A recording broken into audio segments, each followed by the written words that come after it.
Not the best idea I have ever had.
What am I now, you ask?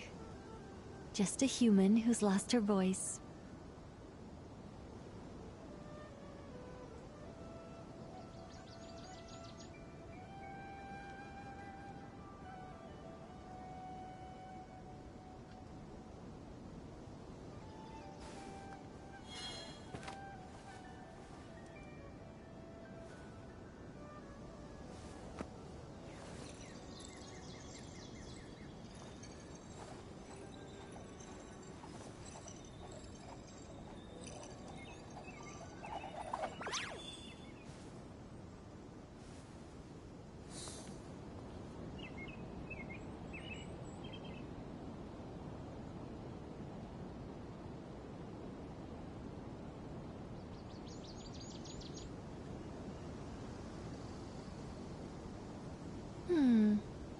Metaphors speak for themselves.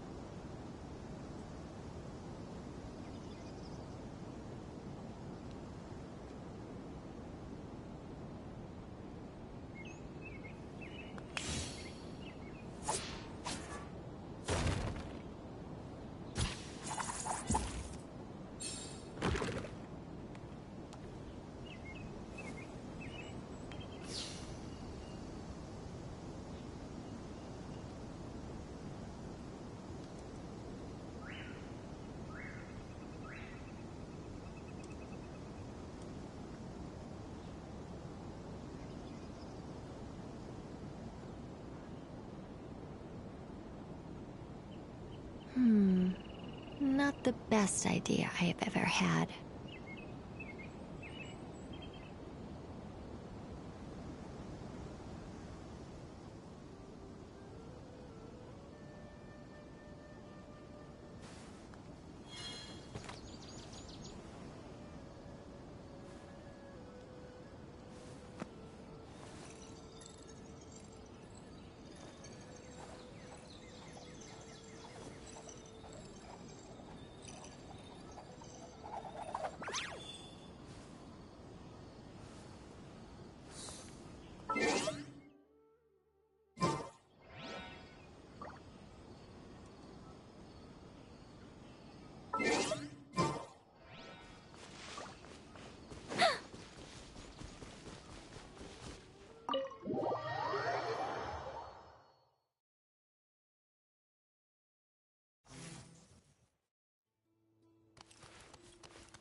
Are you here to nowhere to run?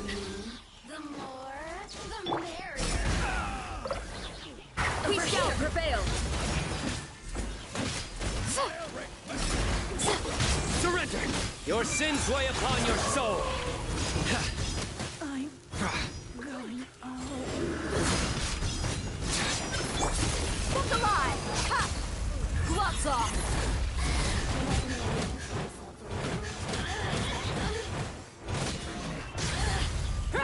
Over here! Oh, now you've got me worked up. Hear my prayer. Yield. Nowhere to run. You're exposed. Let's get it on. We shall prevail.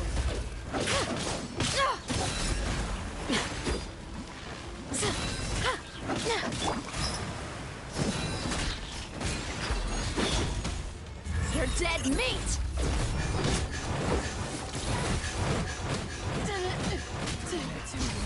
Look alive.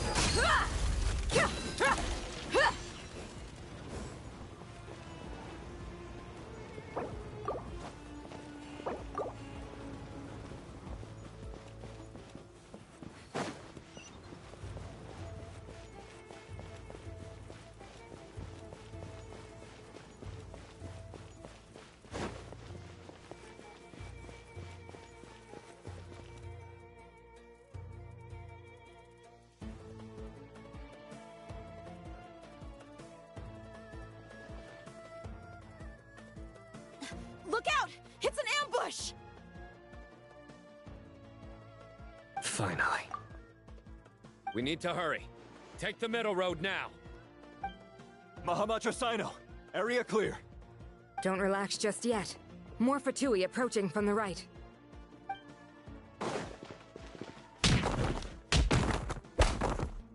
Irminsul cannot track our movements. If necessary, we could split up. Don't worry. We'll wipe them all out. As you can see, our people came raring to go. Good, good. How are things with the Traveler? Can Tainari keep him safe? Don't underestimate Tainari just because he's a forest watcher. He can handle it. All right. You know that's not what I meant.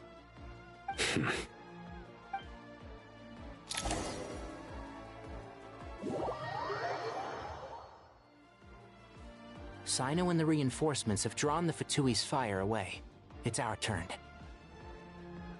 By using a cluster leaf of cultivation, we can pass through certain terrain silently. Good luck with that. We'll just fly up there. Huh? Oh, yeah. I forgot she could fly. Ready? Ready.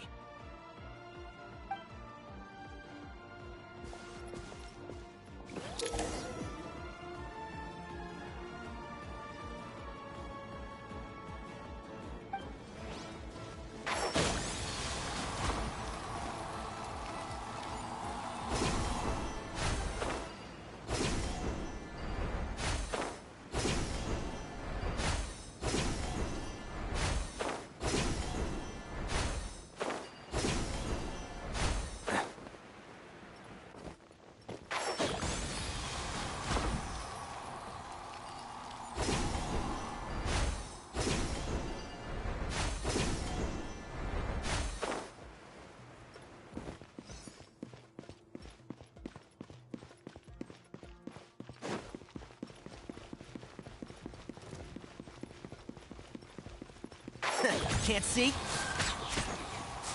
I'll uproot you! The wind rises. Wretched vermin! That's far enough!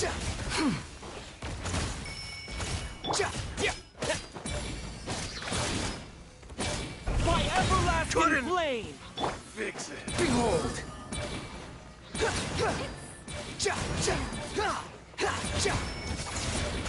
The wind rises. So quiet.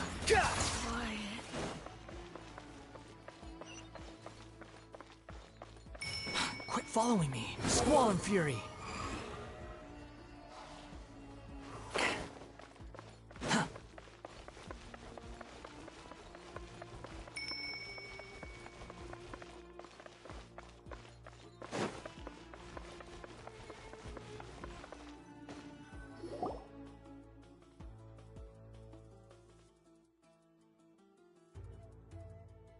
Fatui soldiers up ahead.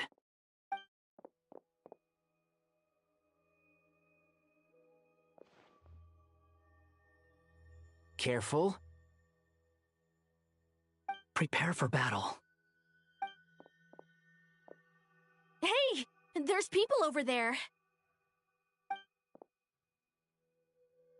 You have some nerve showing your faces here in the center of Sumeru City.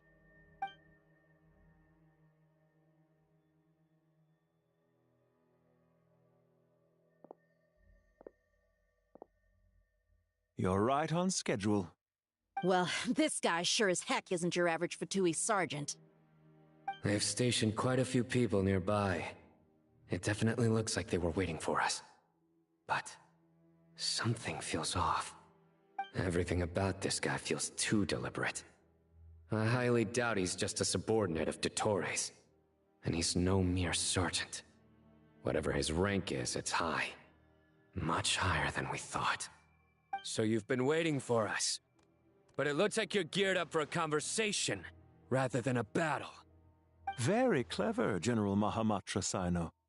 I know you're the one in charge of this siege, and I look forward to making a deal with you.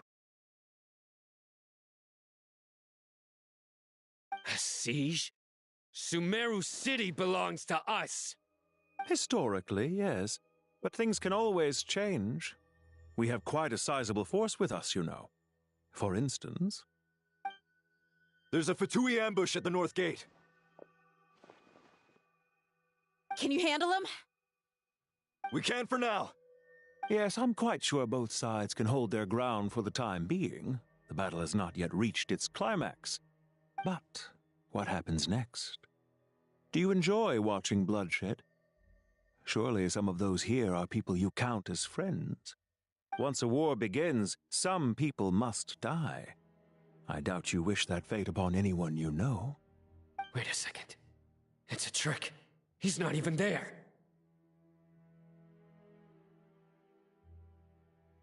Silence! He disappeared. What was that? A ghost? Curses. He was never there to begin with. That was just a shadow projected there to lure us in. Enough talk! Attack! I apologize for being unable to accompany you at this crucial moment, but I am compelled to leave for reasons beyond my control. Please excuse me. Sumeru's General Mahamatra is quite ruthless. It's a good thing I wasn't there in person. Your illusion held them up for a time just fine. But now that they have seen through it, they will realize you were just a decoy. Decoy or not, what matters now is that they will be heading your way imminently. Not imminently. They are already here.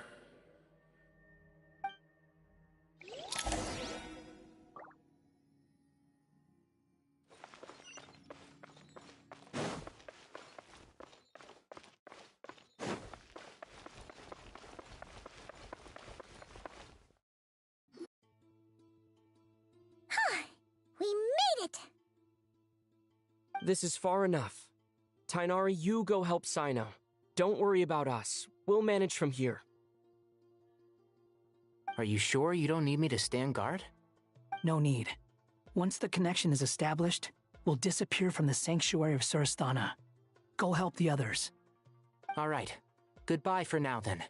Please tread carefully.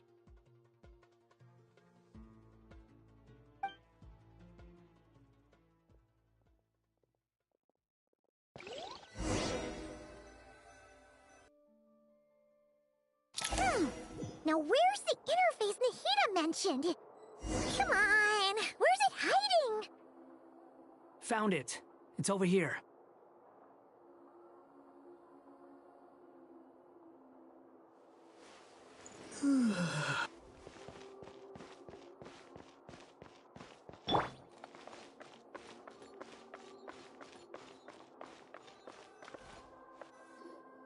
We can connect to the inside of Irminsul through the Sanctuary of Surasthana's built-in security system. You should be pretty familiar with the process. Is it the same route as last time? For the most part.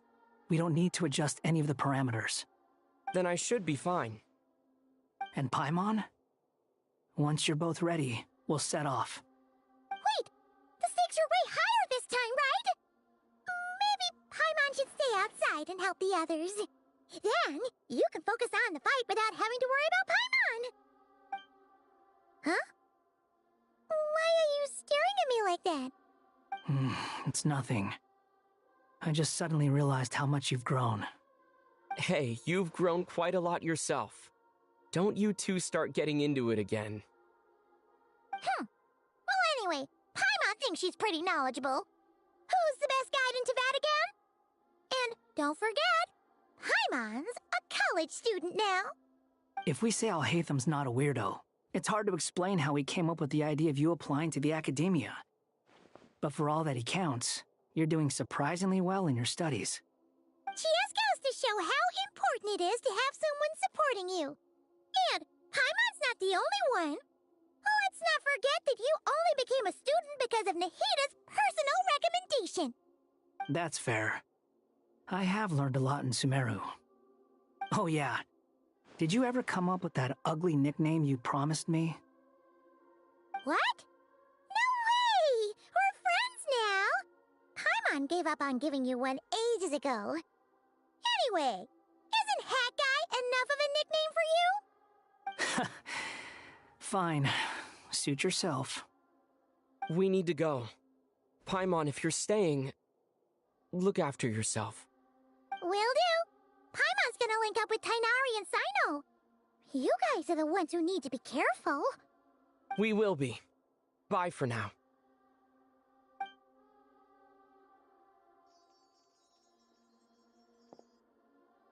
Initiating connection.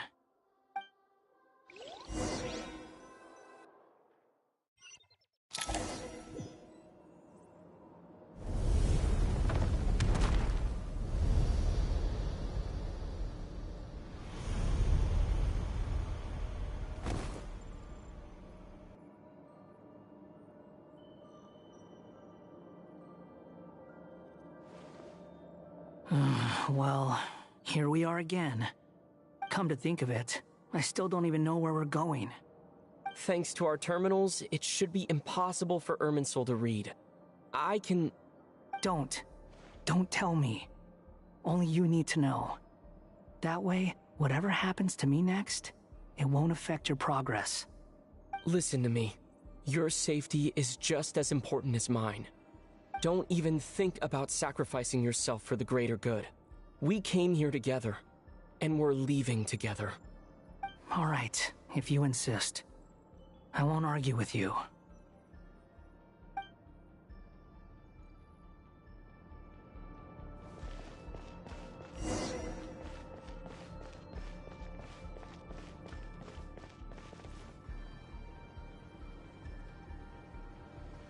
This place looks so different from how I remember.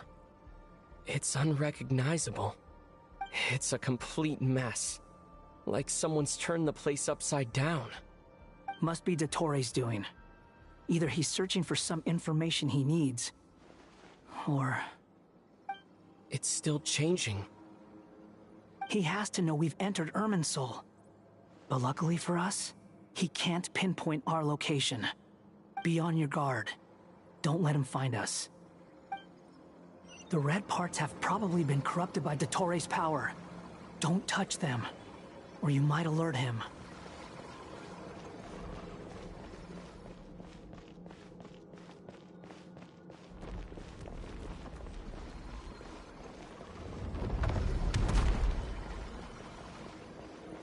He's looking for us. Tread carefully. That wall could be a problem. Fortunately, it looks breakable. Give it a shot.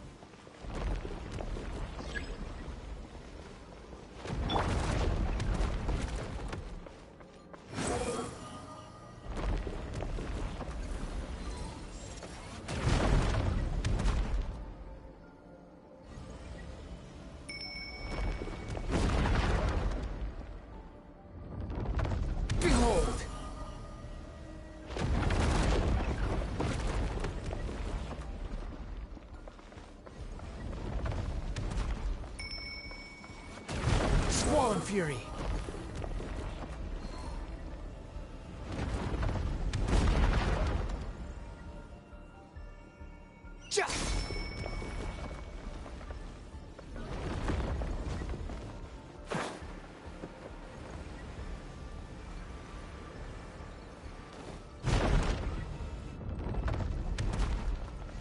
Behold!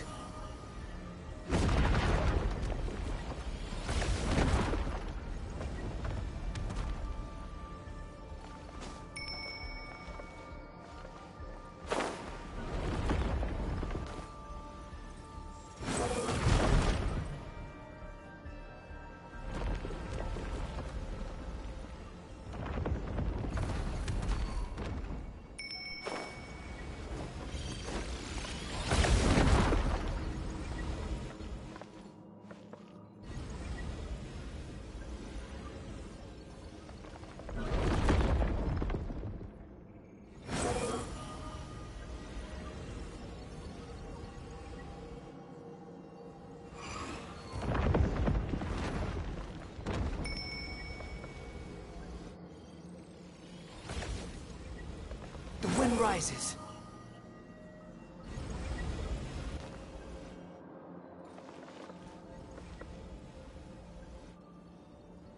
Behold!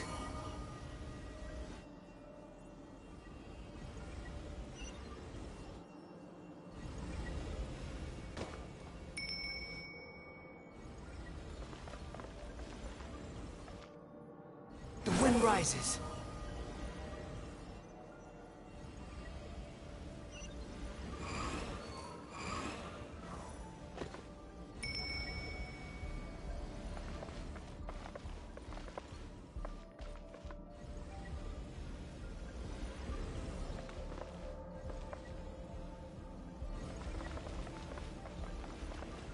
Squall and Fury.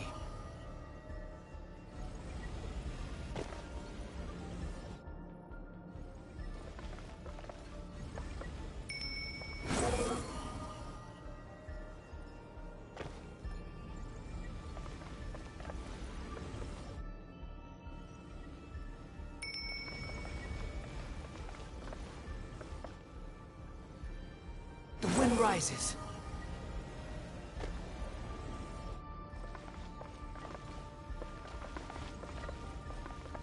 Squall and Fury.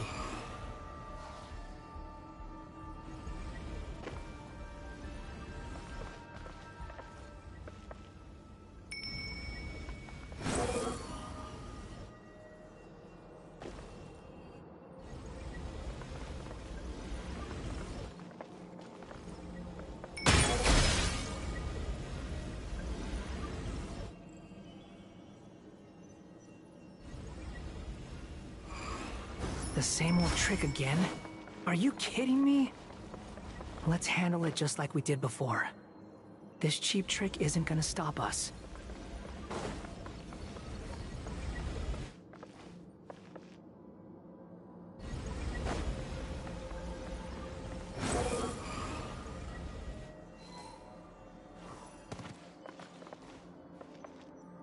Oh no, it's a trap. Is that why he was using the same trick over and over again? To get us to lower our guard?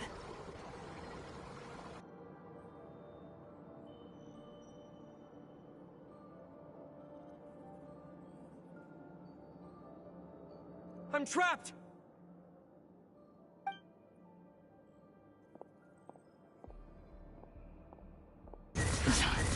Why won't this thing budge? Hello? Hello? Can you hear me? Nicole, is that you? Yes, it's me.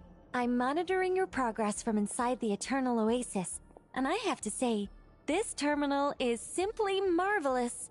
It makes tracking you so much easier. I couldn't see anything at first, but now that you two are inside, I can use your location with support from the terminals to get a partial view of the situation inside Irminsul. It's not the clearest image, but it's better than not being able to help at all. So, here I am. I can't intervene directly, but I can help to guide you out of the jam you're currently in. So please, Just follow my lead. Dottore in his current form is a blight upon both Irminsul and the ley lines. Pay attention to your surroundings. There must be sources of his contamination nearby.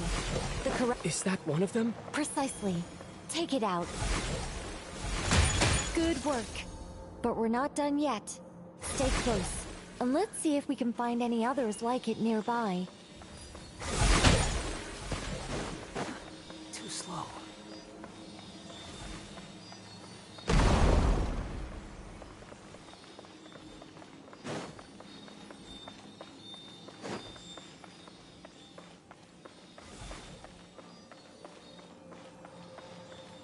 Behold! This must be another one. Agreed. Now... Wait! Watch out! It's Dottore. I think he's found us.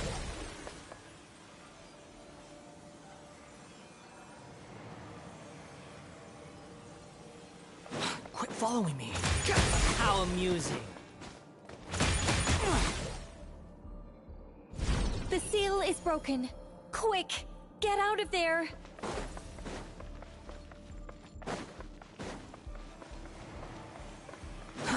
Too slow. And where exactly do you think you can run to? Wait, what is that? Pursuers! That's gotta be it! Run! Don't let that thing touch you. Dodge that attack!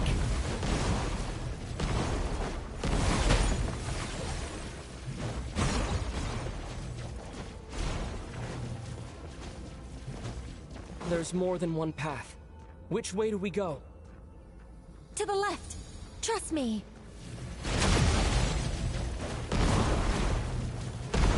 Fleeing like vermin. What a pathetic sight. Hey! Watch yourselves! Stay focused! There's a cliff ahead. Jump! More of those corruption sources. Destroy them as you did before, and open the exit as quickly as possible. They're relentless. Is he trying to wear us down? You'll just have to destroy these too.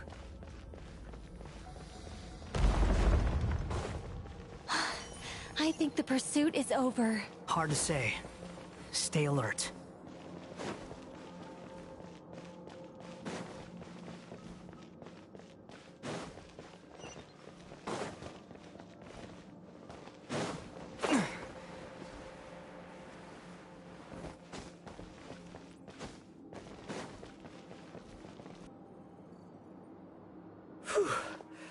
I think we've made it to relative safety. Phew, goodness. That was tough. You doing okay? I'll be fine. Don't worry. Take a short rest, and then... Nicole? Nicole! The connection's been cut. But that means... Look at you supporting one another. How very touching.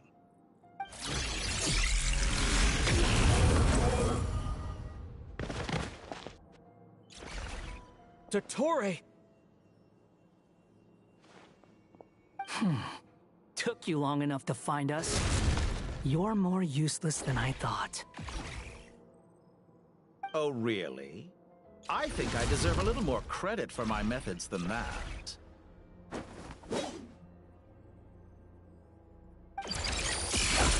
Rather than hunting you down, I chose to let you roam free. I indulged your presumption that I was unable to track your movements. Played along with your clever little plan. Fleeing is for animals, but I rather enjoy watching you flee. Some things lose the will to run altogether as soon as you put them in a cage. If that's true, then why did you come looking for us? Because I wanted to observe you up close, of course. Don't misunderstand me, I'm not here for a fight. Is it so unusual that I wish to greet my old acquaintances in person? After all, it's been a while. Scaramouche.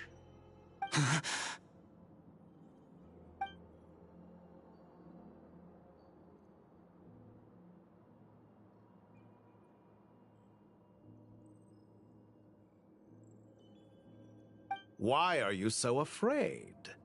I have done nothing unprecedented in discovering the truth. Nor did I go to any great lengths to uncover your story. You made a bold series of moves in deciding to erase yourself. And with the power of this great chronicling device called Irmin's Soul, you were able to achieve something quite remarkable. Once most people form an opinion about someone, it tends to imprison their mind. Yet you managed to erase every trace of your existence. A novel take on death indeed.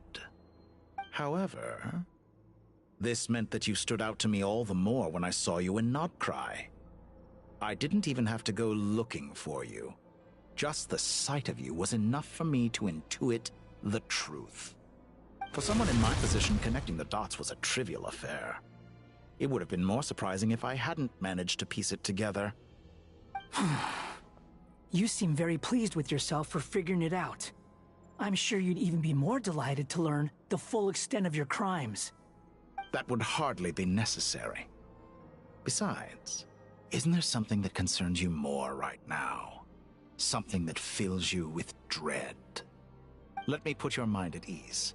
I have no intention whatsoever of restoring any of the records you deleted. For one thing, it would be exceptionally difficult. But more to the point, I doubt that the prospect of losing your current life is all that frightening to you. Because in your case, the cruelest twist of fate is that you'll never again have the chance to make up for any of your mistakes. Isn't it?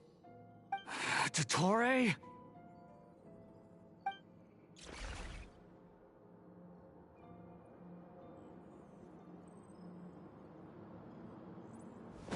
All here shall bend to my will.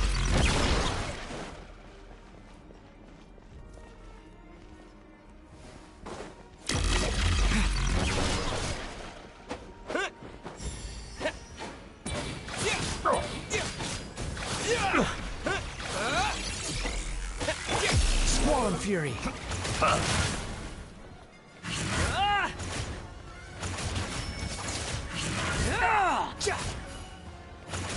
The wind rises.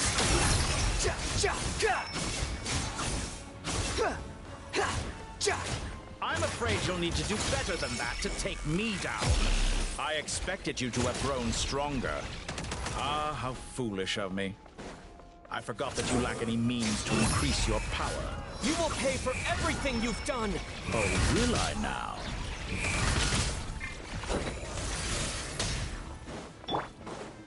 Scorch and burn!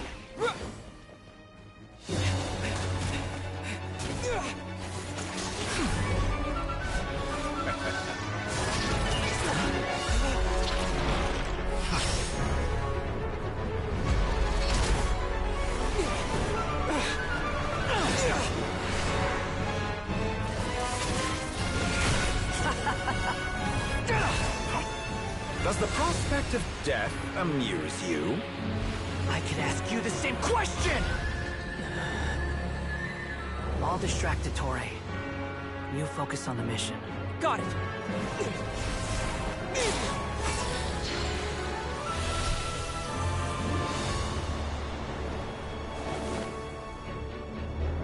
For the hopes and dreams of the masses. Open the secret door on this enchanting night. May wisdom's light eradicate ignorance and darkness, and hereby fulfill our ancient vow. Commence data extraction.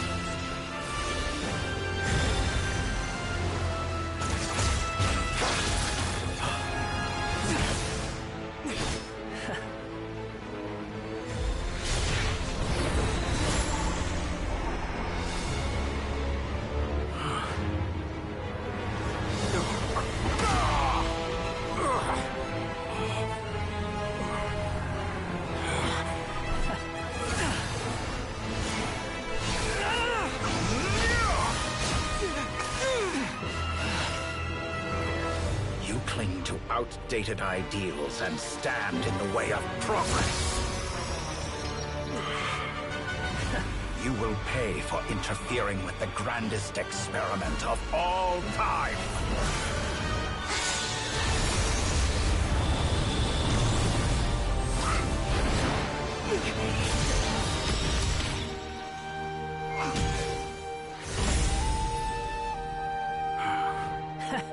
Good timing. Dottore, as clever as you are, you fail to understand wisdom. Wisdom takes many forms, but the path you have chosen eschews them all. Huh.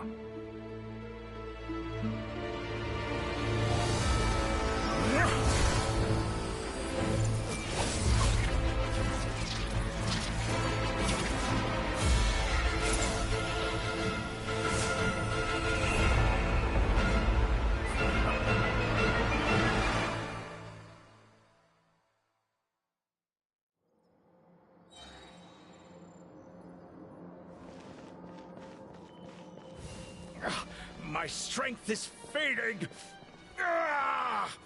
Since you are within Irminsul, it stands to reason that any power you wield comes from it.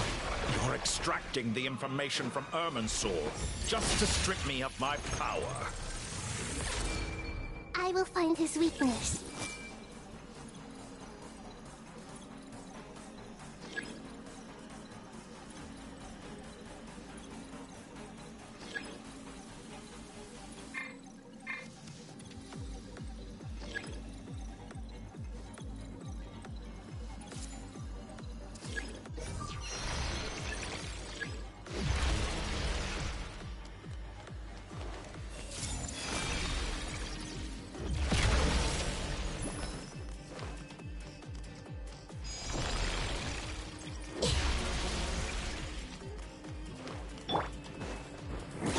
Flame!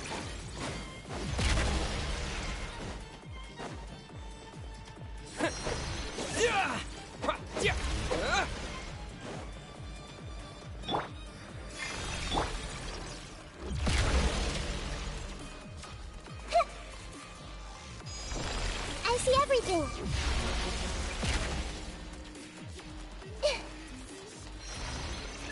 Everyone hold hands!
Scorching burn! Yeah! I admire your attempt to introduce a new variable, but it's nowhere near enough.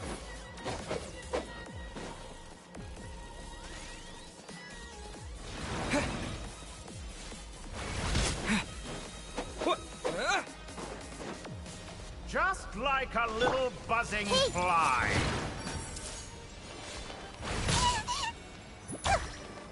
Sharing my knowledge. This may turn... Squall Fury, know your place.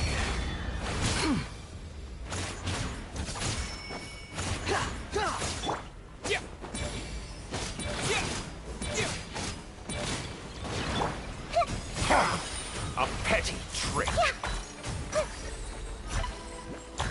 Grow, grow, grow! Behold!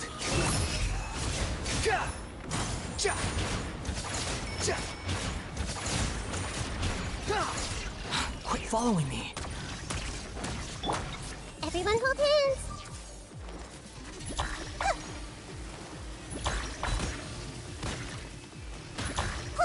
Burn all before you! Blade of the primal flame! Stop fighting!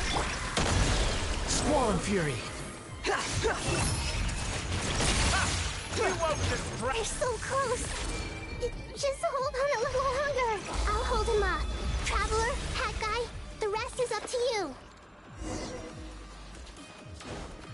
We certainly have a knack for surprising each other, don't we? I'm just getting started. It's time.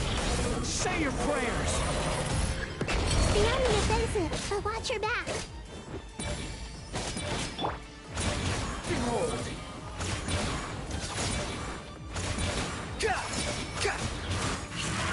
Squall Fury. It's time. Say your prayers.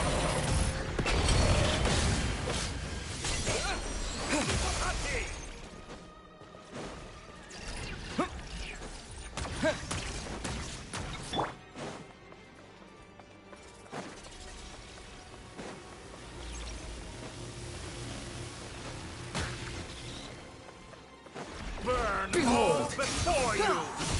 Blade of the primal blade! You're dead.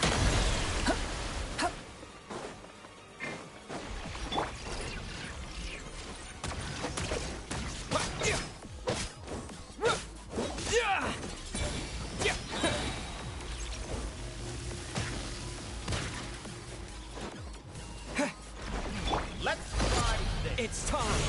Say your prayers.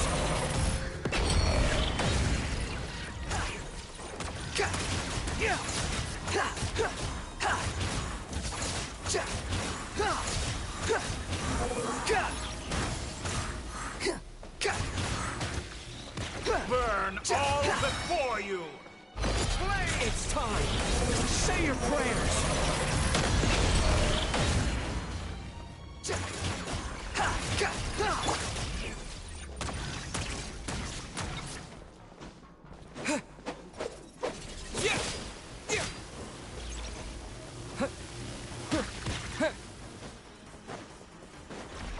Let's try this!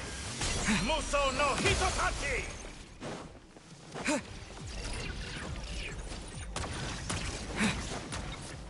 Squall Fury. It's time. Say your prayers.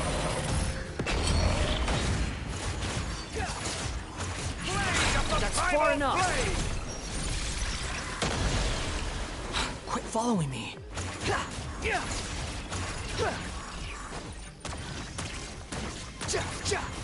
The wind rises.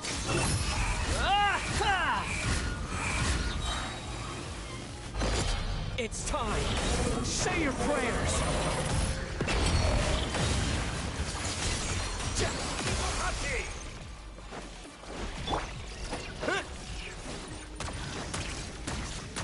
Scorch and burn!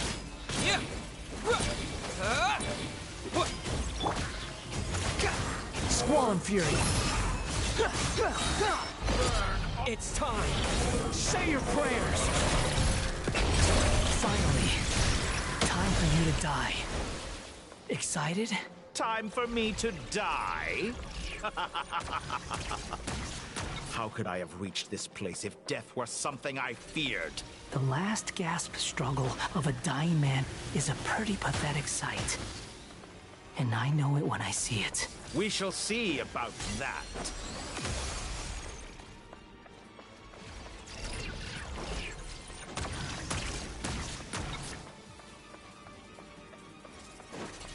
Quit following me.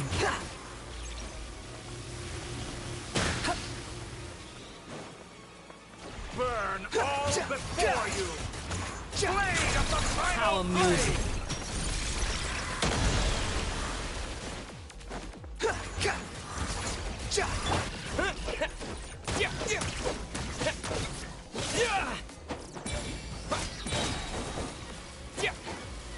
Behold. It's time. Say your prayers.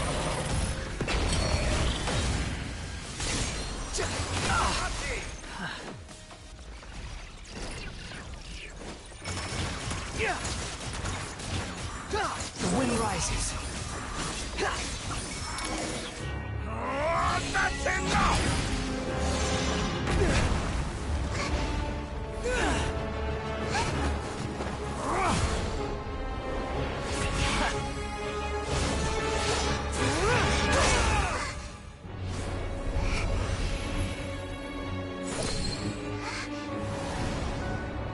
It's all yours.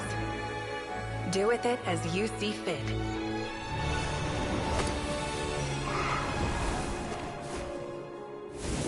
Just as you say, this world is home to some archaic things. And as you suppose, you are a formidable opponent. You have long coveted the secrets of wisdom. So now, I will demonstrate true wisdom in action. I invoke my supreme authority as the keeper of Irminsul. Commend me or condemn me. But give your verdict now!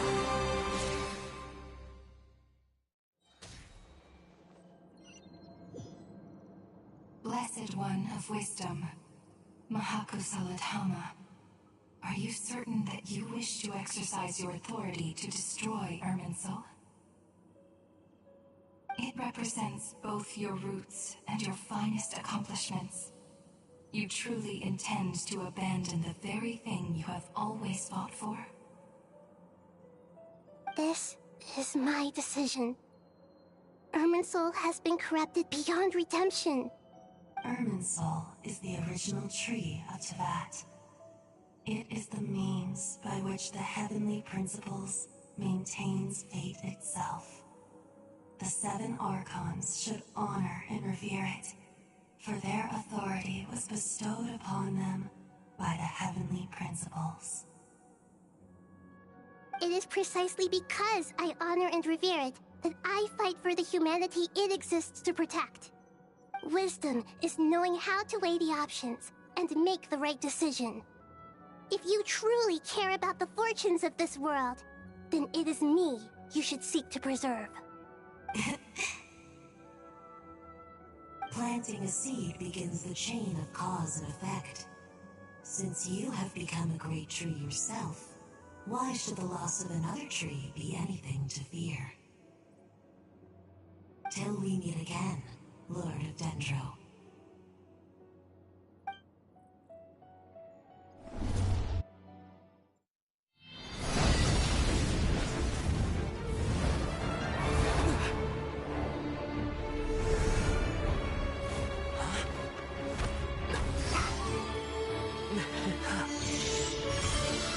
The first flame.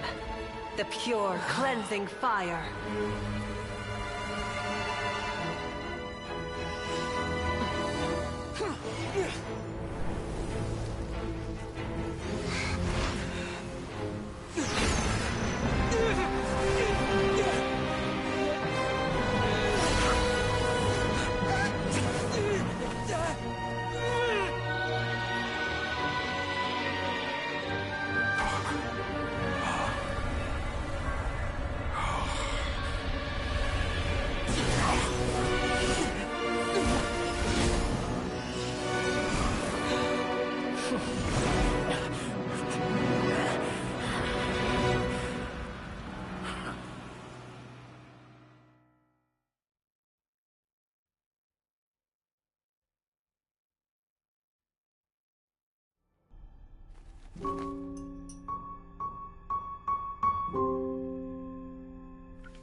Shall we? Where were we? I was suggesting that you needn't perform when signing a contract. You're only sitting here because your bank demanded an evaluation of the trustee.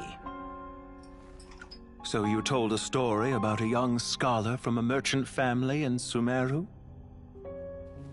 I told a compelling tale, didn't I? The post-expulsion story is far more captivating. The human experiments or the elixir of immortality? The part where you die.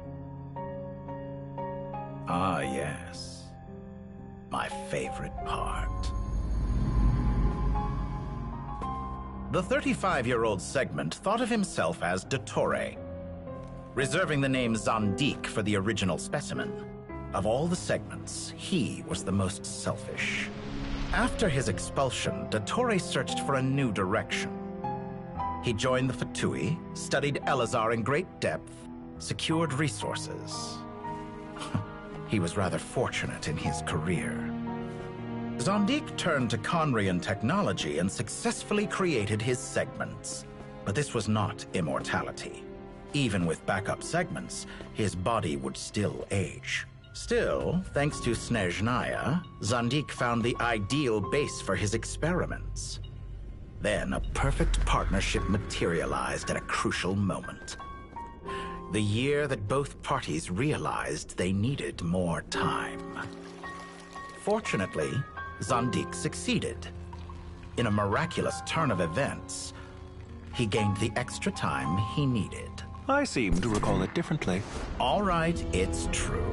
No matter how much elixir he took, Zondik remained human and continued to age. Then, on the morning he turned 85... Help me up! Call for help! Surely he would be rescued, Zondik thought. But to his surprise, no one helped him. Zondik was too selfish for that. Don't forget, you're one of us. Yes, and we're all waiting. Waiting for me to die. Pantalone arrived for a meeting and happened to witness what followed. He found it unsettling. I never said that. But the Zondiks were unfazed.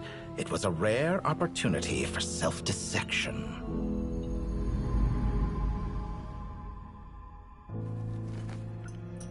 What does all that have to do with you depositing your data at Northland Bank? It has made me cherish my time in this world all the more. Fair enough. So you do have a sense of self-preservation.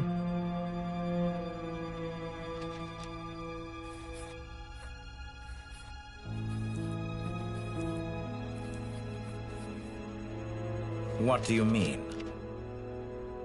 You're hardly normal, and you don't cherish life. You just don't want to admit defeat in the limited time you have. Even so, don't I deserve an interesting ending? I'm counting on it.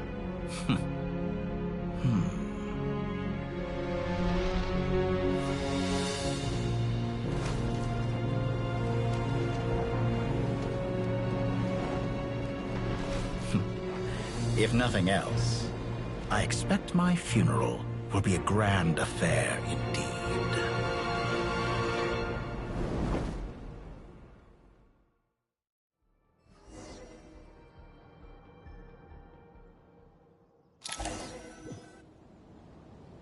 What a magnificent fire. In Snezhnaya, we light fires to ward off the cold. Fire, it seems, is antithetical to ideas such as cold, frozen, and unchanging. Perhaps it has always been that way. From the beginning, fire has been used to drive away wild beasts and warm the body and mind. You could say it's a form of treatment. One that cures the human heart of mortal fear. Mortal fear? Something you haven't been acquainted with in a long time, by the sounds of it. Whereas you, I'm sure, must know the feeling quite well indeed. I remember when we first discussed the elixir of immortality, you claimed that extending your lifespan was about buying more time. But was that really the truth? You fear the prospect of dying a wretched end in this world, don't you? Of course I do. I'm only human, after all. And while you may have forgotten it, you cannot deny that you too were once human, Dottore. I do not believe that there is no such fear in your heart. Perhaps you are right. But I abandoned it long ago and devoted myself to my experiments. I have felt no fear since.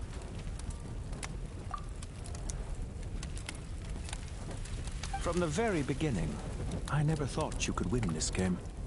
But still you came. Contract in hand, to honor our agreement. Because I am a reputable partner. And as we have discussed, experiments are about more than results alone. The process is equally important. I have come here and completed my creation, and I do not regret my decision. I'm afraid your journey ends here. After I die, there will be no one to make the elixir of immortality, and your remaining stock will only last a few more years. How then will you prove that you didn't perish in this incident alongside everyone else? When I feel optimistic about market environments, I never forcibly adjust them. They have their own direction. And I myself am one such environment. I have been quite particular about many things in my life. But where the manner of my death is concerned, I choose not to be. You make yourself sound so magnanimous. Oh, but I am. And I hope you will be too. It may have been a long time since anyone told you this, Dottore, but I recognize that you are a truly rare talent. Ha! I can see it. The experiment in blasphemy that I've been performing all this time. It has been a long process, and I do not care about the results as much as people might imagine.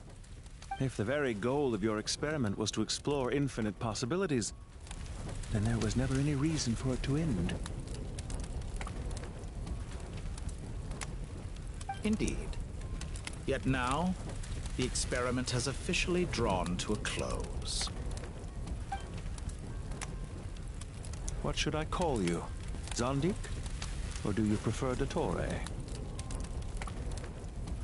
Suit yourself. Goodbye, Feofan. This time, that's what it truly is. And don't I know it? Goodbye, Zondik.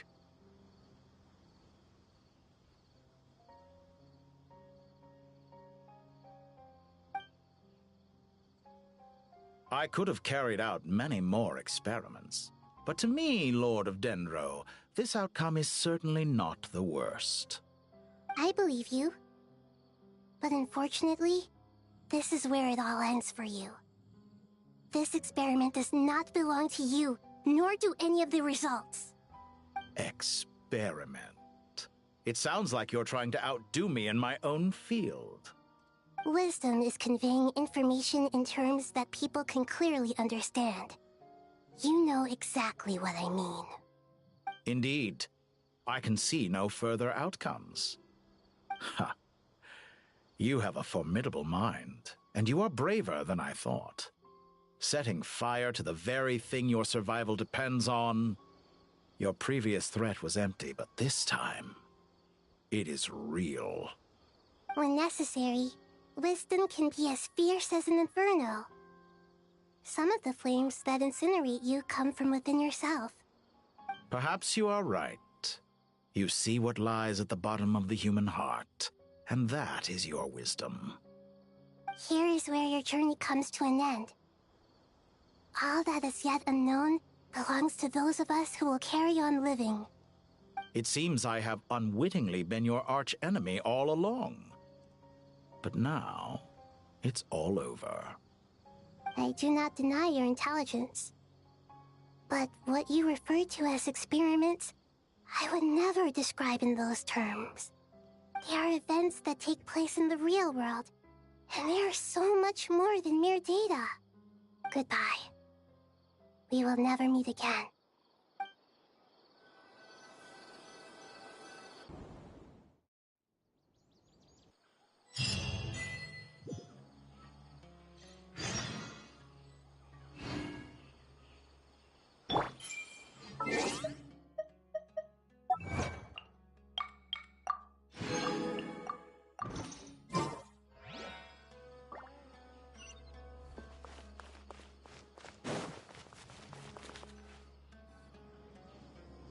Well, that's the last of them. Everyone on the list is already back where they should be. It was a long, hard road, but we finally finished escorting everyone back. I just pray that we'll never need to leave again. I hope we can stay here forever in this peaceful paradise of our own choosing. Paradise. In the annals of the Temple of Silence, that word carries great significance. It represents the hopes and desires of the gods. Their longing for a place to rest. I wouldn't think gods need such a place. People always think they're the only ones who can lose their homes. They forget that gods too need a place to reside. As the Goat King once said, "A god without his people shall cease to exist." Gods need their believers every bit as much as their believers need them. Only we can truly understand how much the desert faith has faded over the centuries. But we still talk about the gods as though they're part of our lives. Given the myriad ways in which gods and humans interact, I'd say they really are. How else could Dunyarzad consider the Dendro Archon a friend? Well, that sounds about right to me. Describing them as friends sure makes us feel a whole lot closer. If you told me a few years back that I'd have this many friends, I'd have called you a liar. Belief is a choice, just like friendship. We've made our choices through battle. The right ones, wouldn't you say? I'll be heading back to the Temple of Silence. I heard the Goat King and the Ibis King decided to pay us a visit. How about you? It's back to Aru Village for us. Still plenty of supplies to distribute and people to help. Until next time, old friend. As long as you can find the time, you're always welcome to visit us in Aru Village. Right back at you. Make sure to drop by the Temple of Silence the next time you're free. Word is that 2 of the other 7 pillars, Shezapang and Bennu, might also be dropping by. Since you're wearing the symbols of their power, it'd only be fitting if you came to see them for yourselves. Dropping by? That makes it sound like they're visiting a neighbor's home. Well, the temple was founded by Hermanubis, so I guess to them, that's exactly what it is. Guess that's true. All right. We'll make sure to find time to stop by. Stay safe on your journey home. I will.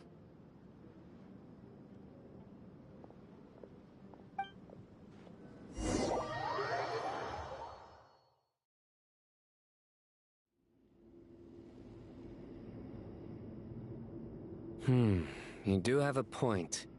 See? Retirement has always been a problem, especially for old-timers like us who've been locked away all these years.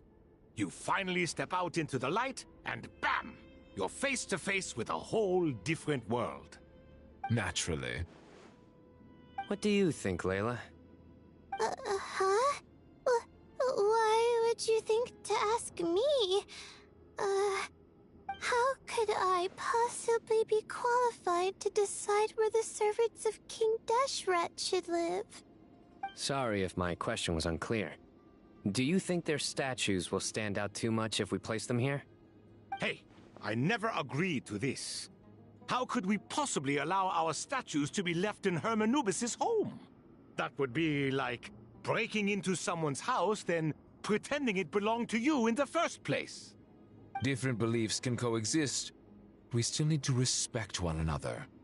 By which you mean, you two plan to stay at the Temple of Silence, for a while at least, but you have no intention of relocating your statues here.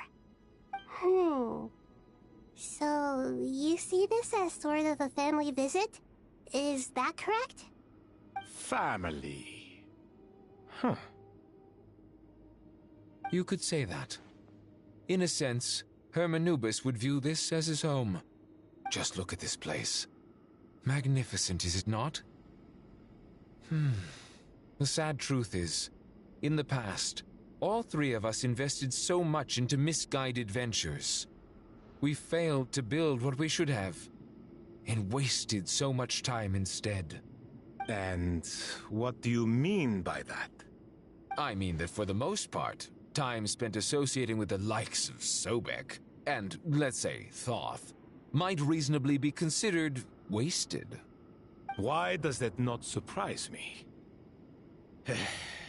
Go on.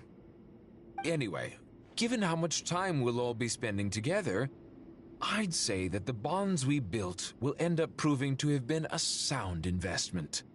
Once Sethos, the current leader of the Temple of Silence, returns, you can discuss the matter of staying here with him.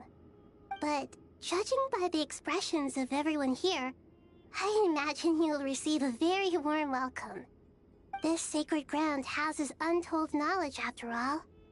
What better place for the servants of King Deshret to appear in the mortal world?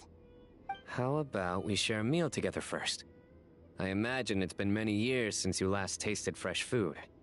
Oh, that sounds wonderful. After so many hundreds of years, I can only surmise that desert cuisine has become a lot more varied. Are we having a get-together? If you'd like, I can help prepare some food. After all, Lord Thoth, you helped me so much in the desert, and I still haven't properly thanked you. Oh, my, that would be wonderful.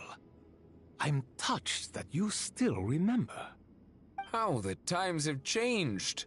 To the people of today, it seems the Ibis King has become a kind and passionate god. And you, Mr. Herreshoff? What kind of god do you wish to be? To be honest, I haven't given it much thought. How about you, Dendro Archon? Do you have any hopes for your future? Me? I'm very happy with my current life. Forgive my bluntness, but you do not seem to derive your authority from majesty and might, like Lord Al-Ahmar. Clearly your approach has its advantages, but also its dangers, don't you think? I do, but projecting a majestic front doesn't really suit me. Besides, my relationship with others isn't simply one of a god and her people. Not putting on airs might earn you more adoration. Exactly. Besides, I really like parties where everyone brings their own food, and we all come together to share. You should join us. I'm sure you'll find it fun. Last time when we got together for a picnic near the Avidia Forest, it was quite the occasion. Seeing as you're already here, how about we hold the next one in the desert? Can we do that? Wouldn't Tighnari have to transport a ton of drinking water? Don't worry, I can help out. Layla, would you like to join us next time? Me? Sure. The more the merrier. That way we... Don't take this the wrong way. I just think you should know. When it comes to passing the time, chess is more our thing. In that case, Dendro Archon, what do you say? If I were to compete against you, I can't say with certainty I'd win, but I certainly wouldn't mind giving it a shot. Where's Sobek? I'm sure he'd be good for a few rounds. Cards, cards, cards! I'll always prefer chess. I wonder what variant of chess we're talking here. Mr. Thoth, is there some sort of astrological significance to this game? Oh, I'm glad you brought that up. As long as the leader of the Temple of Silence agrees, we can search Hermanubis' place for books to teach you how to play.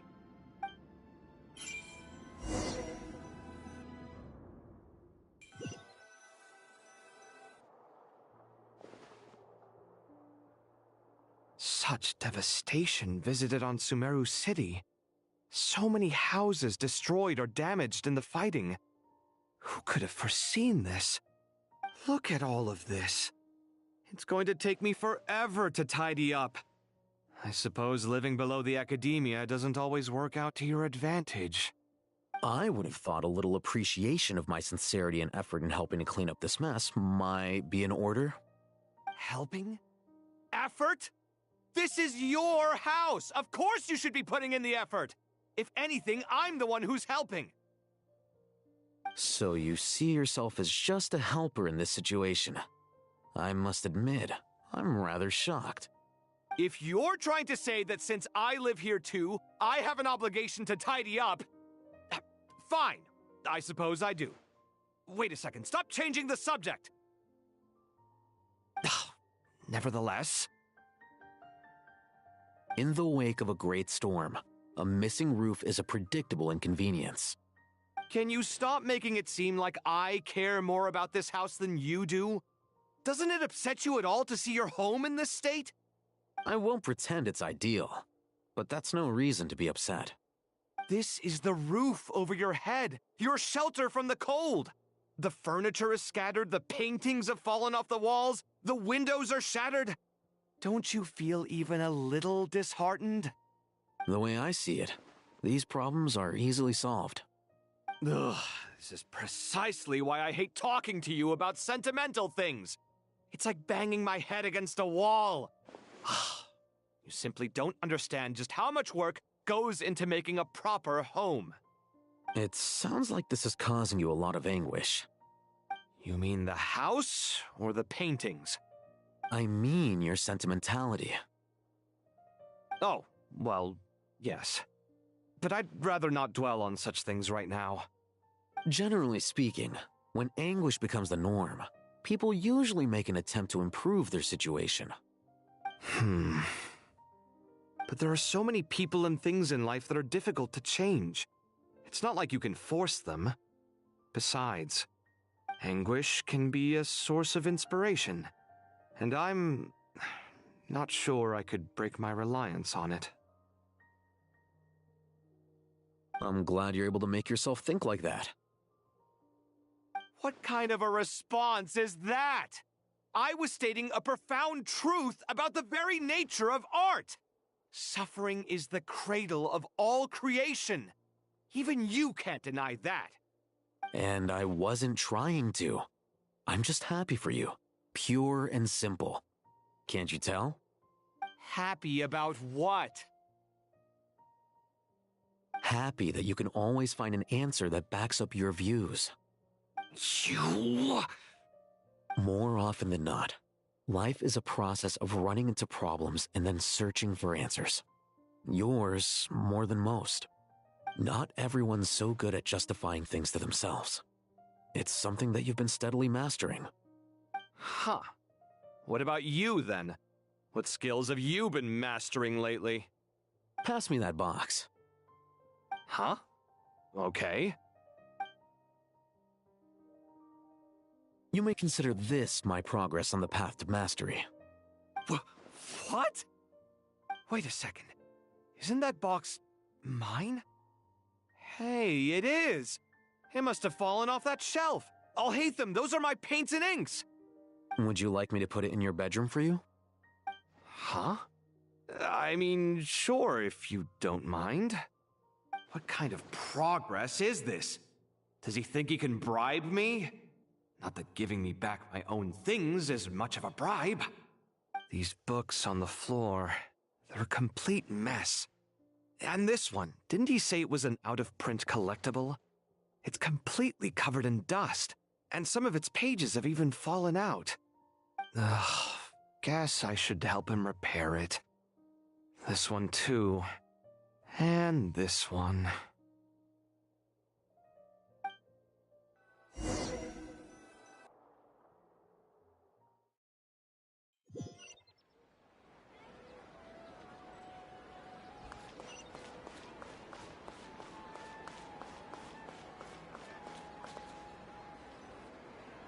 Local subter beasts, imported goods, such a bright future ahead.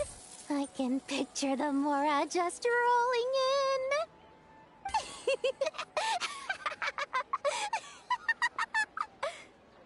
in. You do realize you sound like a choking cow? It's called being imposing. Can't you feel it? Are you not intimidated? Oh, I'm positively shaking in my sandals. What commands do you have for me, oh mighty Lord Sangamabe?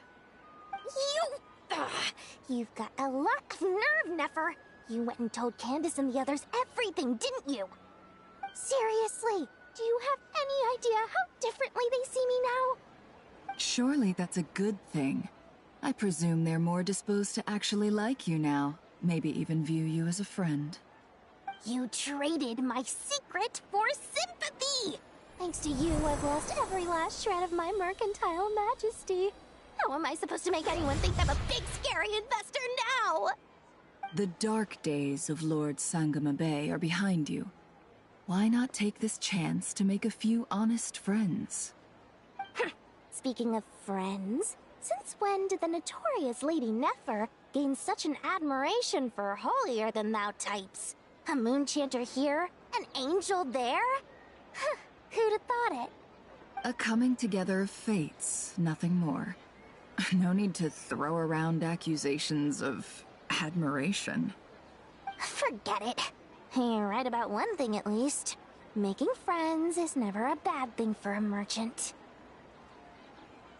So, I really took a loss this time.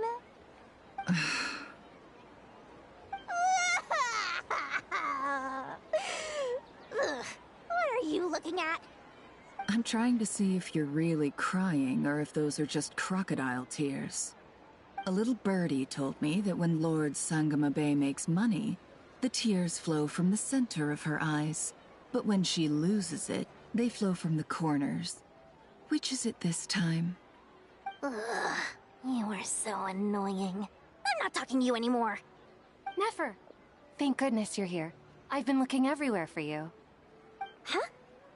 Well. If it isn't the House of Dana's very own librarian.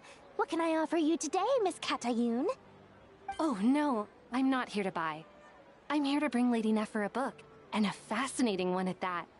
We agreed to meet at the entrance to the mausoleum of King Deshret. One more thing.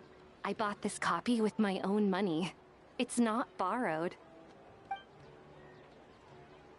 Reasoning knows not time of day, but suspense always follows a blizzard. That's quite the mouthful. Huh? Isn't that the one that... It was all the rage for a while. People throughout the city were clamoring to get their hands on a copy. The names inside were all circled. Everyone thought it was a riddle. Don't bring up that book in my presence. I don't even want to hear its name. That thing was nothing but a scam. Surprisingly enough, I've actually heard of this book. Though it doesn't seem of much consequence. So, what truth lies behind it? You're from the Vahumana and you're asking me what the truth is? I'd say the actual truth was about the least important part of the whole episode. I brought you this book because it probably has the most interesting backstory of any in the House of Dana's collection, at least in recent years. As for its quality, well, you can judge that for yourself. Don't tell me it's actually any good. You may not know this, Lord Sangamabe, but Lady Nefer has a fondness for books with... how should I put this? Mixed reviews? No eye for good literature, huh? Perhaps she feels that bad books hide interesting secrets? But I shouldn't put words in her mouth. It's probably fair to say she prefers the conversations that books can spark over the substance of the books themselves. Suits my style as an intel broker, wouldn't you say? Very interesting, thank you. I'll return it to you once I'm done reading. And as it happens, I have something for you, too. Incense? I imagine you've already used up the incense I gave you last time. Here's some more. This batch is from Nodcry, so the scent won't be quite the same. Well, actually, I've been saving the incense you gave me. I couldn't bring myself to waste it without a special occasion. But I'll gladly accept this, too. And I promise I'll use it this time. Katayun, you haven't changed a bit.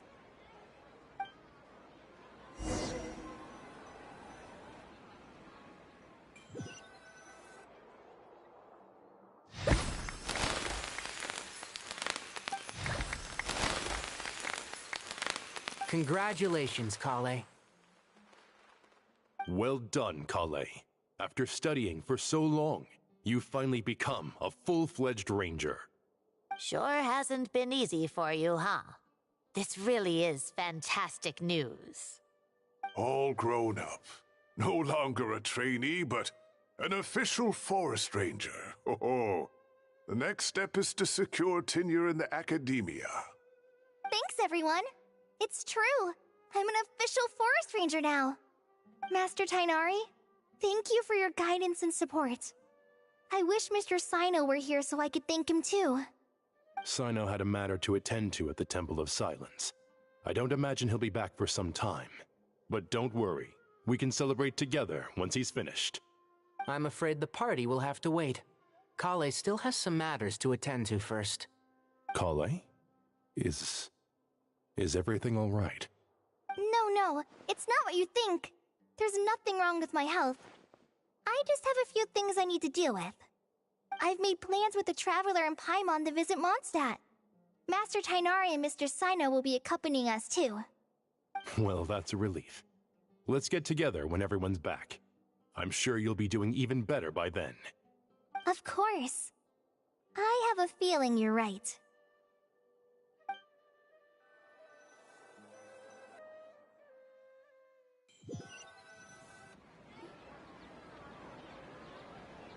Phew! After all that catching up on sleep and food, Paimon's feeling full of vim and vigor again.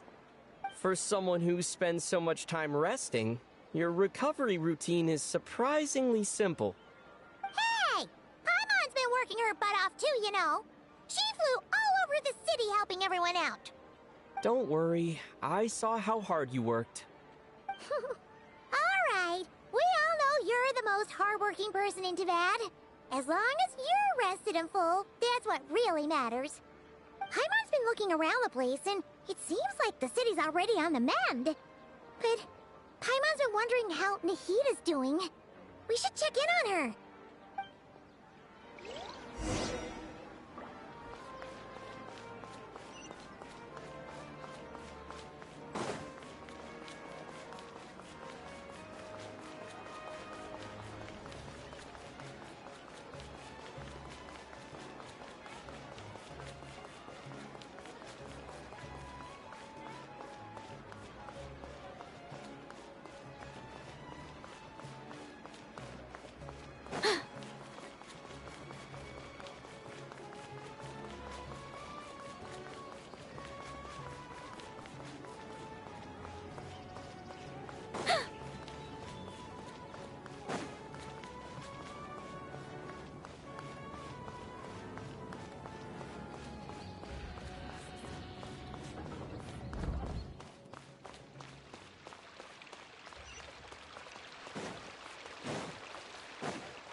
Traveler, Paimon!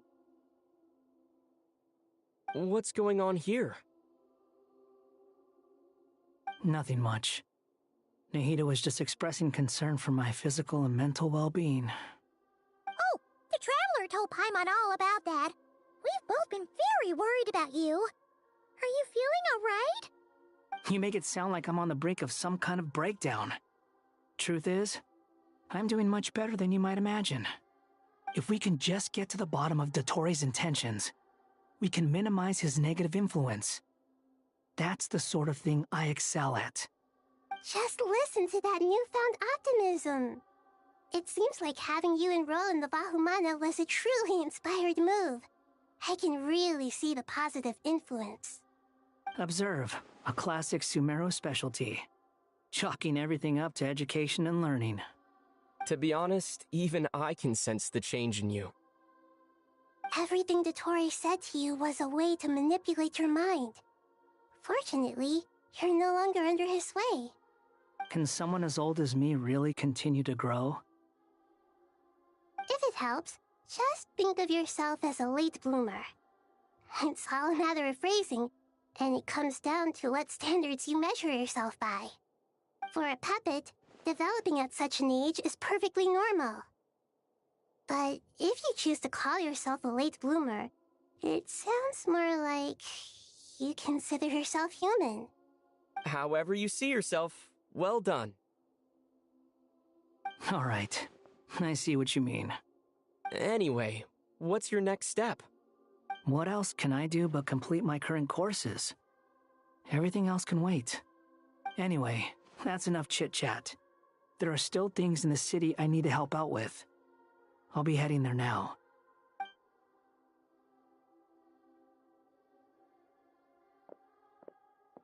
I'm so happy that Hat Guy is doing better than we thought. But what about you, Nahida? How are you holding up? The pyronosis burned down the corrupted Irminsul.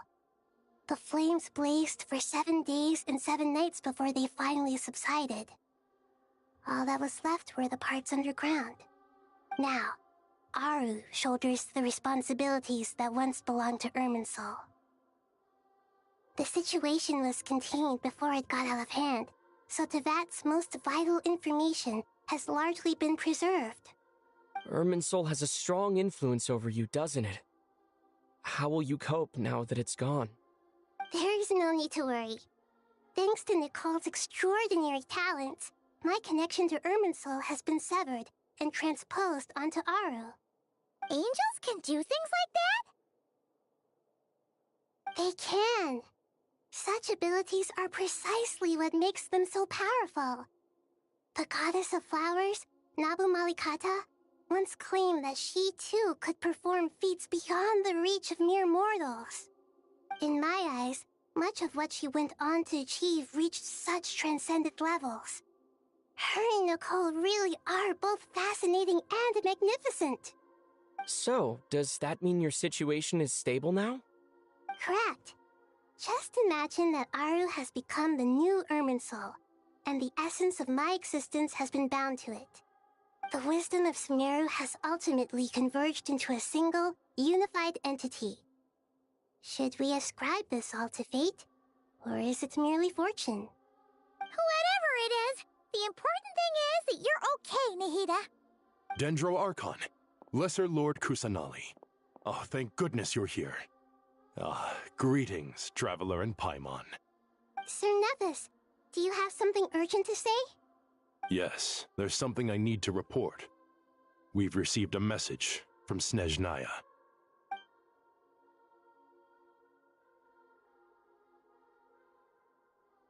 The Fatui Harbinger, the Rooster, sends us his sympathies, along with all the usual pleasantries. His stance is that, following the unrest and Nod Cry, Dottore was subjected to internal censure. This madness was the act of a rogue element, one who cannot be seen to represent the Zapoliarni Palace. No less than can be expected. Snezhnaya paid a heavy price working to stop him. They even lost one of their own harbingers.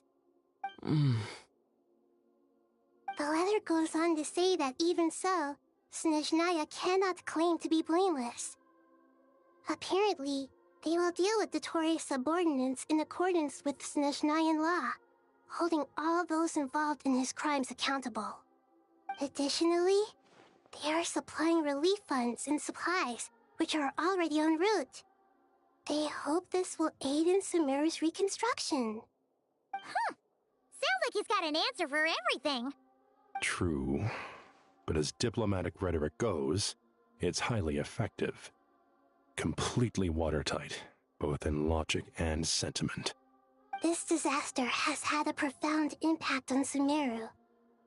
There is much that I will keep in my heart. The matter of Dottore can be seen as settled for now. We are sure to cross paths again in the future, and in that light, Snezhnaya would do well to uphold their responsibilities and keep a tight rein over their actions. With Irminsul burned, the flow of fate now carries many more possibilities.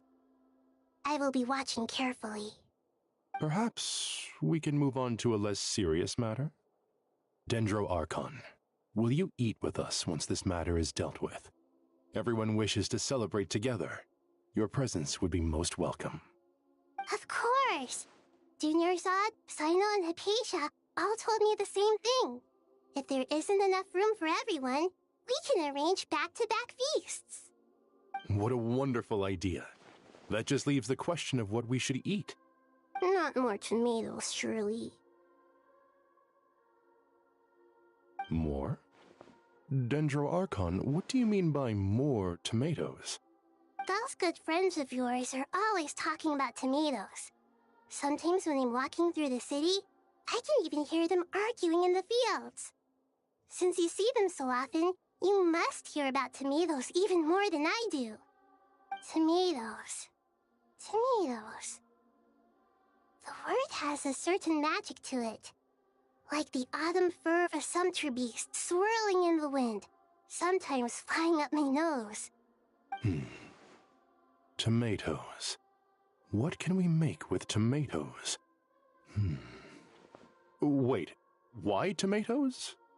Take your time, there's no need to rush. The Traveler, Paimon, and I still have somewhere we need to visit. You'll have... Does this mean you're going to Natlan? Meeting them there in person. It will require a long journey. I know. But this is necessary. I must go myself. Traveler, Paimon, we'll set off as soon as you're ready. Is that all right? Sure. We'll be ready whenever you are. You'll hear no objections from Paimon! We should grab some snacks along the way, though. It'll be just like going on a long holiday. Wonderful. I'm looking forward to this so much.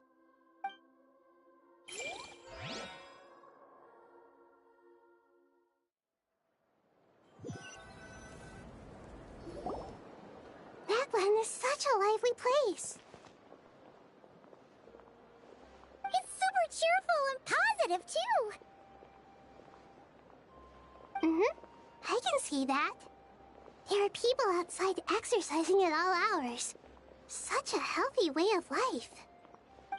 You came. Welcome, welcome. You must be hungry from your journey. Would you like something to eat? Oh, thanks, but no thanks. We've been eating the whole way here. We had a mushroom platter, Sab's meat stew, butter braised chicken, hot sour pudding. Paimon's positively stuffed. All right, all right. No need for all that detail. I'm starting to get hungry myself. Maybe later then. We can wait till everyone's got an appetite, then I'll head out for a meal together. Sounds like a plan. Let's find somewhere to sit down.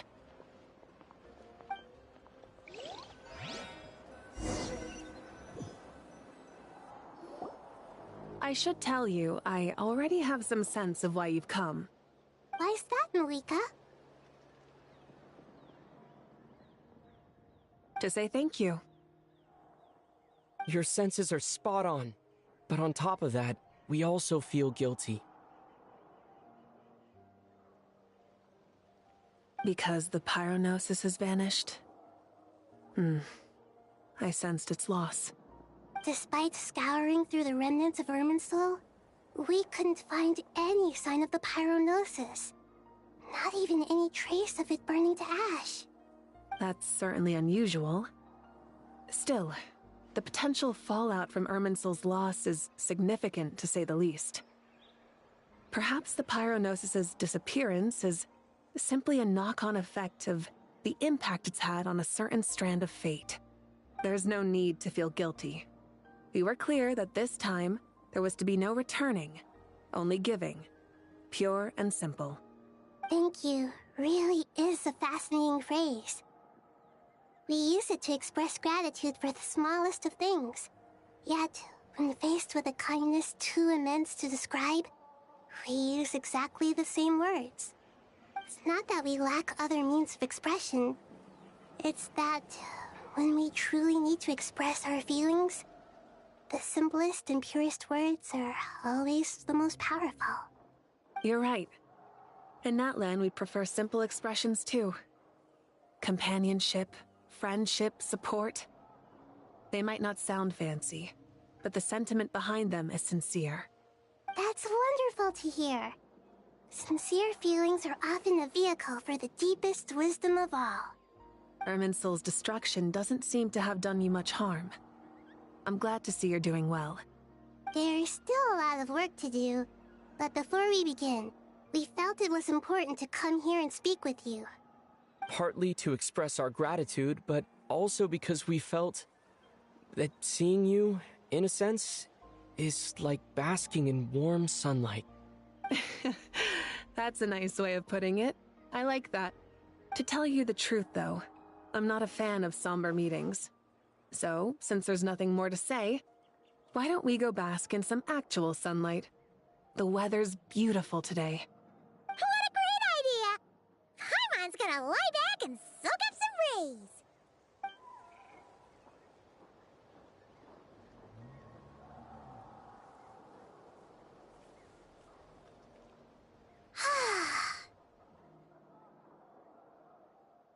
In that case, I think I'll lie down for a bit too before we head to our next stop. And where might that be? Mondstadt. Paimon and I are gonna head back there with Kale and the gang. Long ago, I sensed that the god remains inside Kale had come from the goddess of flowers, but I kept it a secret. Those remains weren't hurting Kale, not as she is now. They simply exist. Besides, I could sense a deep yearning within her. A yearning for an ordinary life. A yearning to hold on to the hard-won happiness she now enjoys. With someone like her, I have a responsibility to keep her secret. She should be ready to face the truth by now. Whenever people meet, there is always the potential to create warmth and kindness. Every child grows up. But even as adults, they are still children in the eyes of certain people. Oh, just like how Paimon sometimes sees Nahida as a little kid. Is that so? Well, anyone who's friends with a kid is probably a kid themselves. Of course! And there's nothing wrong with that. When we get back, we'll actually be hanging out with another of our friends who happens to be a kid. Or more like looking after, in her case. Anyway, we'll always be there to watch out for our friends. Dear Sucrose, when you receive this letter, I'll probably be as busy as always. But busy with wonderful things. That's because I'm no longer a trainee. I'm now an official forest ranger. Impressive, right? Sino said that official rangers sound much tougher than trainees. Though he did say it was already pretty tough to start out with. You probably heard that something big happened in Sumeru recently. Don't worry, it's all been taken care of. We're heading to Mondstadt soon, so if you're free, maybe we could meet up? Plus, it's not just me. A few of us are going. Hey, do you still remember that time we all got together? You know, when we all went to the Windbloom Festival? It'll be just like that.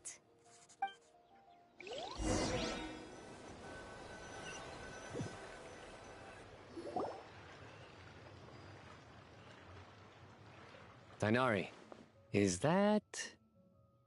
Don't you say it! Is that the great Vayu-Vyastra? Behold, the great Vayu-Vyastra, General Mahamatra. How times have changed.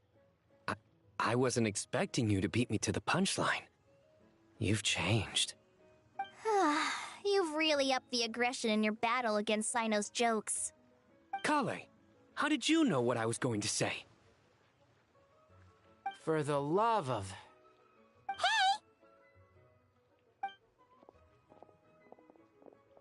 Traveler! Paimon! You're right on time! I hope we haven't kept you waiting. Kale! Sucrose! It's been so long! How have you been? I've been well. Everything's going great. What about you? Are you still busy? Not at the moment. Oh, Right. That juicer you gave us works amazing! Farzan loves it. Seriously? That's wonderful. I don't suppose you drew up a detailed test report. Oh, what fruits did you use? How's the texture of the final product? Sucrose, you might want to try asking your questions one at a time. Albedo! Paimon didn't see you there! It's been a while since all of us were together like this. How about we follow the same plan as last time? Good idea, my friend. You never disappoint. So, what are your identities this time? Don't remind him. First things first. Allow me to introduce our very own official Forest Ranger Kale. The rest of us are simply her humble travel companions. This sounds like one of those mushy stories that gets people hooked on some corny, heartwarming premise. Oh, is our story not heartwarming? If I recall correctly, there was even a scene like this in King of Invocations. Besides being heartwarming, our story's also about tough, impressive-sounding job titles. At least that's what I think.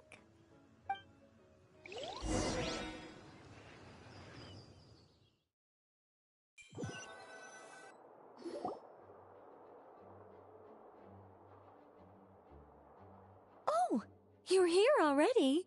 I'm still giving Dodeko a little trim. I won't be a moment. A trim? Does Dodeko need haircuts too?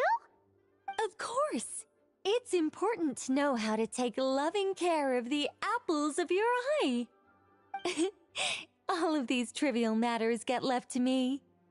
It's because I'm an angel, and angels are, in a way, the guardians of all Teyvat. Oh, right! Wow, that's definitely an impressive-sounding job title. What are you writing? I'm just brainstorming some cool-sounding lines. Oh, write them on these card backs. Of course. Clearly, my lines are pretty amazing, wouldn't you say? Miss Nicole. Kale? You seem a little nervous. I was just wondering, who was the person you mentioned who needed their wish fulfilled? Wish? What do you mean? Miss Nicole asked if we could meet up in Mondstadt once everything was over. She said a friend of hers had a wish that needed my help to come true. Well, you never mentioned that before. All we knew was that you'd arranged to meet in Mondstadt. But we thought it had something to do with the god remains.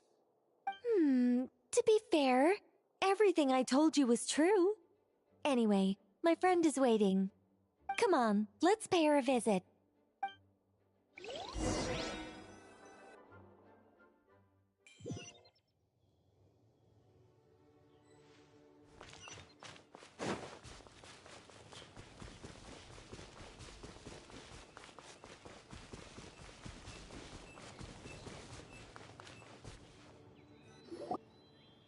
Huh? You're... Surprised? I bet you weren't expecting to meet a woman like me beneath this beautiful tree in a faraway land. An oasis will spring from the place where a djinn resides. That saying falls somewhat flat here in Mondstadt, given that everywhere is already so lush and green. Lilupar, what are you doing here? I made friends with Miss Nicole. I asked her to bring me here and then invite Kale to come. The prologue to this story is that I have a wish. It has stirred within my heart for centuries. Millennia, even. Originally, it was merely Al-Akhmar's lie, but now it has become reality. Could this be... related to the goddess of flowers? My dear young lady, my mistress left her final trace in this world upon you. I can't tell you how glad I am to see you here. And now I have seen you, and peered into your heart. You have experienced hardships and suffered setbacks.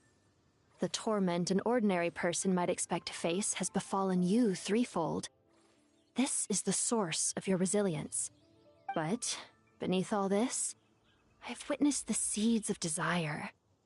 You yearn to return to the simple life you once knew, do you not? I do. I want to throw away everything that isn't mine. But how do you decide what is yours? The scars that others carve into your flesh, the kindness and love they inscribe, are these things not yours as well? They are. This is something I've talked about with Miss Nicole. Miss Nicole said I should learn how to adjust my standards. I just want to live as an ordinary human. Anything beyond that isn't mine. Don't you want anything from the remains of the goddess of flowers? She gave me a revelation once. I think that's already more than enough. In the past, you would not have possessed such a rich heart. Your brief life has taught you to hold on to everything good, to home in on kindness.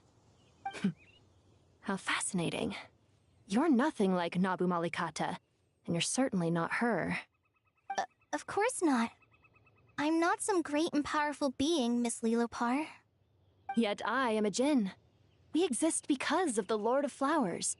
We revere and love her. My wish is to see her one last time, to give everything for her. Kale, can you do this for me? But her remains won't be easy to remove. Are you sure this is what you want? That's beside the point. First, I need to know. Are you willing to do something for the soul of this lonely, wandering woman? I'm willing. But look, you know nothing about me. Even if you have heard the stories about me, all you would know is that I was rightly punished for the many evil deeds I committed. Ah, so you do know. Your lips are quivering, your eyes trembling, and still you're willing to do something for me. Life has been cruel to you, and yet you've learned to be kind. My dear young lady, to repay your kindness, I too must play my part. Are you sure about this, Lilopar? I yearn to see my mistress. For this moment, the world can burn to ashes, the universe be engulfed in flame. I care about nothing else. And you, Kale, I can give you a gift. You'll become just another ordinary human. But Miss Lilopar, what will happen to you? My wish will be fulfilled, and I can die happy. Why would you wish for that? A long, unending life might seem desirable for one who has never possessed it, yet it brings torment to one who has. My remains are scattered across the yellow sands, but my soul can find no peace. Since you've promised to grant my wish, give me that release. Allow the dying to die, and let the dead rest in peace. You have my thanks. Kale, there's no pressure on you. What she said, it's all true. A wish is a genuine desire, after all. It's as if you want to use the last of your life to give me a better future. Nothing so selfless. We'll be using our futures to fulfill each other's wishes. This is a noble act, a beautiful and secret transaction between two women. I understand. Miss Lilopar, I'm ready. Close your eyes, Kale. Then open your soul. From there, I will embrace my mistress. The downpour of flowers is your touch. Like returning to the very beginning. Like surrendering to your grace, my mistress. People say that devotion is beautiful, yet filled with pain. How foolish of them.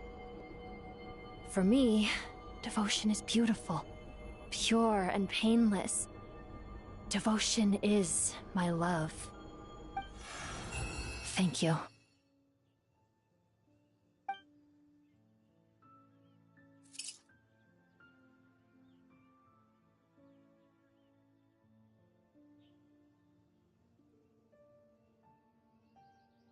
Lilopar! She disappeared?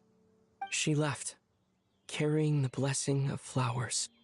Kale, are you alright? I'm fine. Now that the remains are gone, I don't actually feel any different at all. Those remains weren't hurting Kale. Not as she is now. They simply exist. Besides, I could sense a deep yearning within her.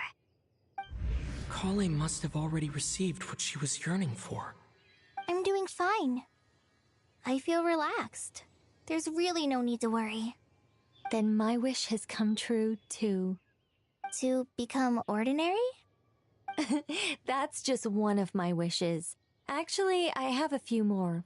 For instance, I want to protect the people I meet and help them find happiness. That sort of thing. So between Miss Lilopar and me, you've fulfilled 2 wishes already, and protected 2 people. Wonderful, isn't it?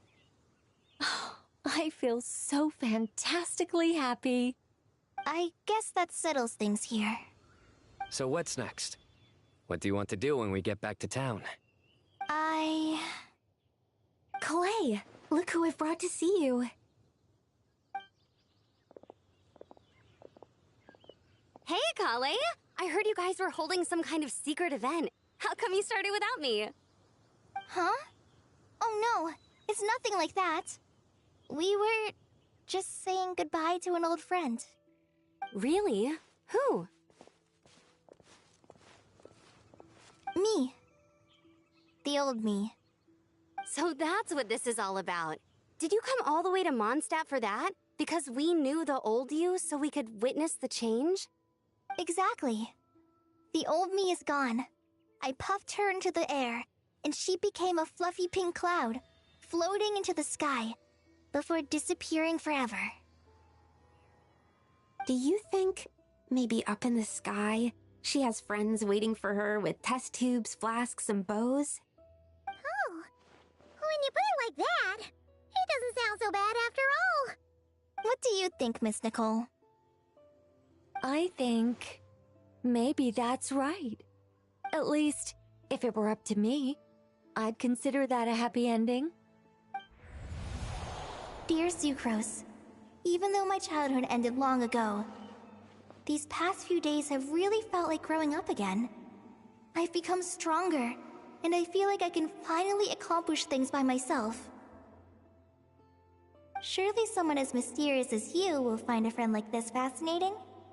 Always growing, always thriving like a plant. I came to say goodbye to my old self. I know that after this, she'll be gone. Thinking about it makes me feel a little lonely. I know the weakness that kept me company will one day leave me too. But somewhere in my heart, I feel a great sense of joy. It feels like I've always wanted to take this step, to walk towards the new me.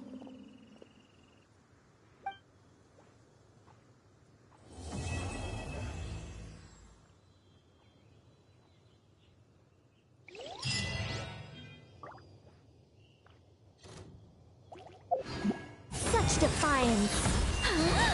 Our little secret!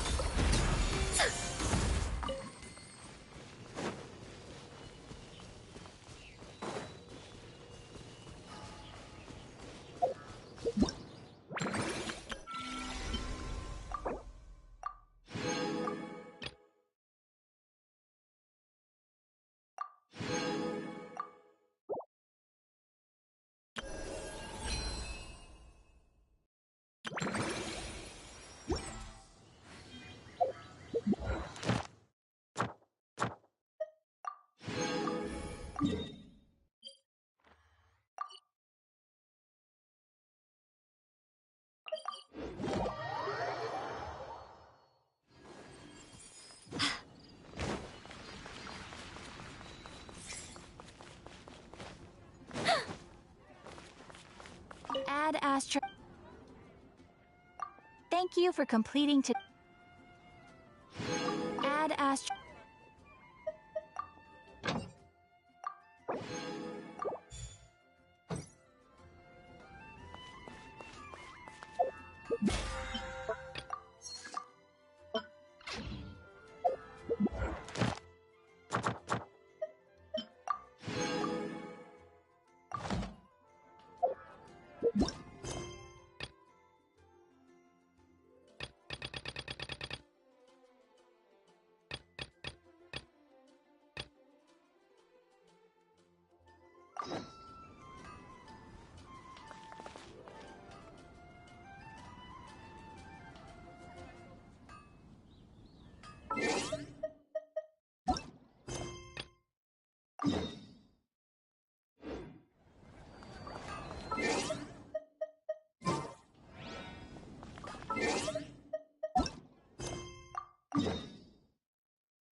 I heard there's a crazed forest boar wreaking havoc around the outskirts of Chinju Forest.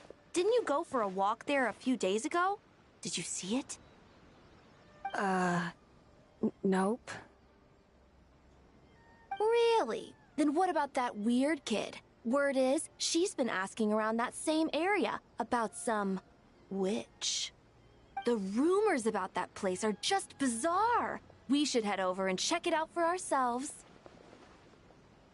Count me out. I just finished working overtime. All I want to do right now is head straight home and catch up on sleep. Yeah, you look dead on your feet. I'd better stick with you till you get back. Don't want you passing out on the way.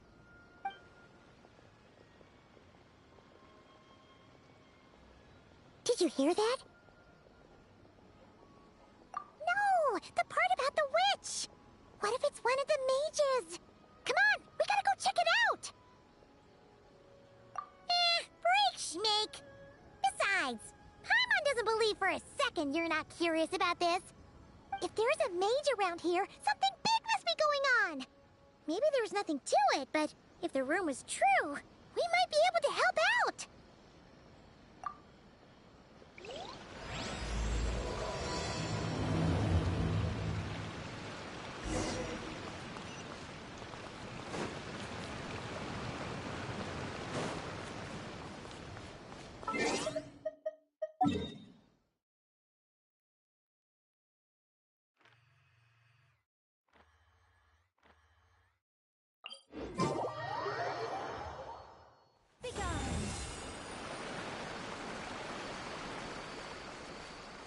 Do I sense treasure?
be the place. Let's see. Any forest boars or mages around? Huh. Guess not. Looks like it was a false alarm.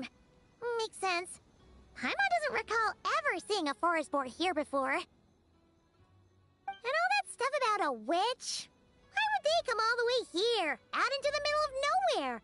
They have way more important stuff to be doing. That's just a stereotype. A witch will do anything for her own amusement, even if it causes innocent people to suffer. That's why it's a hunter's duty to... Wait, you two. You're Alice's trusted confidants.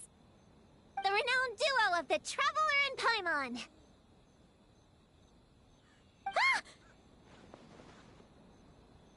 Hold on.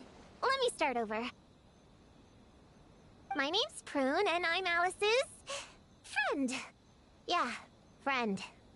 In fact, she invited me here to take care of a, witch-related incident.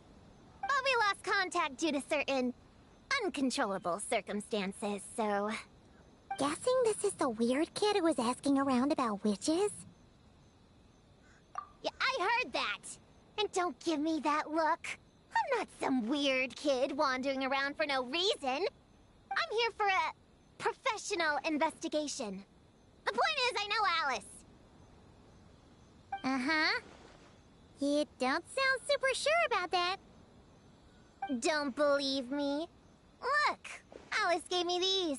Witch's tools. Surely you recognize the magical signature on them. A bell, a hammer, and a tattered old book? Guess they could be special, but they're not exactly screaming witch. Huh. That's odd. Not recognizing the first two I can understand. But this Spondamod textbook really means nothing to you? The Traveler's Companion is supposed to be a well-read, high-level student at the Academia. According to the rumors, at least. 80 years ago, this was the defining Spondamod text. It's a true classic. Wait, you mean companion as in... Paimon? Man! Paimon's academic cred is off the charts! Which is to say... Yes, of course! That text is super... important and all that. Whoa! Why is the bell ringing all of a sudden? In theory, it detects localized abnormal magical fluctuations. Huh? Unusual power surges. There must be one nearby. I just know I'm right this time. It's gotta be a witch. Wait, so you're saying it means a witch is nearby? Just follow me. You'll see I'm right.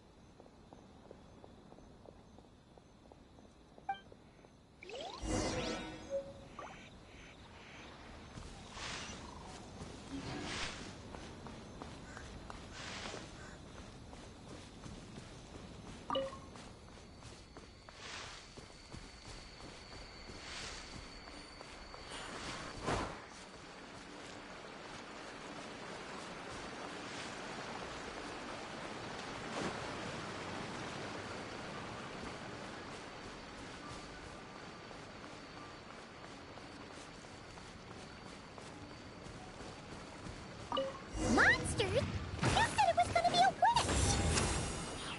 Shoot. Forgot my hammer back there. Sorry, but could you take care of these while I go get it? Thanks!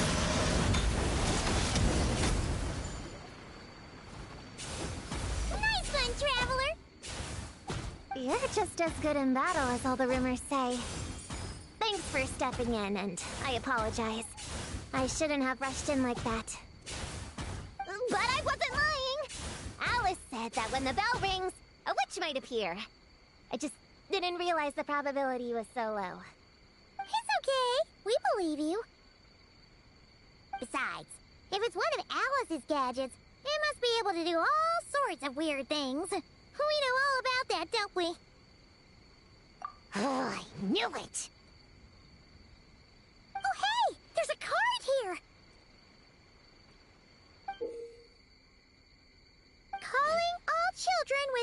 imaginary friends. Do you want to accomplish something great together? If so, go off and find the Dough King. There's also a forest board drawn on it. Could it be the one that's been running wild around here?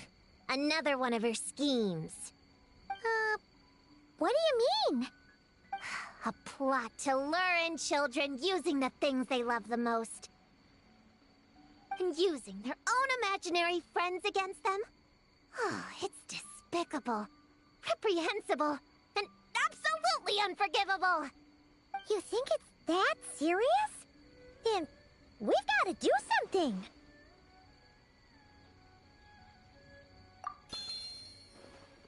There it is again! Please don't let it be more monsters!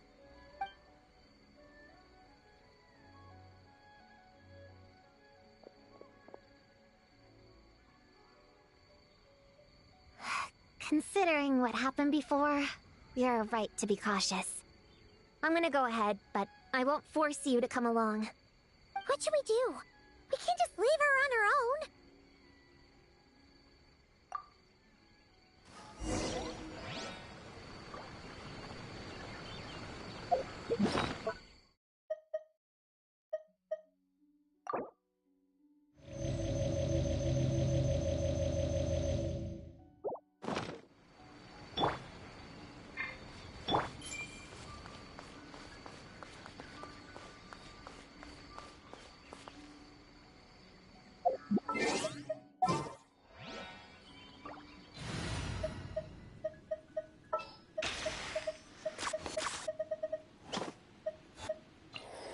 Take heart. Victory will be...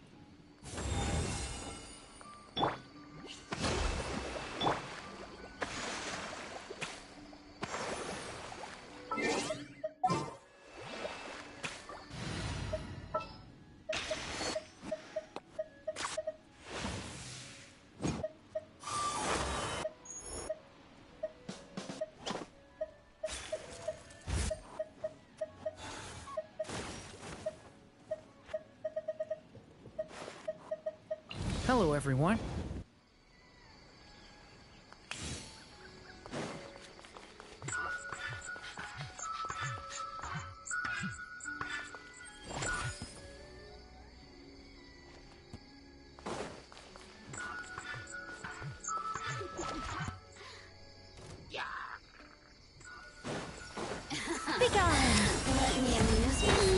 I live within you.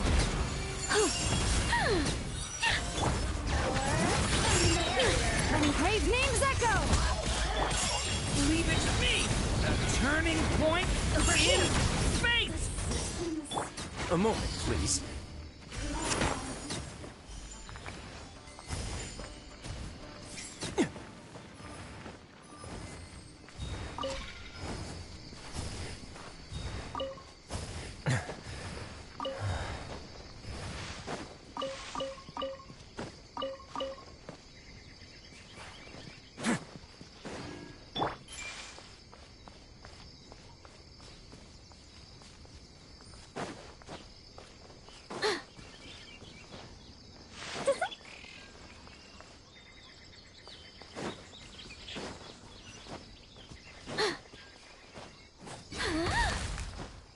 Do I sense treasure?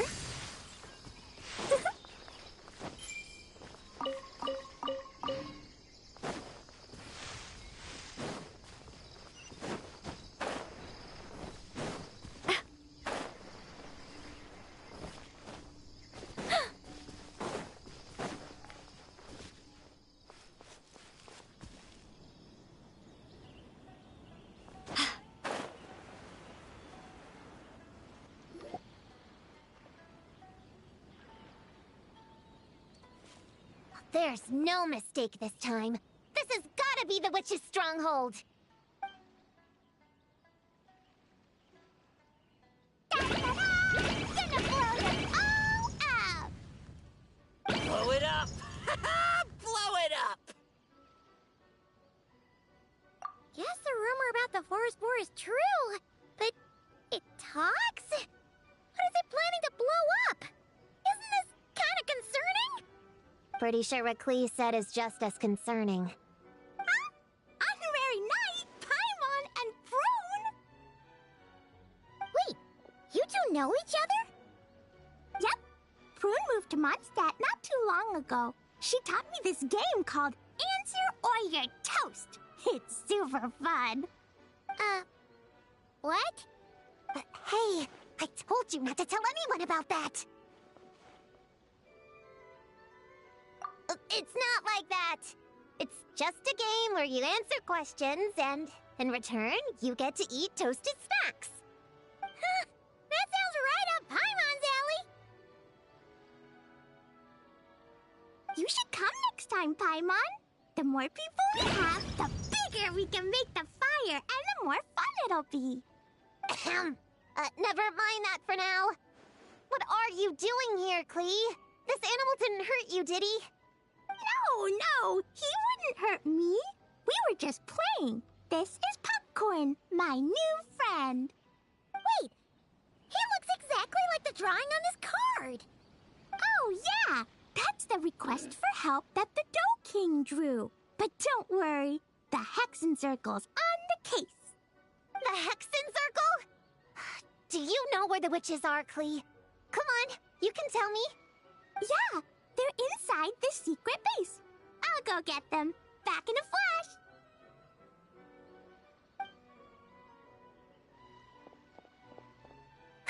I was right. I knew they had to be close this time. Why do you look like you're gearing up to fight a monster? Trust me, these witches are... Ta-da! The Little Hexen Circle reporting for duty. We just talked it over, and Yao Yao said we should put the little in front because we all still have growing to do. The Little Hexen Circle? What in the world is that? She never mentioned it before.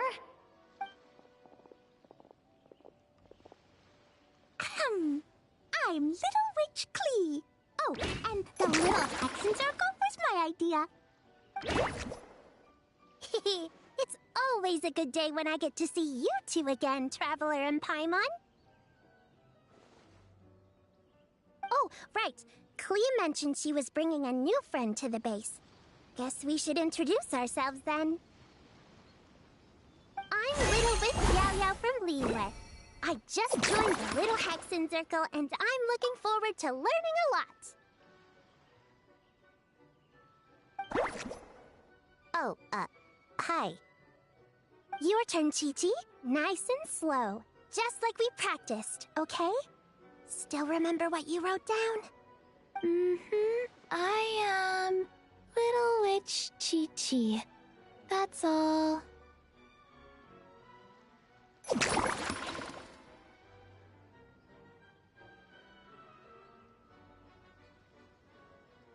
Traveler and Paimon are in my heart. I can remember them without writing things down. New friend is a new face. I will try to remember. My turn? Hello, you two. Oh, and our new friend here. I'm Little Witch Simon.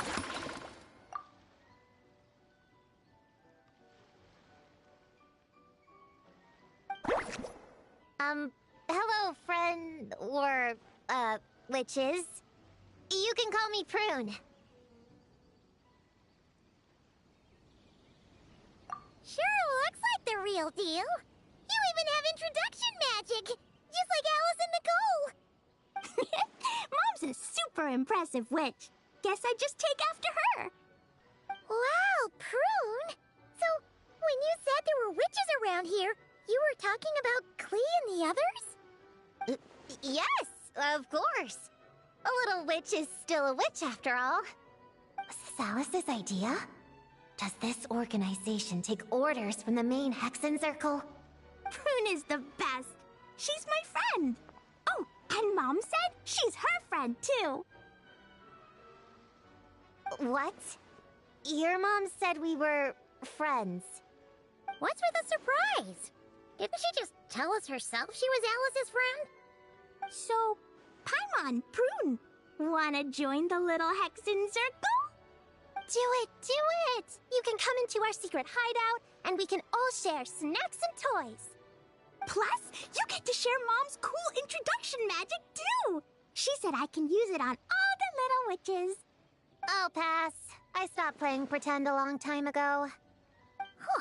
Unlimited snacks are one thing, but self-introduction magic too?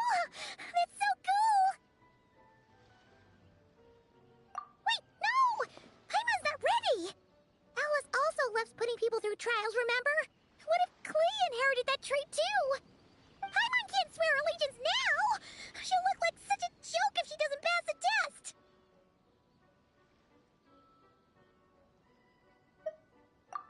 Aww.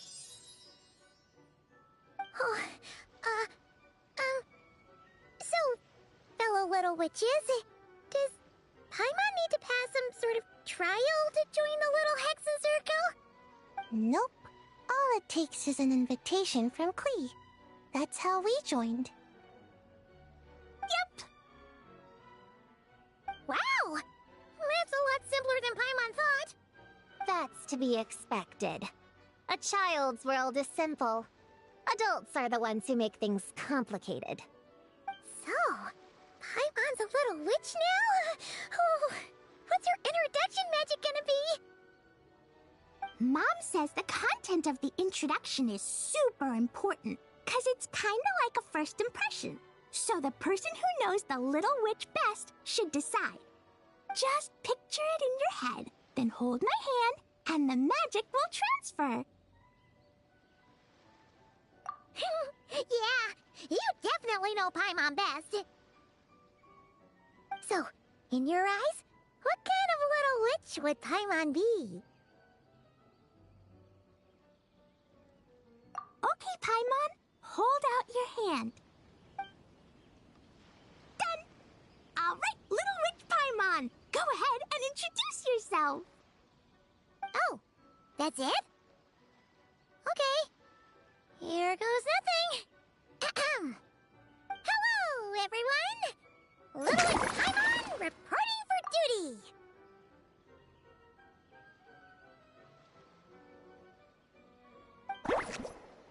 Congratulations, but shouldn't we get down to business? Something doesn't seem right with this boar. Yeah! You said the little Hexen Circle is working on a quest, right, Klee? Now that Paimon's a member, she should get all caught up, huh? So, what's the situation? The whole popcorn thing is super complicated. It's gonna take ages to explain. Can we at least find somewhere to sit down first? Standing is so tiring. Ooh, let's have a tea party then! Tea parties are perfect for long conversations. Great idea! I'll be in charge of snacks and drinks. Oh, I'll get the chairs. And I'll get some toys for us to play with.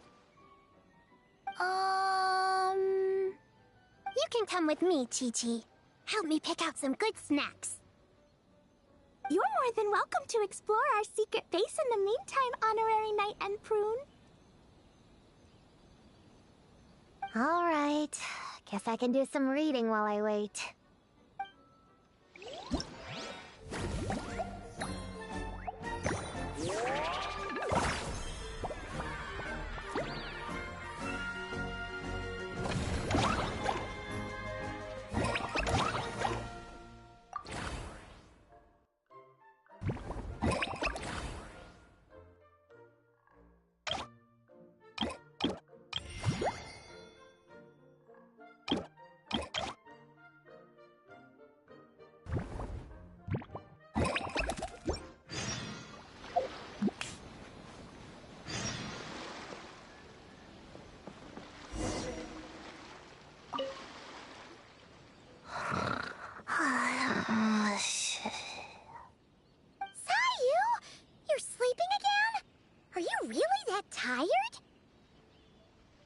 Yeah, I moved those chairs and I had to give Gina all those directions.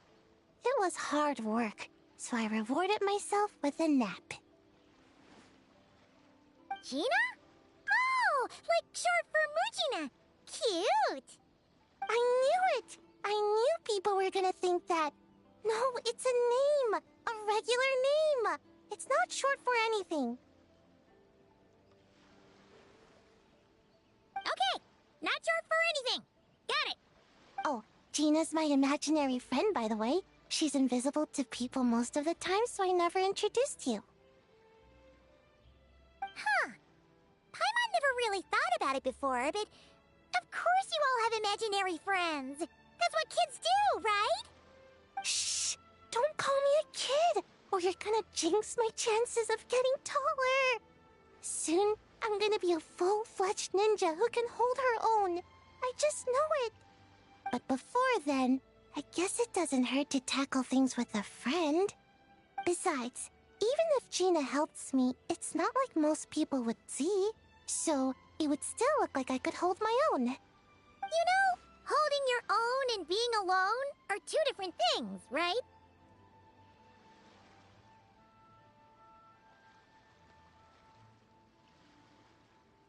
Really? Great! I have this ninjutsu device here that you can use to train with her. I've been so busy with the other little witches, training has kind of taken a backseat. Wait! You're not telling us this so you can slack off while we do it for you, right? What? No, it's not like that. This device is for escape training. Sensei left it for me, but as you know, I'm already really good at running away. I don't need help with my own training assignments. I finished those ages ago. It's Gina. She's even lazier than me. If we're gonna make a break for it together, she has to be able to keep up. So she needs to finish her training. That's what I'm hoping to get some, help with. So, how is asking us to help not slacking off?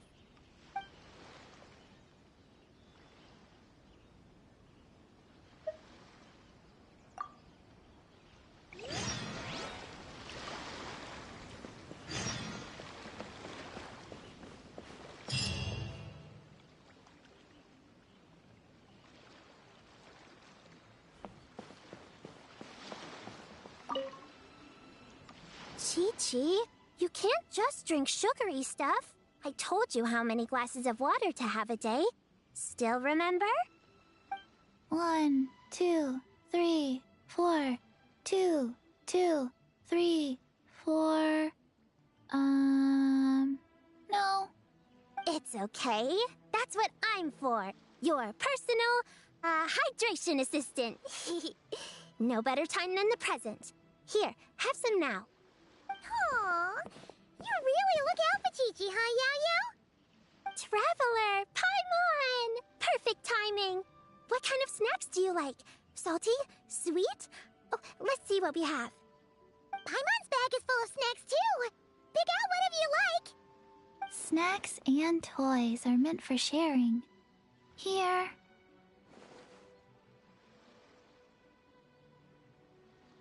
Oh, this is the toy Auntie Cloud Retainer made for us.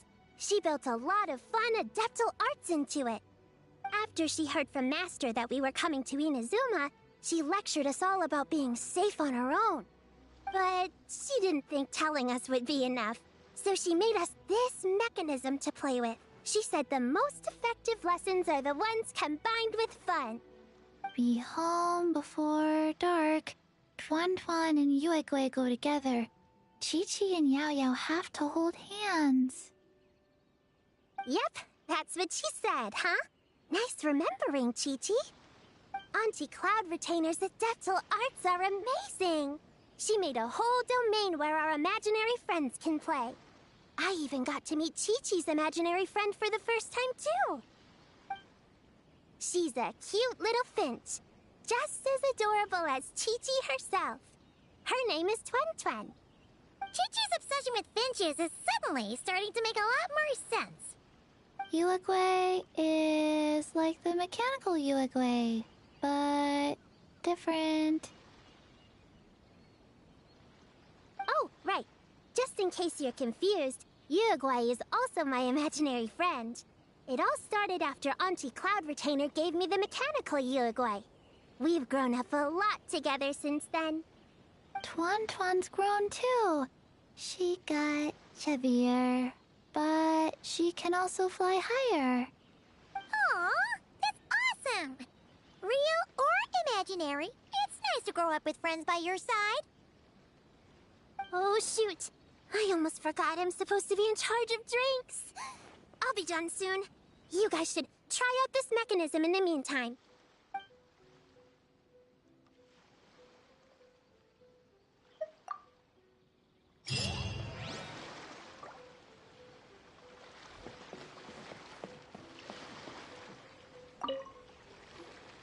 Find any good toys to bring, Klee? Yeah! Mom made me this magic toy so that Dodoko and me can play with bombs together. I'm gonna bring it to the tea party so all the little witches can join in too. You want everyone to play with bombs together?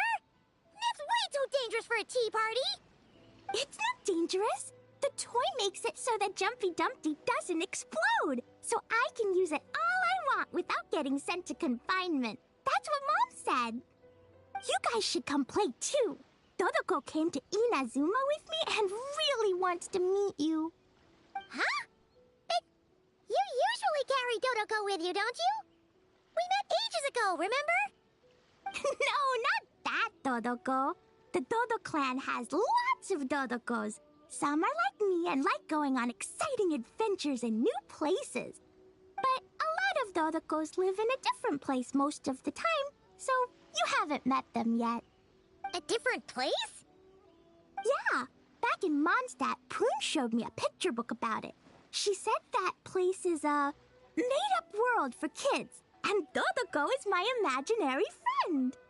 But no matter where Dodokos come from, Mom always finds a way to bring them here to play. Like this time, she put Dodoko in a magic toy. Yeah, we've seen all kinds of Dodokos at this point, but it still feels amazing every time. So, you gonna play bombs with us? Please, please!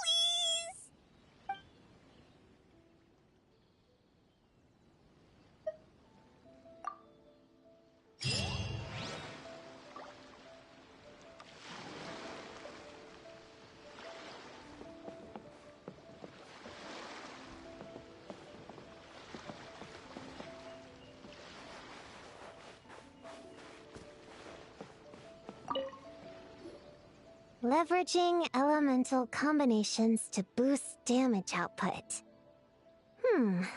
It's clear that with the right strategy, no opponent is invincible, even a witch. The cryo whopper flower just now was nothing more than a plant mimic. It didn't seem like the kind of monster a witch would summon.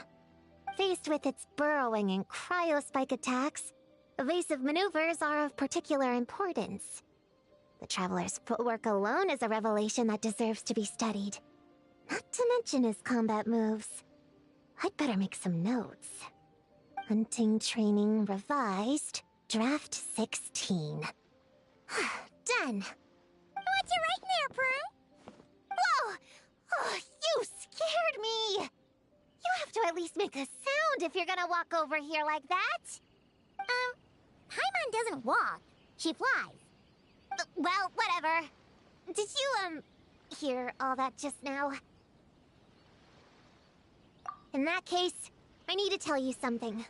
I know it's going to sound unbelievable, but just hear me out. See this book here? Alice gave it to me. But there were a few loose pages tucked inside. Magical pages that transform whatever is written on them into a real place. I know it's hard to imagine, but think of it like being able to go inside a fairy tale. Oh!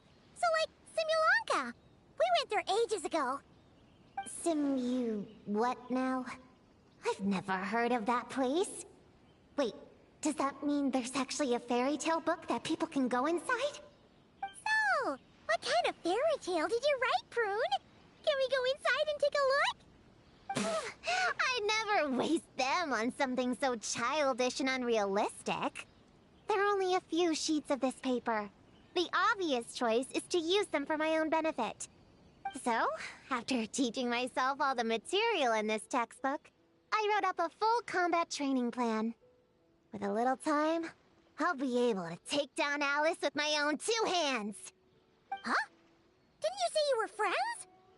What's this about taking her down? Shoot!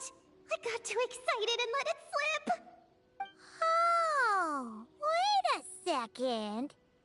Oh no. Is the cat out of the bag? That just means you're super good friends, huh? Huh? We have a friend like that too. Always challenging the Traveler to a sparring match whenever there's a chance. The Traveler's got a pretty impressive reputation after all. You know, Prune, if you're looking to improve your combat skills, you could always just ask him. Of course! What am I doing copying down techniques in secret, when I could go straight to the source? Would you join my practice session, Traveler? Seeing you in action would be an invaluable resource.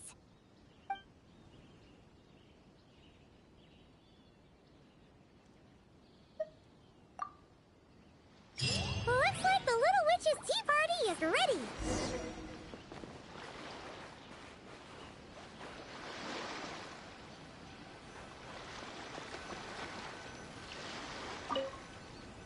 Ready to play bombs with Dodoka?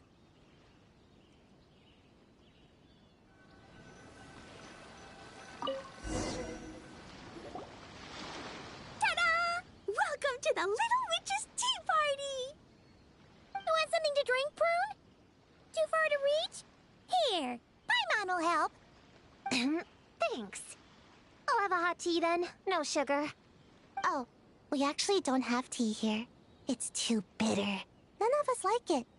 I don't like hot things. Dango milk is cold. Like coconut milk. I like it. Well, if there's no other option then, I suppose I'll have Dango milk. Kinda seems like you were eyeing that from the beginning. Let's just get on with the meeting. You were going to tell us what the deal is with this forest boar? Right! Popcorn is an imaginary friend.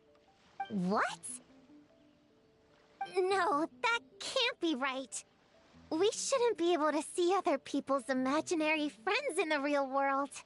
Yeah! We were only able to meet your imaginary friends thanks to magic, adeptal arts, and ninjutsu. And before, we used Lisa's monocle detector thing. What sort of evidence do you have that Popcorn is an imaginary friend? Imaginary friend? Real friend! I don't know, but I believe him. Let's try a different question then. How did you find him? Oh, we were playing outside, and we found the Dough King's request for help. So, we followed the trail and found the Dough King and Popcorn. The Dough King's super nice. Popcorn was just wandering around. It was the Dough King who found him first. Nice! Nice!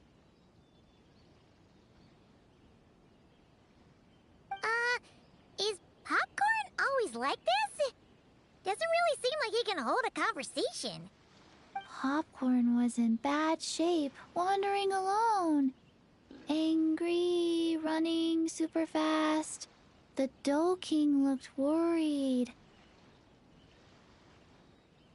He's much better with us. Even talks and smiles sometimes.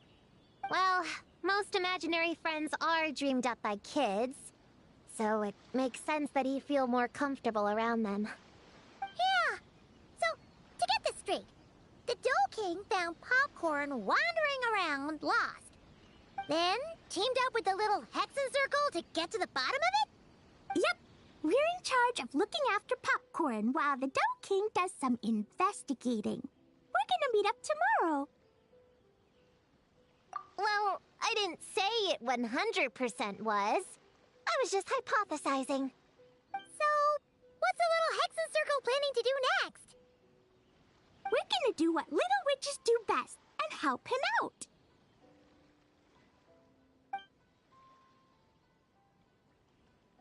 How? By using the same kind of magic the big witches use? I don't know. I've never been a witch before. What do you think we should do, Prune? You're the witches, not me. How am I supposed to... Wait, this could be a chance to get some insider intel. Ahem. Obviously, the best place to start is with... notation. We need to learn from the big Hexen Circle. So it couldn't hurt to go through the members and list their strengths. Oh, well, first, there's Mom. She's just like me and loves going on big adventures with her friends. Then there's my auntie who tells prophecies. If you ask me, Popcorn turned out this way because he didn't get enough sleep. Sleeping solves everything. In fact, I think the best idea is for all of us to just take a nap right now. Oh, and another auntie who talks a lot. We shouldn't just jump to conclusions. We need to do our due vigilance. Or, diligence? Point is, this is an important task. I'm not sure we can get to the bottom of it right now, but while we wait for news from the Dough King, we can at least play with Popcorn and keep him occupied. You know, so he doesn't go around scaring people. And another who loved writing stories. Crossing out sleep, but keeping adventures and playtime. Got it. Then there's a super smart one, and I forgot the rest. Oh, come on, brain, work! Wait, here's an idea. Imaginary friends don't exist without a kid thinking them up, right? So, why don't we try to ask about the kid he belongs to? Popcorn? Where's your human?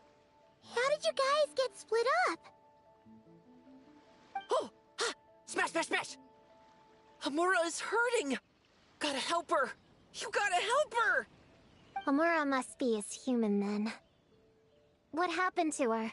How can we help? The Dough King said Popcorn probably has amnesia and can't remember much. Like Chi-Chi. But Chi-Chi and Popcorn are also different because Popcorn can't write. Amura can write! Bring on the tear bugs! Bring on the booger beasts! Mean or nasty or in your face, one punch sends them to outer space! Yeah, Popcorn's been repeating that a lot. Give them one great monstrous whack, then stuff them in a big old sack! Did Homura write that? Huh, it's definitely got personality. Away! Woohoo! Huh. Maybe she's destined to be some kind of new age poet when she gets older. Famous painter, famous chef, world famous filmmaker.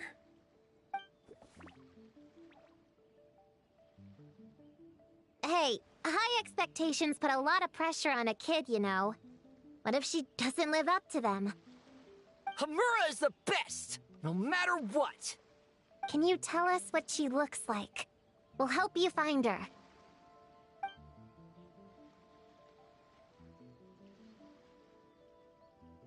Loves pigtails, floral tresses, smiling, and also... Yeah, this is getting us nowhere. Guess that's all we can get for now. What's our next move? Yeah, guess that's all we can do. Meaning adjourn then? Yeah, let's go play!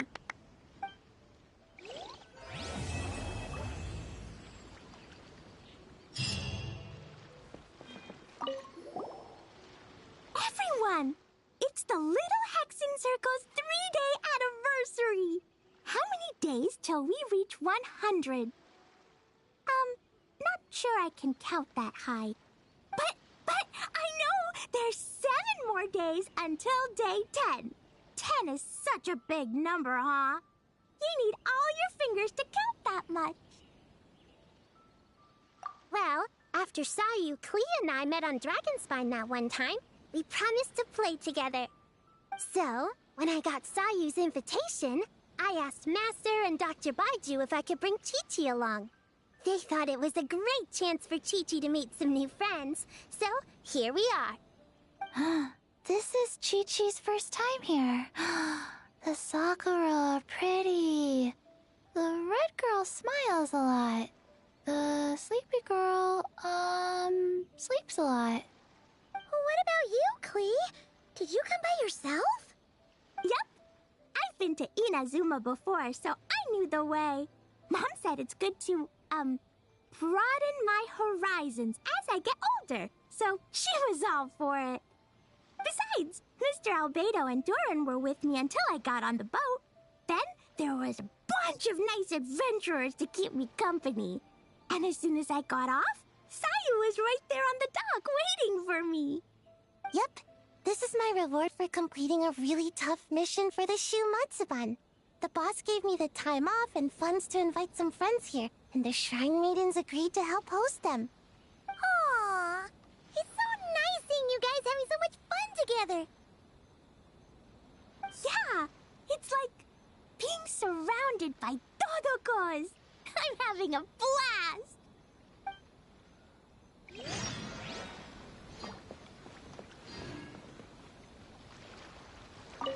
So, popcorn's the name, huh? Think hard, Popcorn. Were you captured by a woman? She would have been pretty. Almost too pretty. No more tear bugs. Blast them! Blast them all away! Ha! I knew it! You're out for revenge too, huh? I wouldn't be surprised if she ends up being the Dough King. No more booger beasts! Blast them! Blast them all away! How about this? Have you seen a puppy around? Cute and small? He's an imaginary friend too. Blast them! Blast them all away! Stuff them in a big old sack! You have no idea what I'm saying, do you?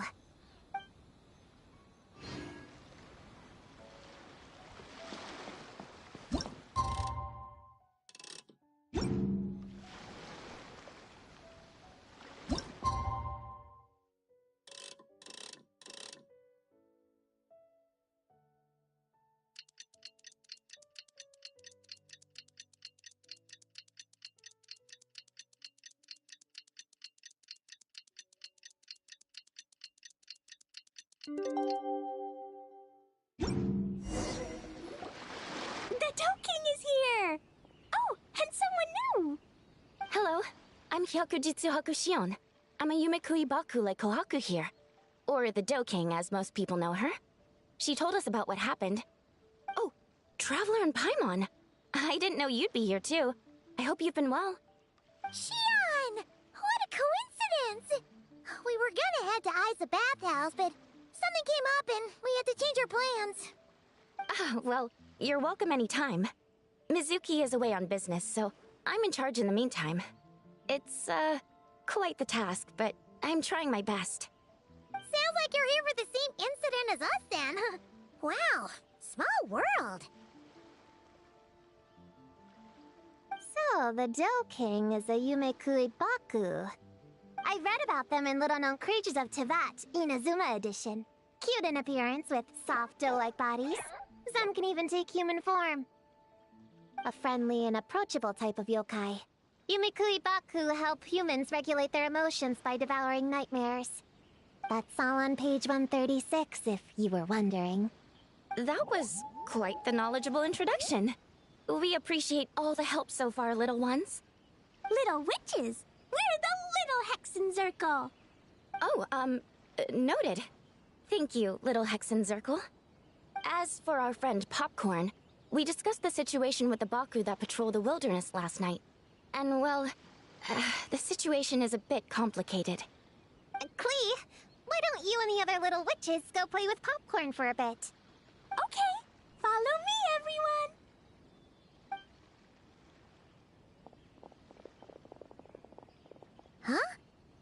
Did you send them away on purpose? Well, our Baku friend here did make it sound kind of serious.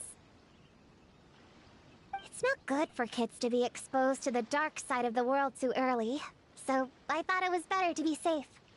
You could stand to take your own advice. I heard that. You just have to blurt out whatever pops in your head.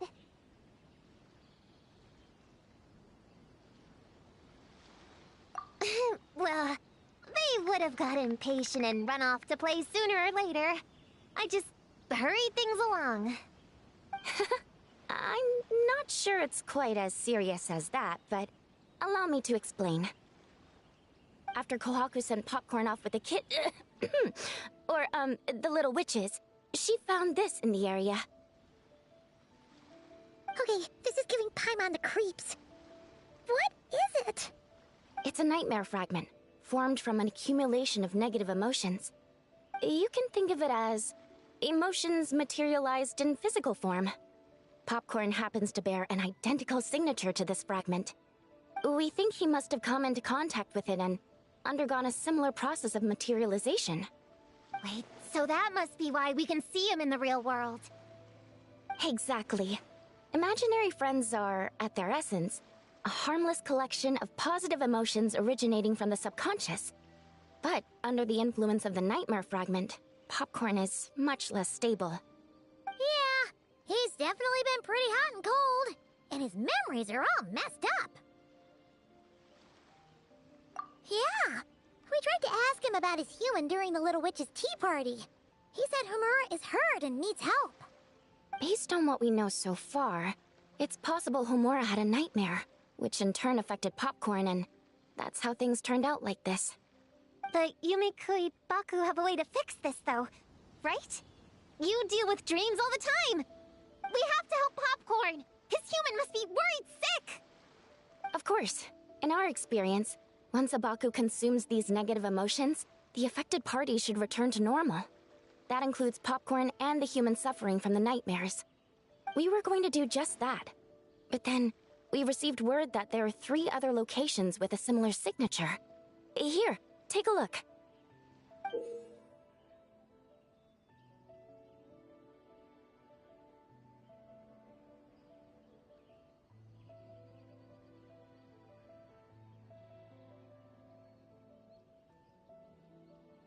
That means there are 3 more of these nightmare fragments? Yes. The emotions contained within are highly volatile. Devouring this one right now could make the others even more unstable. It would be safe to retrieve them and devour all of them at once. That's not quite where our talents as Baku lie, though. With our round bodies, short legs, and stubby hands, we can't run fast or hold tools.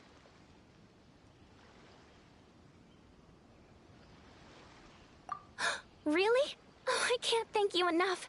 Here, take this map with you. Oh, be warned though. The negative energy within the nightmare fragments might affect the surrounding environment. So pay close attention, and if you notice anything unusual, a nightmare fragment could be close. I'll gather a few other Baku, and we'll be back tomorrow with empty stomachs and the materials needed to prep the nightmare for consumption. Oh, you need to prep it? You can't just dig in? It's nothing special, just a bit of seasoning. Nightmares don't taste that great, so the seasoning helps them go down easier. Oh, yeah. That sounds rough. It's what we do. Alright, I better get back to work. Kohaku will look after Popcorn in the meantime. See you tomorrow, and best of luck.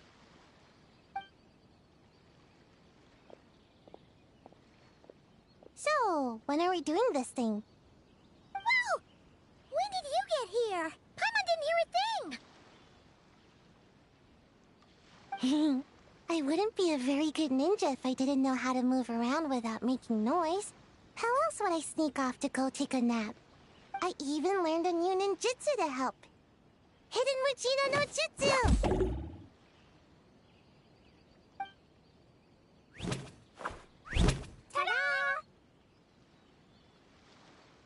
Ta-da!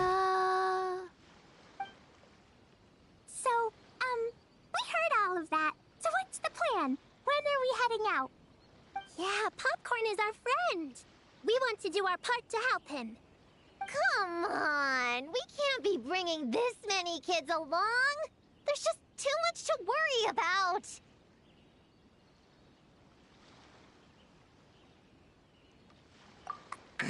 I'm not a kid.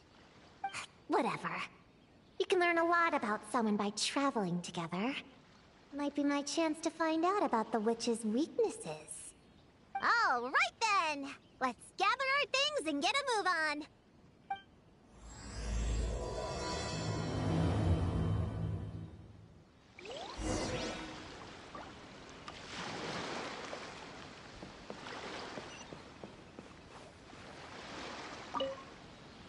All right, I'm ready to head up.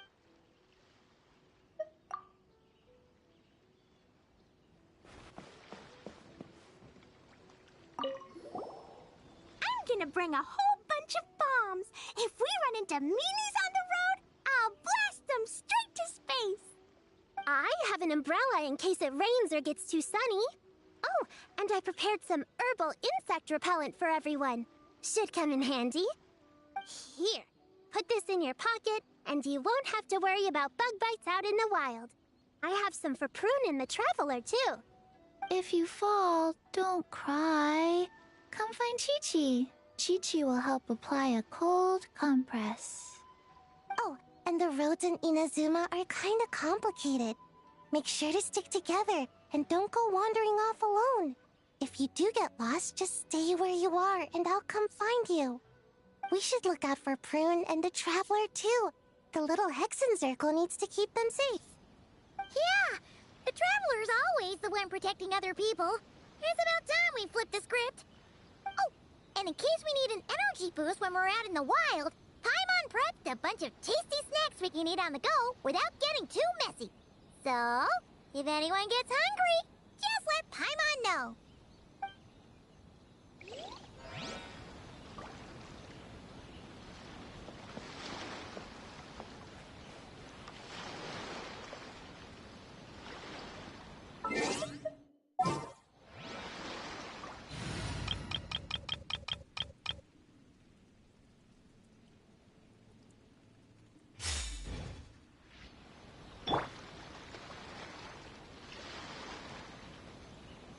All right, I'm ready to head out whenever.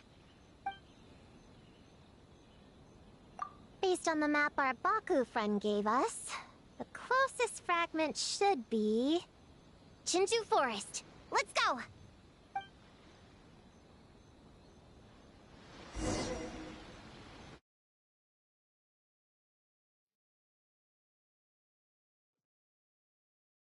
This little grove is the place marked on the map, right? Yeah, I know this place. I've slept in every single tree here. It used to be number 5 on my list of best napping spots. Used to be? It dropped to 7th after one of the Shrine Maidens found me. All right, let's split up and look around. It'll be more efficient. I'm a pretty good climber, so I can search one of the trees. Sayu can take another, and the rest... Come on, Prune, let's race! We'll start from here and see who can find the clues the fastest. Wait! I wasn't done talking! Come on! It'll be good to stretch those muscles!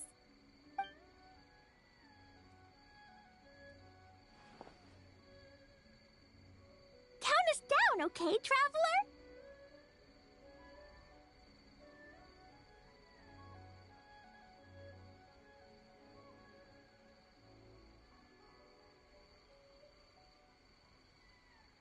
Stick close to me, Chi-Chi. Paimon, carry me!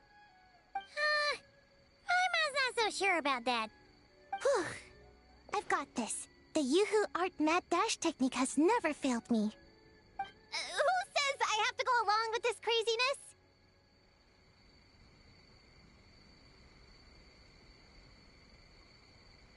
Charge! That's it. I can't lose to some kid. Huh? What are you still standing there for? We're falling behind! Here, grab onto me.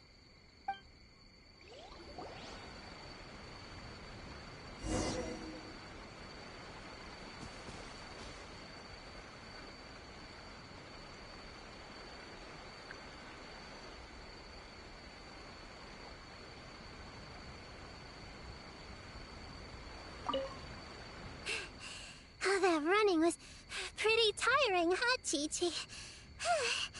We can take a little break if you want. Chi-Chi isn't tired.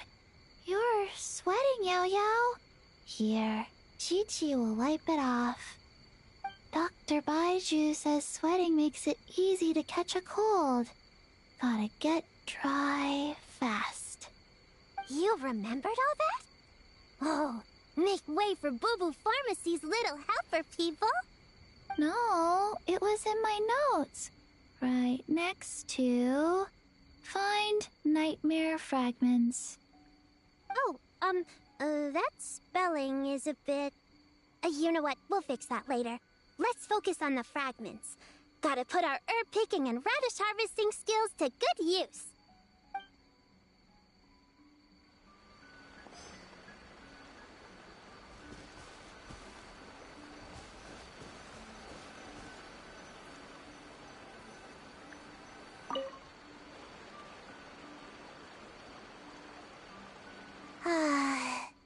This spot is as comfortable as ever.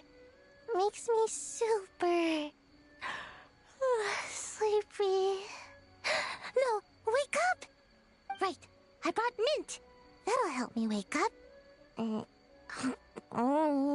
The sooner we find these fragments, the sooner I can sleep.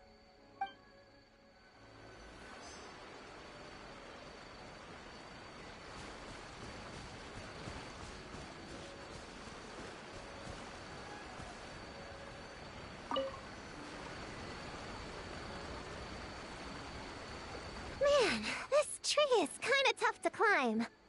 Good thing I got plenty of experience climbing roofs and not cry.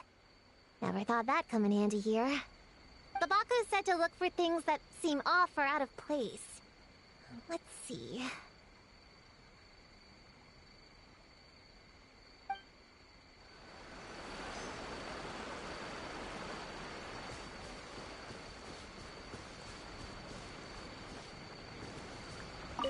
Gonna blow them all up! Put on the brakes there, Klee. Mondstadt be bombed, Klee be doomed, remember? But we're not in Mondstadt. Which means it's even more important to follow the rules, right? If you want to keep going on adventures, you need to show the knights how well-behaved you are, even when they're not around. I can be well behaved. I want to go on all the adventures with the little witches. Then how about you search around the bottom of the tree, and Paimon will fly to the top and have a look. Okay, be careful, Paimon. I'll be careful too.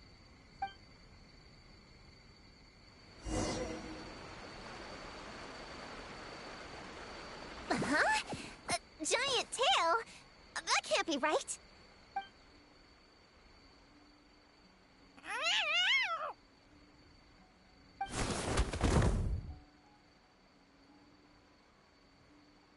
That hurt! Traveler, Paimon! Seeing you, I feel much more awake. Oh, and who are these kids?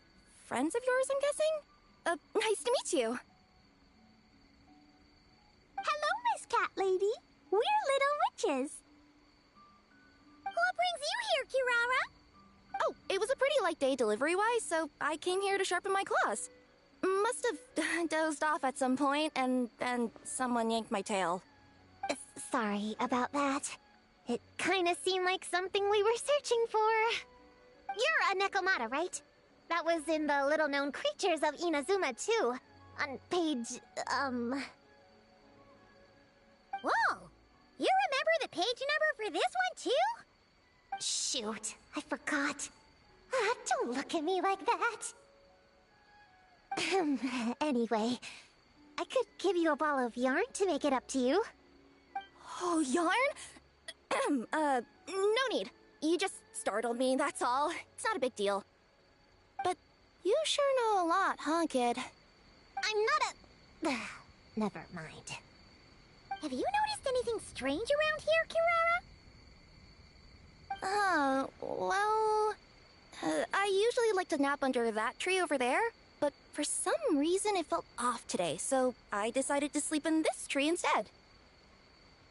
Alright, you guys can keep chatting. I'll go check it out.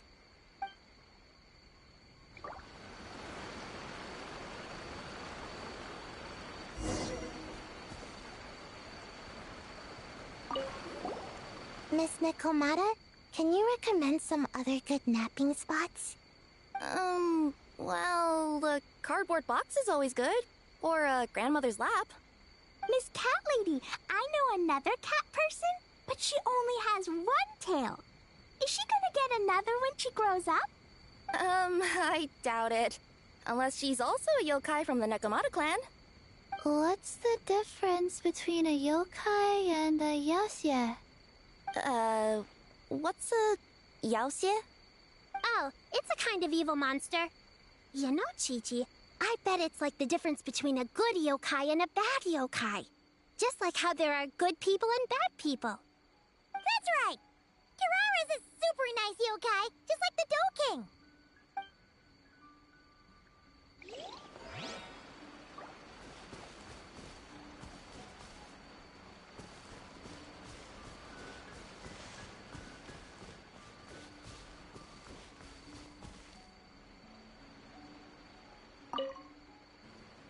Yep, looks like there is a nightmare fragment here. Let's store it for now. We should press on to the next location.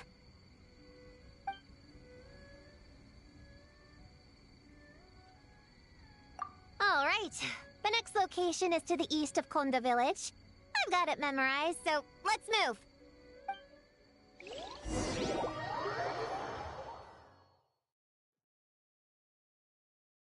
Alright, after last time we're all clear on what we need to do, right? Let's split up and investigate the area. If you find something, just give a shout, okay? All clear? Yes, ma'am! Yes, ma'am. I didn't mean to make it sound like I was bossing you around, Traveler. Well, dismissed.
Honorary Knight! Paimon, Prune, over here!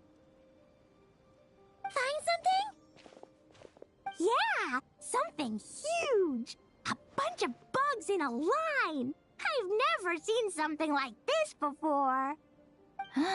Me neither. Wow. Oh, these are Onikabuto. They're all over Inazuma. In Master's Garden, I saw ants do something like this before. But if they're moving to a new home, why aren't they carrying anything? Strange. Onikabuto are typically nocturnal creatures. During the day, they usually hide in cool, shady places like bushes or between rocks to avoid predators. You sure know a lot, Prune. Ahem. Their diet consists of tree sap and wild fruit. Given that they're nocturnal, you have a higher chance of encountering them at night.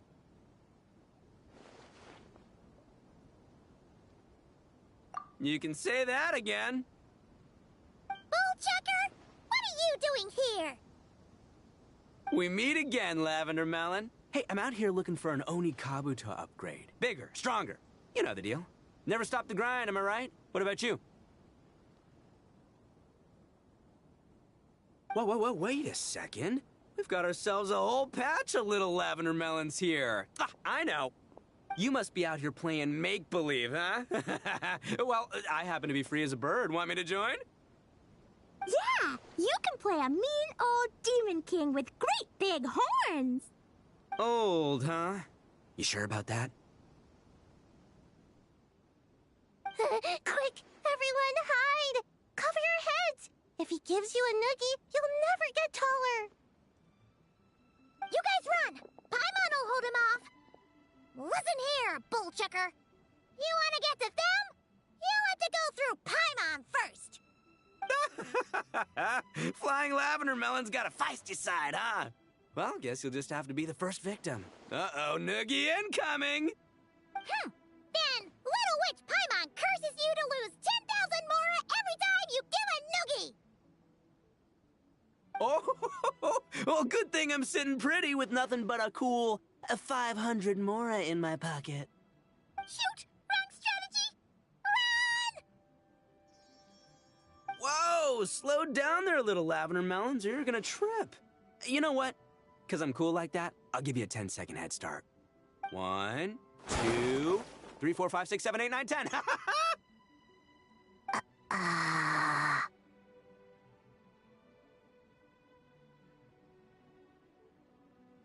Wait, I know. The weird behavior of the Onikabuto is a clue. They would never venture out during the day, unless something happened to their original habitat. In other words, we just need to follow their migration back to the source. Yep, it's here! Come on, let's pick it up. That just leaves one more. We're so close. Please, the little witches were the ones who noticed the Onikabuto. They deserve the credit. Only kids are obsessed with bugs like that. I doubt I would have even spotted them.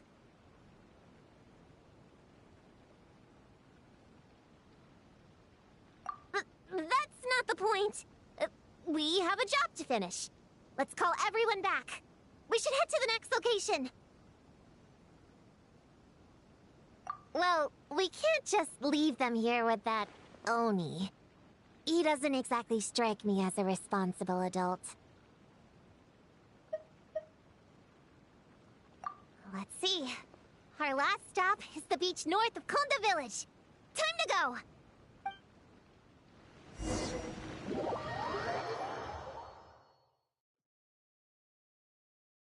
Alright, this is the last location. Where should we start looking? Huh? A group of monsters? Well, that seems a bit obvious. It's just a few slimes. I'll deal with them. Come on, little witches! Let's give Prune a hand!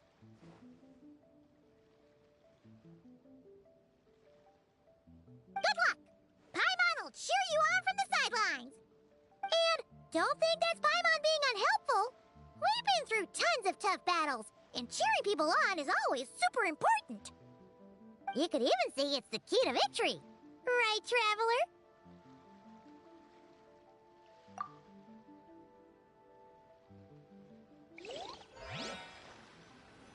Go, Queen, go! Use Jumpy Dupsy! Go, Bull Ninja Sayu! Get him, Yogui! Nice one, Chi-Chi! Everyone's back in fighting form! Didn't expect them to be so strong. Gotta figure out the right counter strategy. That's the spirit, crew! Get him!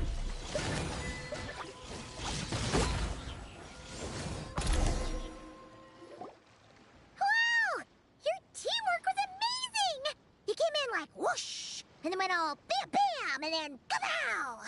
The monsters didn't stand a chance! You weren't bad either, Paimon. Your voice was nice and loud. Impressive fighting, everyone! Little witches are just awesome like that. That tuckered me out. Hungry. Auntie Cloud Retainer said it's not good to wander around in the wild after dark. This is the last fragment, right? Let's pick it up and head back.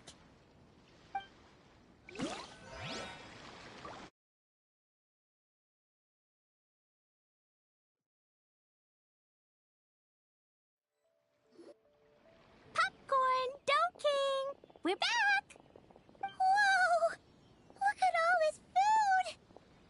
guys do this for us?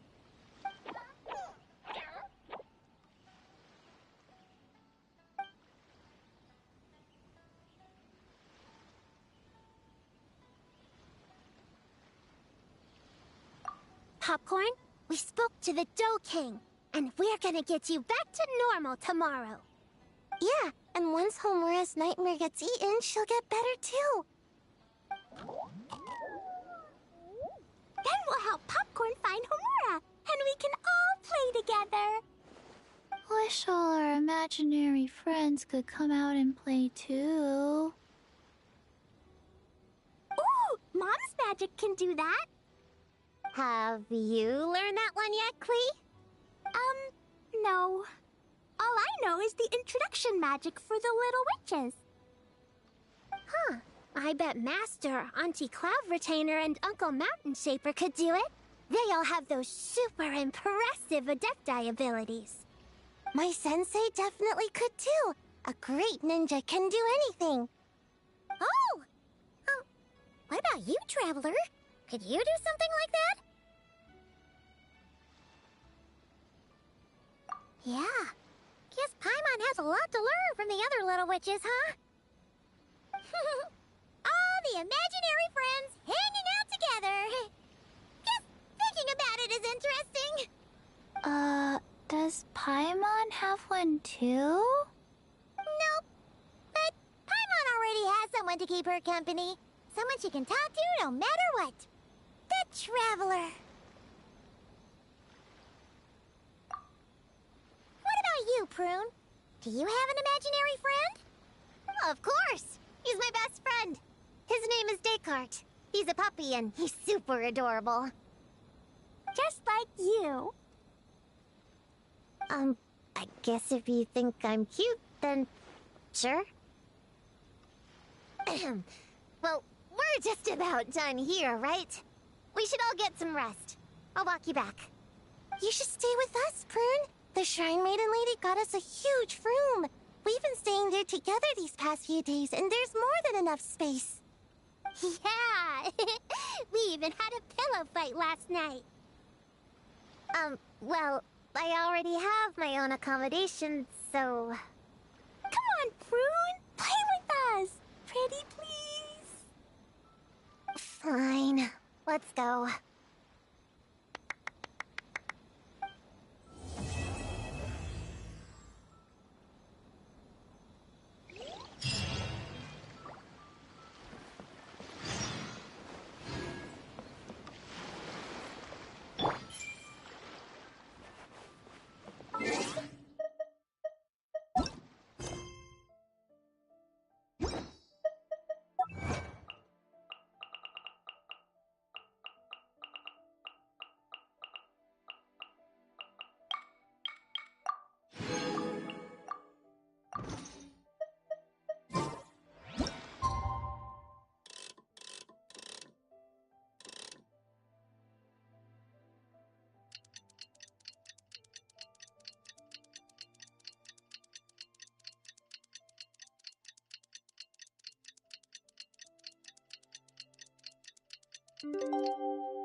All right, we're all set. The Baku have been fasting all night, so we should be able to get rid of this nightmare no problem.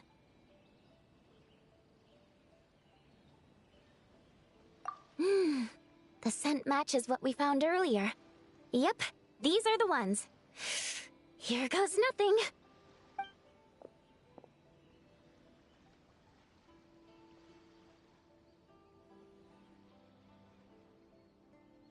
Hey! Looks like Popcorn is back to normal. Whew. Finally, I don't feel so dizzy anymore. I remember now. I remember everything. Thank you for keeping me company these past few days and helping Homura overcome her nightmare. Our pleasure. How did you get separated from Homura anyway? Aren't imaginary friends supposed to live inside kids' heads? Well, actually, Homura is all grown up now. Her work has been so busy and stressful, she can't even sleep most nights. And when she finally found some time to relax out in nature, she had a nightmare the minute she tried to take a nap. I just wanted to give her a chance to rest. So I tried to get rid of the nightmare by going inside of it and beating up all the things tormenting her.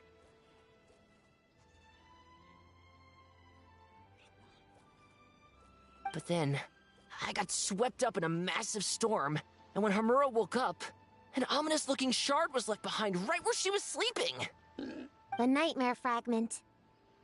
Yeah, so I tried to smash it to pieces.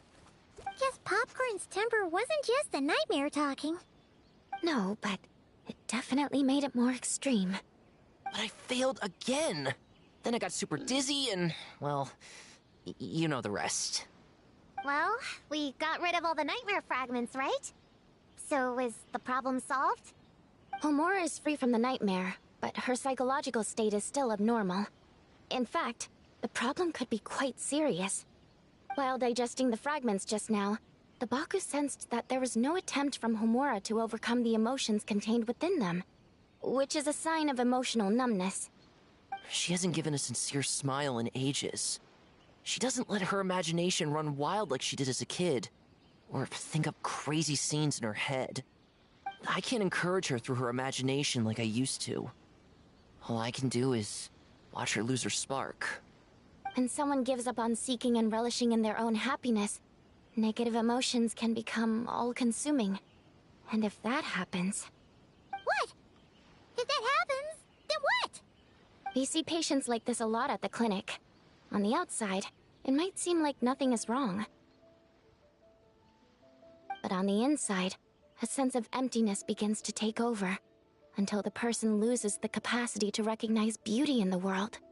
As one of our patients put it, it's not that I'm gone, it's the knowledge that my inner child is never coming back. No! I have to help her!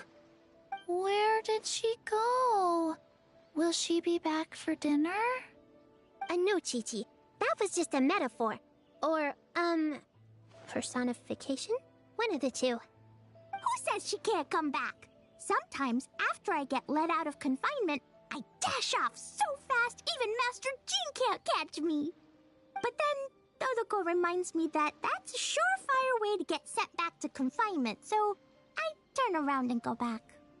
Well, there's a more literal take, but Paimon thinks the logic still applies. Yeah, I think so too. If anyone has a chance of getting through to her, it'd be Popcorn, right? He is her imaginary friend after all. She has to listen to him. True. I'd hate for her to get to the point of needing professional help. If she can work through these problems on her own, even better. But Popcorn said Homura hasn't thought about him in ages. She's not gonna be able to hear him or talk to him. Which is why our first priority is to get her to remember him. I have to find Homura. I have to help her. Wait, don't just run off! The little Hexen Circle wants to help too.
Of the Ame-Noma art. Ah! Popcorn's over there! Come on, Homura, the proposal you submitted still has issues. It needs to be more creative. It needs that spark. Back to the drawing board. Your ideas were so good when you first started working here. What happened? You know how crucial this pitch is for us. We value your work, but you need to get your head in the game. But this is already the 12th draft. Never mind. Understood. Wait, that's Homura? Isn't that the girl we met outside of Isa Bathhouse a few days ago? That person Popcorn keeps ramming into must be her boss. It doesn't seem like either of them can see him. Homura still doesn't remember Popcorn. So, she can't see him. Guess she doesn't wear her hair in pigtails now that she's all grown up, huh? Well, long hair is a lot of work. And no more flowery dresses either. Well, my mom says pants are easier to work in. But I suppose it's just a matter of wearing what's comfortable. There's an exhibition being held in a few days. You need to find some time and show the client around. Take good care of him, all right? Our orders for the next year depend on it. Oh, and draw up a diagram while you're at it. You're always doodling something or other, aren't you? Doesn't need to look that impressive up close, just enough to impress the client during the presentation. Draw up a sketch. The actual content doesn't matter, just make it look good. We'll change it later depending on the client's feedback. Man, that workload is triggering my fight or flight. Or just flight, to be honest. Come on, Homura! Stand up for yourself! Of course.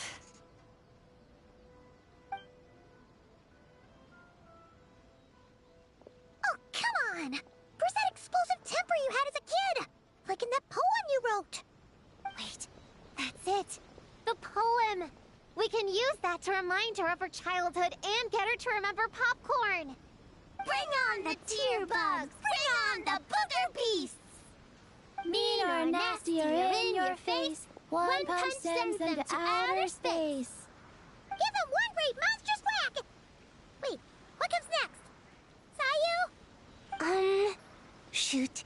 I think I dozed off during that part. Give them one great monstrous whack. Then... Stuff them in a big old sack! Yeah! I've got a sack with your name on it! Hey! Wait! What is it? Confused about something? I think you're the one who's confused. Your feedback changes from one moment to the next. You don't even know what you want, but somehow you expect me to read your mind? Maybe if you actually thought things through, we wouldn't have to redo them. You want me to make the decisions? Fine. Then don't micromanage me. You nitpick everything I do just to complain again when I change it. You talk about a lack of creativity, but I don't see you coughing up ideas. You say the company values me? Really? Because I work myself into the ground every day, and do I even get a free cup of coffee to keep myself awake? No! I buy it myself! Of course, we plan to reward our hard workers with several level... I'm not done. You want to talk about rewards? Because it seems like you just reward us with more work. Half the work I do is outside my job description. I'm not a machine. You can't just wind me up and keep me running forever. I'm overworked. I don't get enough sleep. I can't keep going on like this. You're my boss. If I can't have your mentorship and guidance, the least you could do is create a suitable working environment. Oh, and drawing is what I do for fun. Not another thing you get to use to order me around, so just... shut up! Okay, you're upset. I see that, and you're right. I put too much on your plate. I'm sorry. You should take some time to relax and recharge. How about a 3-month paid vacation? Huh? Ah, of course. Put my Mora where my mouth is, right? I'll add on a 3 months bonus. How does that sound? A 3 months bonus. 3 months bonus. 3 months bonus. 3 months bonus.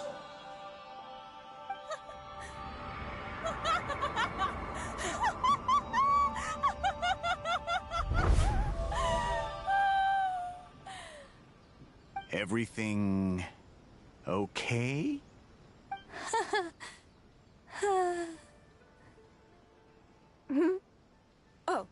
Oh, yes. You sure? Actually, no. Everything is not okay. I think the proposal I submitted is more than competitive enough. Maybe I could talk you through it, and then you can decide whether changes are really necessary. But first, I'd like to take 2 days off.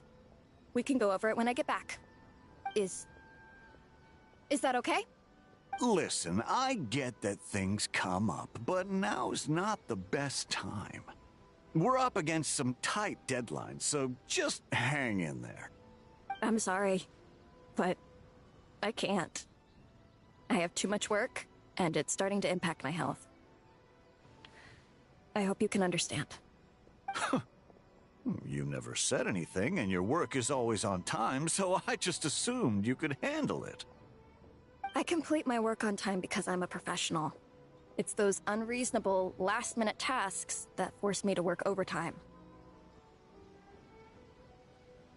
And I've been doing that a lot lately. I was hoping you could be a little more mindful of the work you assign me in the future. But the client is going to be here soon. How am I going to find someone on such short notice? Entertaining clients was never part of my job description to begin with. Of course. If you really can't approve my time off, I've made peace with having to... Now, hold on just 1 minute. No need to be rash. How about this? Rest up, get yourself back in working order, and your position will be waiting. Just don't make it too long, okay? Of course. I'll try.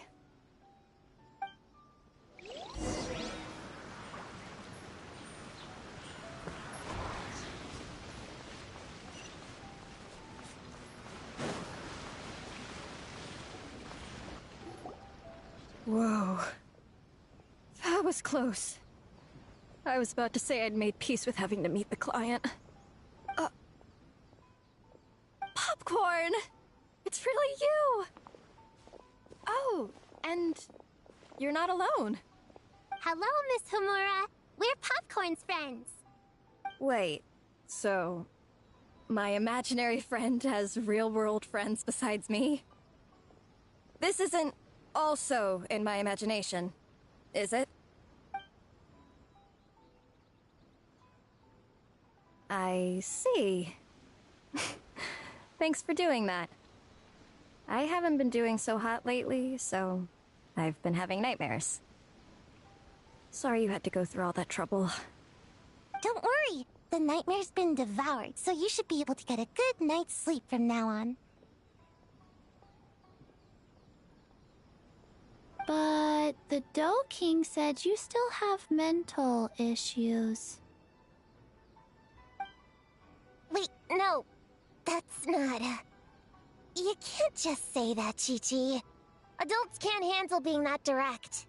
So, anyway, Popcorn said you've been really busy at work? Yeah. This is my first job. I was so excited at the start, thinking this was my chance to make a name for myself. But reality turned out to be pretty harsh. Endless work, difficult relationships, and plans that fall through. I couldn't even solve one problem before even bigger ones would pop up. It was suffocating.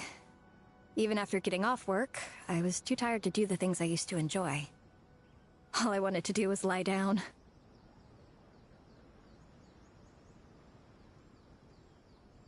I know exactly what you mean. The adult world is a cold and cruel place. How in the... You're not even an adult! Huh? I don't get it at all. world, right? Mom said grown-ups are just big kids in grown-up clothes. Huh? Yeah, I've gathered a lot of intel about this. Turns out, when no one's looking, some grown-ups play their own games too, or put on little puppet shows, or even pretend to cook stuff. I won't say who, though. Nothing has to change. We can still fight monsters or pretend the floor is lava. You just have to picture it, and we can do it! Kinda like how I imagined going on that rant just now. Even though it wasn't real, just picturing it felt pretty cathartic. That's not enough, though. Children are innocent. Their fantasies become real to them, so make-believe gives them genuine happiness. But adults know it isn't real, so imagination becomes a form of self-deception. It's called a mental escapade. Oh, right! Yes, that! Oh, shoot. I memorized it wrong. The point is, you can't just fantasize about the things that make you happy. You have to take action. That goes for work and regular life. Whether it's something or someone that's getting you down, you never have to accept the status quo. Just like earlier, saying no is the first step. And if it continues to stand in your way, just give it the old tear bug and booger beast treatment. Yeah, that's the spirit. And if all else goes wrong, I guess the worst case scenario is you just find a new job. Yeah, that's... actually, not sure if that'd be something to celebrate. Are you disappointed in me, Popcorn? All those dreams I had as a kid, and I haven't achieved a single one. I grew up to be a pathetic adult, huh? Can you eat as much tempura as you want, day in and day out? Well, I guess. Can you buy your favorite light novels and manga without having to ask an adult? Yeah. I make my own mora, so I can buy whatever I want. Then you're an amazing little adult in my book.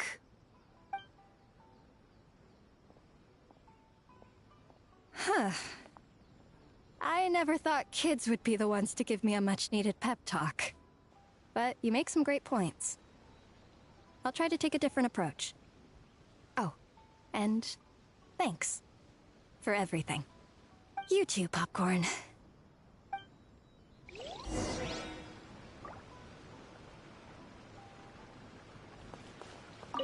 Are you disappointed in me, Popcorn? All those dreams I had as a kid, and I haven't achieved a single one. I grew up to be a pathetic adult, huh? Can you eat as much tempura as you want, day in and day out? Well, I guess. Can you buy your favorite light novels and manga without having to ask an adult? Yeah. I make my own mora, so I can buy whatever I want. Then you're an amazing little adult in my book.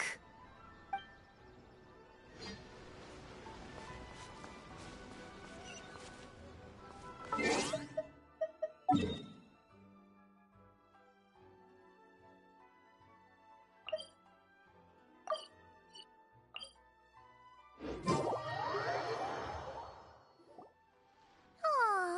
it's so nice seeing Popcorn and Homura together again. Yeah. Makes me think about Descartes. Wait a second. What am I even doing? I've barely made any progress. Prune, what's wrong? Well... It's okay. If you don't want to talk about it, we can pretend we didn't hear anything. But if you do choose to trust us with it, I'm sure we'd all be more than willing to help out. Right, little witches? Yeah! In my heart, Prune is already one of us. We all like you a lot. Definitely. We worked super well tracking down those fragments. It's like we were made for each other. Plus, our heights all match too. You even taught me how to use a hammer like the pair of stilts so I could feel what it'd be like to be taller. Prue knows a lot and likes sharing. She gave me a book on finches. Paimon seconds all that. Besides, she's so used to you being a part of the little Hexen Circle now, she can barely imagine divvying up snacks without counting your share. You guys... I'm not that great. I've been lying from the start. I'm not Alice's friend. I'm a witch hunter.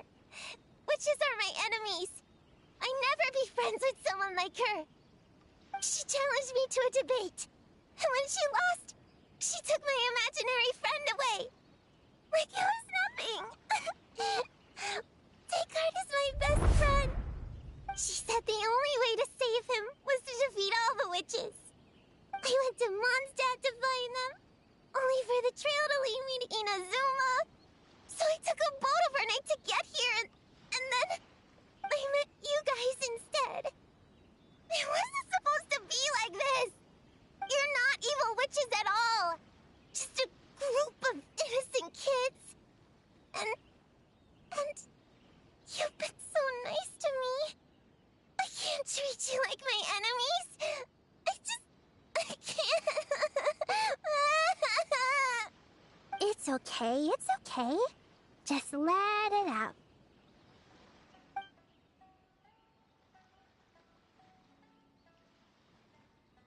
I, feel a lot better now. Thanks. But, crying like that in front of everyone was super embarrassing. Maybe it could be our little secret? You got it! Prune, could Paimon ask, did you actually see Alice take Descartes away? Well, no. I didn't see how she did it. Then, did she say how you're supposed to defeat the other witches? There were no specifics. But I'm sure she expects me to fight them or something. That's what a villain would do, right? Well, in our experience, Alice's trials are usually a bit more unconventional. Besides, she wouldn't be that mean. I don't care what kind of trick she has in store. I'm a witch hunter, and that won't change. So, I don't think me and the other little witches can be...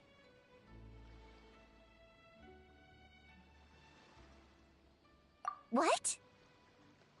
Yeah! The little Hexen Circle didn't exist when Alice issued that challenge. You can join for sure. The little Hexen Circle can band together to defeat the big witches and save your imaginary friend. But... Clea's Alice's daughter. I'm kind of confused about the details, but I bet it's supposed to be a big fun game. 'Cause Mom always says I'm gonna beat her one day and become the bestest witch in the whole wide world. Catching the big witches sounds like a fun game to me. I want to play for sure. Sounds like a chance to get in some good training. Count me in. I'm trying to become an even stronger ninja than my sensei, too. That way, I can sleep as much as I want and nobody can say a thing. Master said that's called when the branch grows higher than the tree. We all want that, right, Chi-Chi? Chi-Chi likes trees. Plus, Paimon and the Traveler have been around the block with all this witch stuff. With us around, we can defeat whatever great, big, powerful, impressive mages we want. You guys are a really awesome group of kids. You know that? Just give me your hand, and you'll be an official member of the Little Hexen Circle. I guess I can do kid things with all of you. To go along with the group, I mean. All right, I'll join. Come on, do the thing! No, I'm not that much of a kid.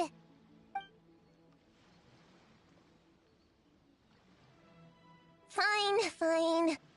You don't have to give me that look. I'll say it. Little Witch Prune reporting for duty.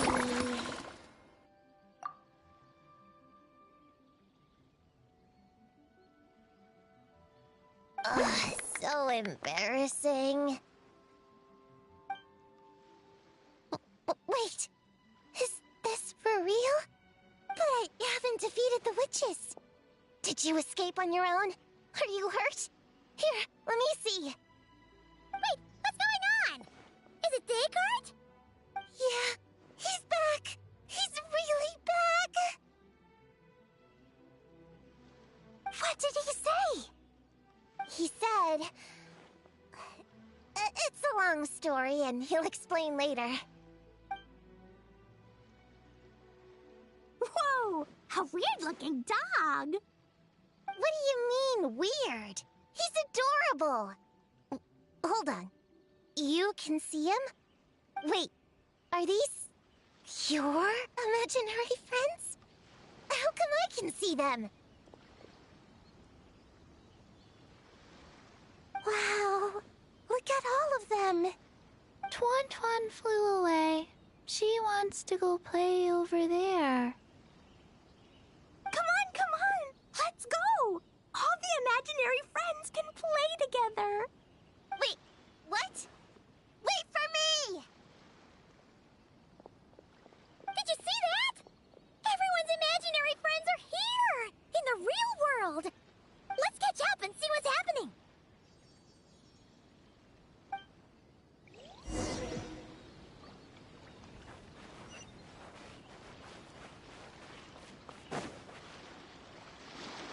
Real or imaginary, seeing all these friends together like this is a wonderful sight. Astute as ever, traveler. Consider it a well-earned gift for the little Hexen Circle for completing their grand quest. I just thought I'd give all our lovely imaginary friends a chance to come out and say hello. What a lively gathering this turned out to be.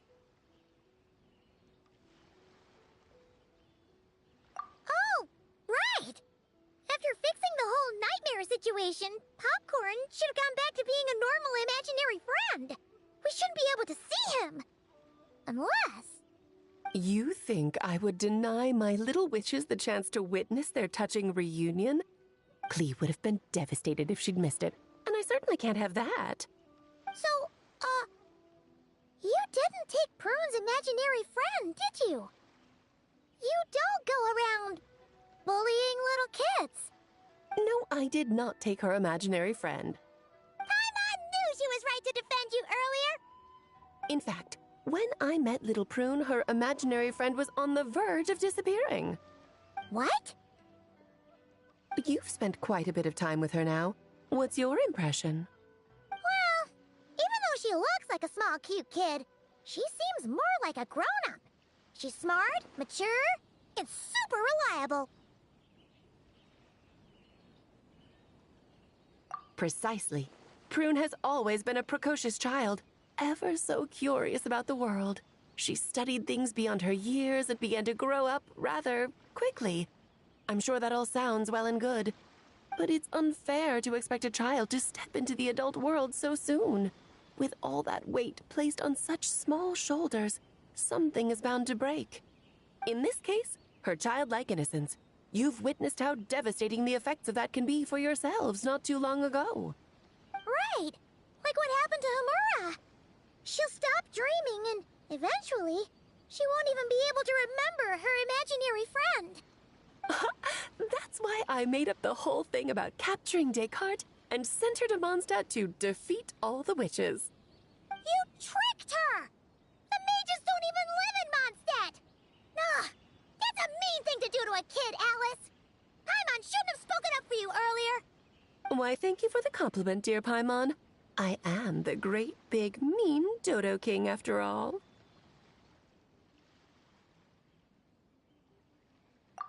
Well, the seeds of spirit and imagination are best nurtured by the soil of freedom, of course.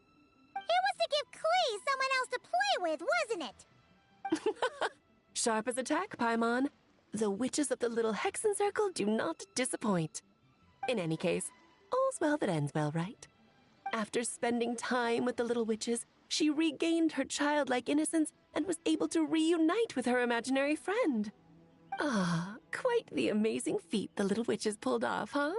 The most amazing one of all is my cute little Klee, of course. Founding the little Hexen Circle at such a young age, making her own decisions, accomplishing things all by herself.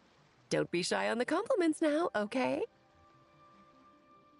Adorary Knight, Paimon, come here, quick! Wick was teaching Dekai how to do somersaults! No matter how precious the moment, it can never last forever. You should head over before the materialization spell wears off, or you might miss the chance to meet everyone's imaginary friends. Huh? Why didn't you say so sooner? Come on, let's go play!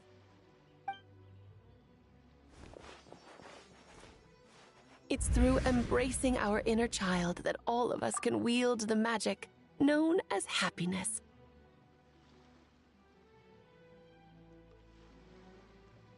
And find our childlike spark and wonder once more. So whether you're a little kid or a kid at heart, set your worries aside for a moment, forget about what's coming next, and allow yourself to have fun, if only just for the here and now.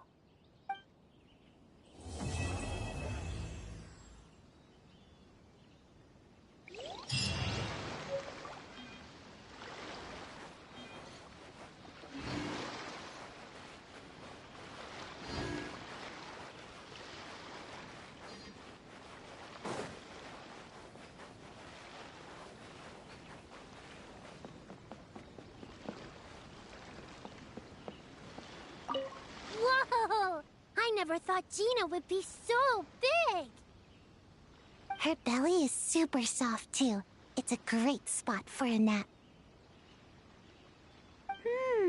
Very tall.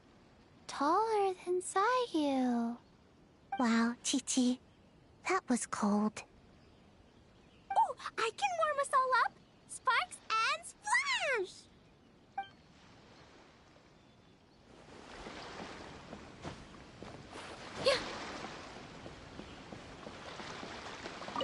So, it was all a misunderstanding?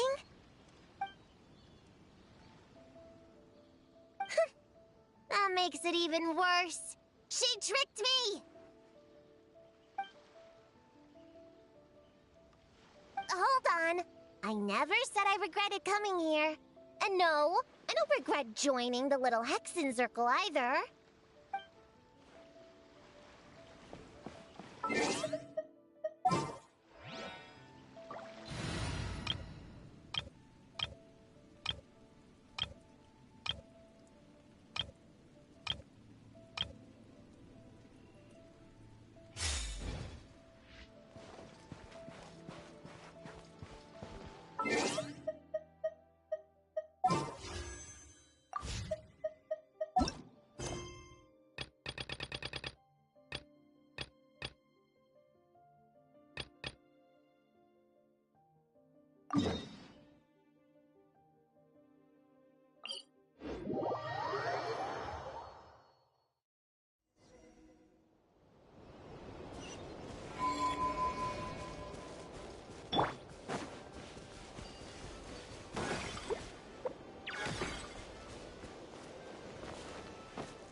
Look!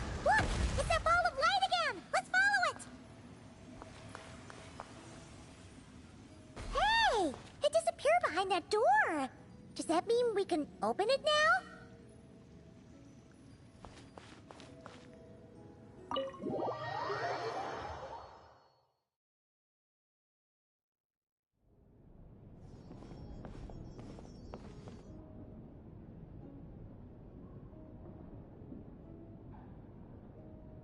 Welcome.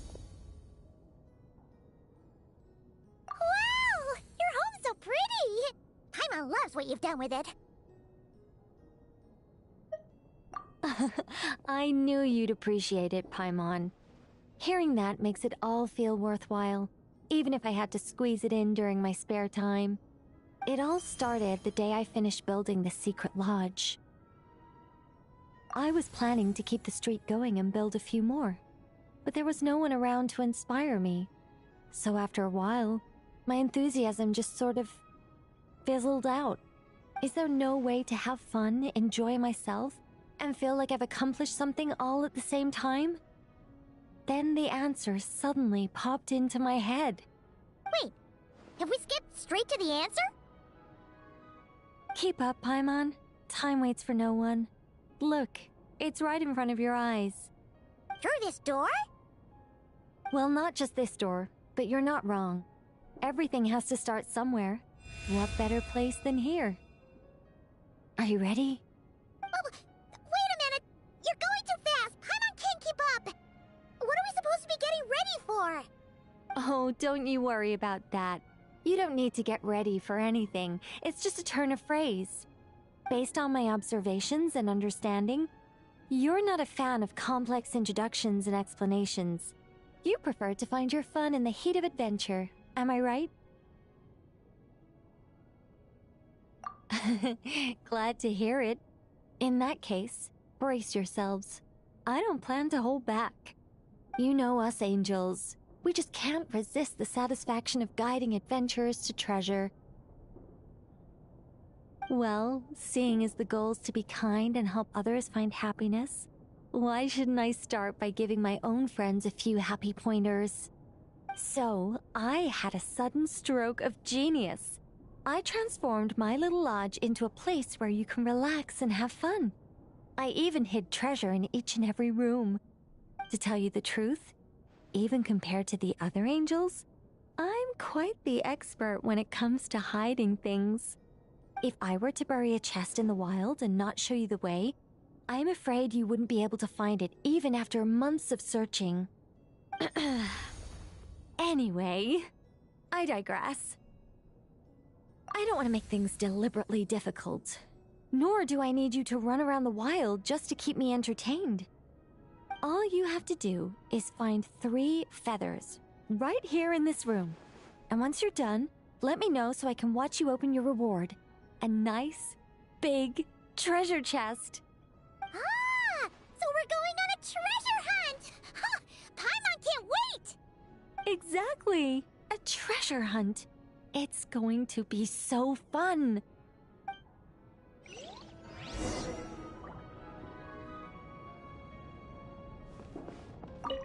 Was that a little much?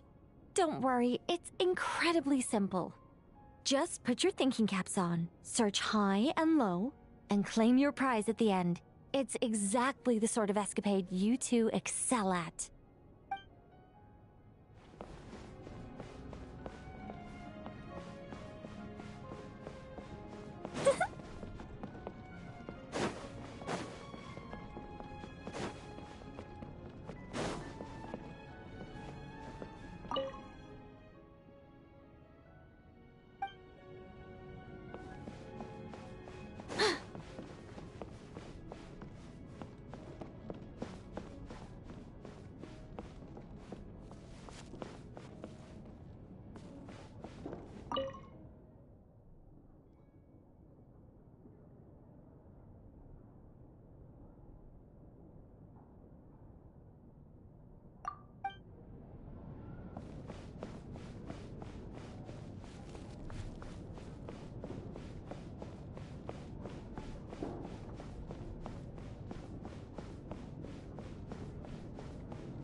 Apologies. I was hoping to invite animal actors, but alas, I'm used to dealing with thespians of a more stony-faced persuasion. Huh? Nicole, you shrunk too? Paimon thought you were gonna be huge! Nicole, the magnificent, massive mage propping up the heavens while crouching down to talk? No thank you. I'm quite happy with my current size. Anyway, welcome to the Great Mage's Tea Party. Now, pour yourselves some tea.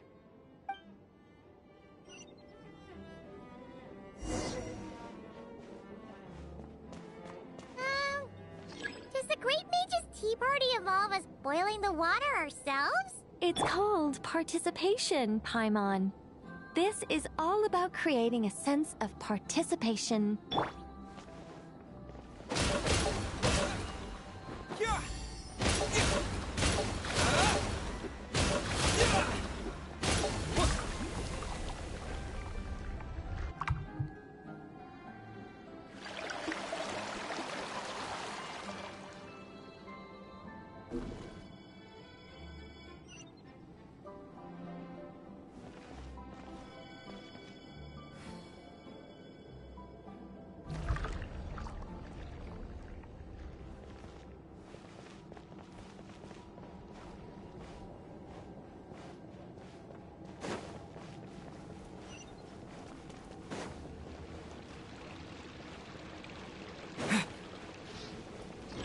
Scorching forward!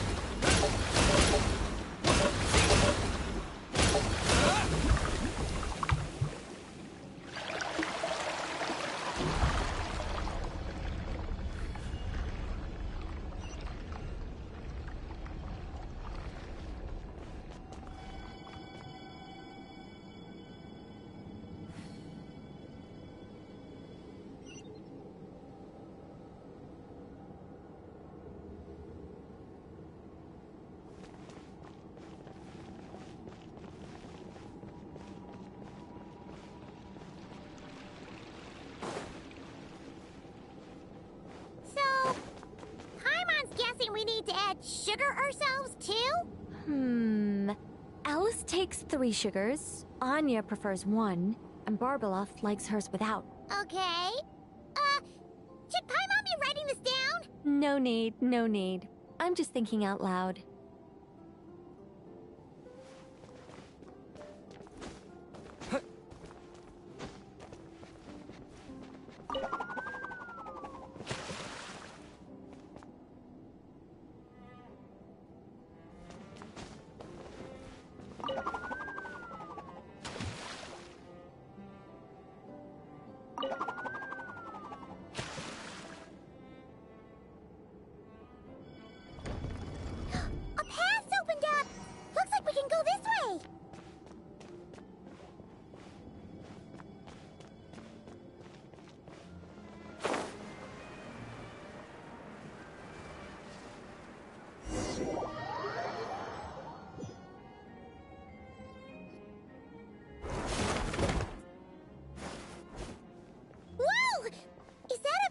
Giant Mandragora statue?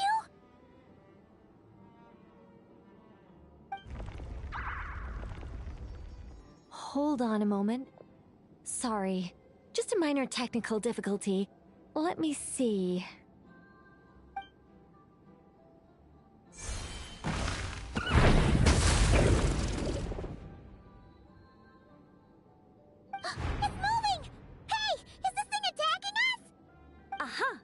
Much better.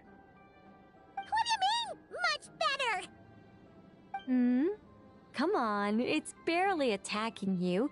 You can handle a little spirited tickling, can't you? Besides, this is the perfect opportunity for the traveler to show off some skills.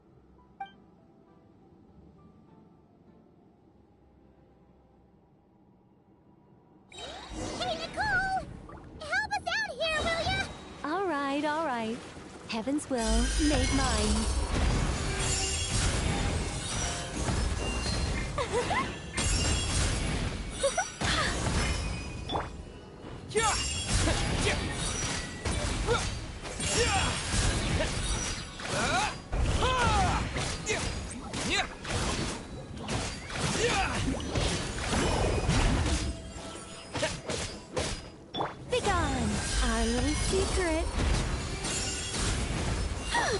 Time to ignite!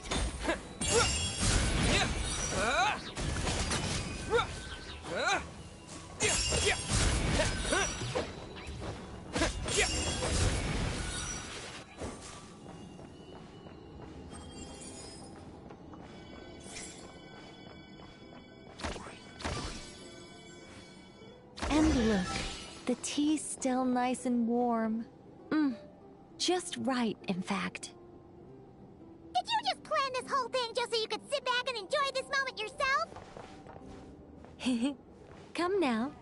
This is your reward. You were the ones who earned it after all. Go on then. Open it up.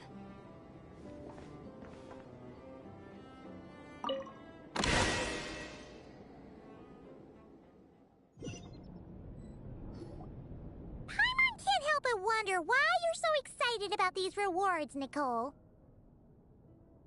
Sure, Paimon looks forward to the Traveler's reaction when she gets him a gift, but this feels kinda different. Oh, don't worry about that. I don't mind. At worst, my answer might shatter a few illusions you have about the angelic race. If you thought we were all selfless, benevolent beings, the truth may make you think again. As for your question, my dearest Paimon, my excitement has nothing to do with sharing the joy of those I guide. Instead, it derives from completing the duties I am burdened with. Huh? It all started with the birth of the angels. We were entrusted with the mission to love all living beings on this land. But unlike the gods who came after, our ability to perceive emotion was crude and undeveloped. Most of the time, we simply executed our orders from above, like automatons following commands. Aside from enlightenment, guidance was our primary mission. It was one of the few instincts retained by my former peers after they were stripped of their wisdom. Upon completing our missions, we gained a certain sense of joyous relief. It was the most intense emotional experience an angel could normally undergo. Isn't it kinda sad? Maybe, but I prefer not to think of it as something worthy of pity. After all, not even the great ruler of the firmament can deny the truth of the emotions in my heart right now. Besides, guiding others is a good thing in itself, don't you think?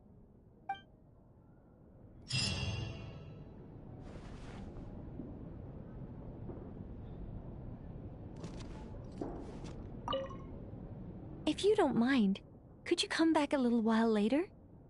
I still need to check that the other rooms are all in working order.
Leaving already?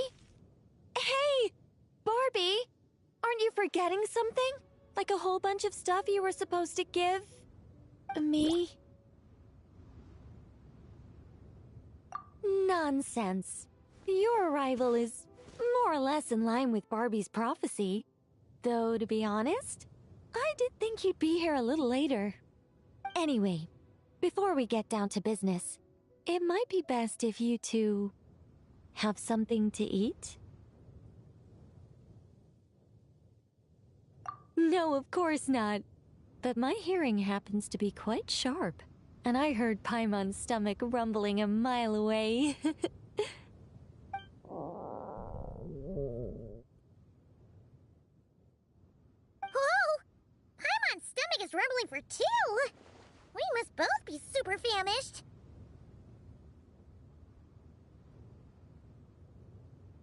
Don't you worry about that. I've got plenty of cookies and cake, and as you know, nothing bad ever happened to hungry travelers who accepted food from a witch.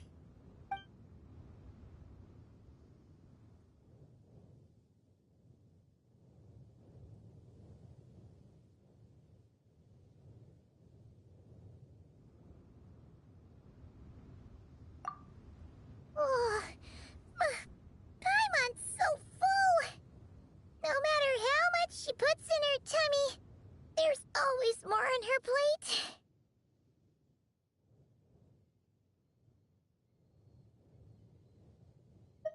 Is she the champion eater from Natlan's Collective of Plenty? Alice mentioned her to me once. Apparently, she's a fascinating young lady.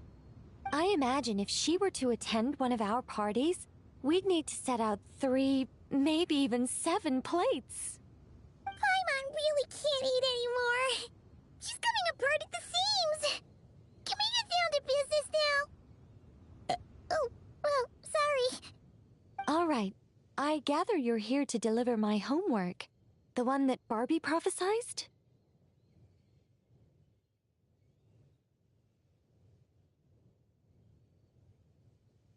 Nothing of the sort. We were discussing something completely different.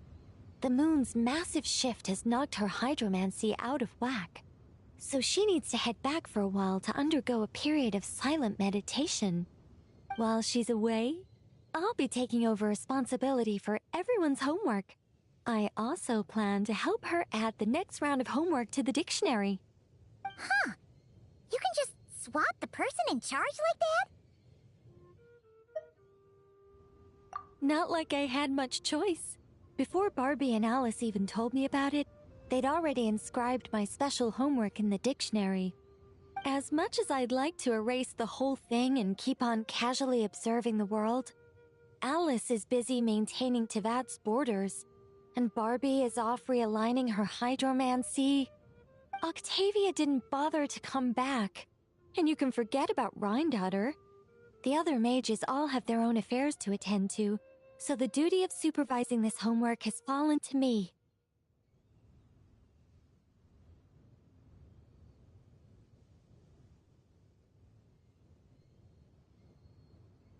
There really are. I don't even know how long it's been since we all got together to make this a proper tea party. In any case, as long as I finish my homework, my story will be officially inscribed in the dictionary. After that, I'll be able to go back to observing and guiding. So, Traveler, Paimon, it's time to deliver your message. What's my homework? Oh, and since this doesn't count as a prophecy, just something Barbie and Alice came up with 10 minutes ago, there probably isn't any useful information to be found in that dictionary you're carrying. You're right, Nicole. We had a look before coming over, and there aren't any detailed instructions at all. There's only these 2 sentences.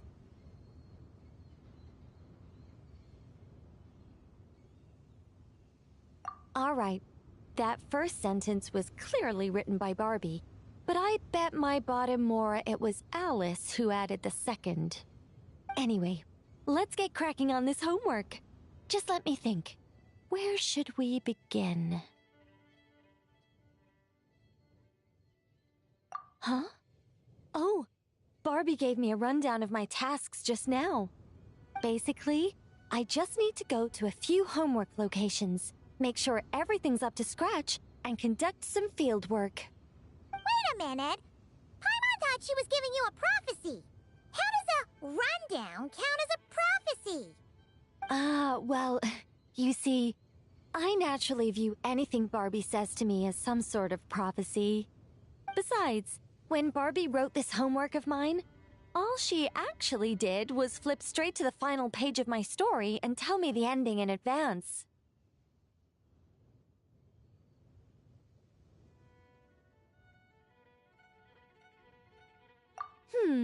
You make a fair point.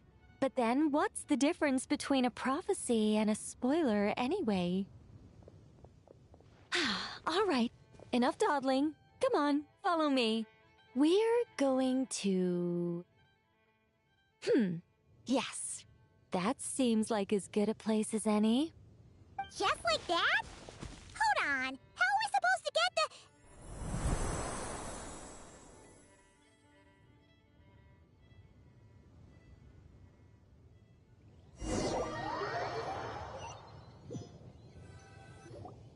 All right, we're here. This Sealy Court has some really great views, don't you think? See that spot over there? That's the starting point. Did I use it to get us here faster? You bet I did. These Sealy Courts are connected to the ley lines, and nobody really uses them. They're very handy when it comes to traveling about. Besides, the Sealy and I used to be angels, so we're old colleagues. I'm sure they won't mind me borrowing their homes every once in a while.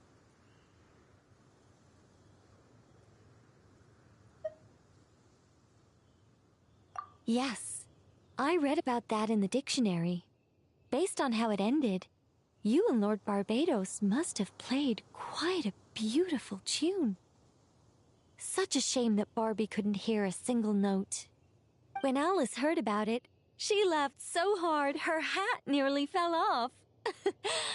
How about we head to the next location, which should be...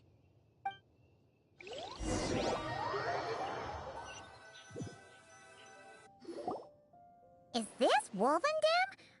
Doesn't seem like the best place for doing homework. This is the nearest Sealy Court to where we're going. Don't worry, we're not far from the starting point.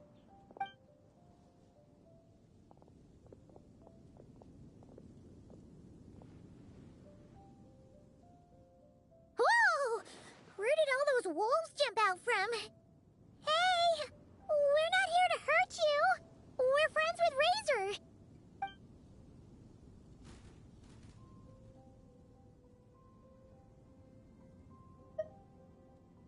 Shh! Has that child not arrived yet? Perhaps we've come too early again. Not to worry. As long as he stands beside his Lupical, he can overcome any foe.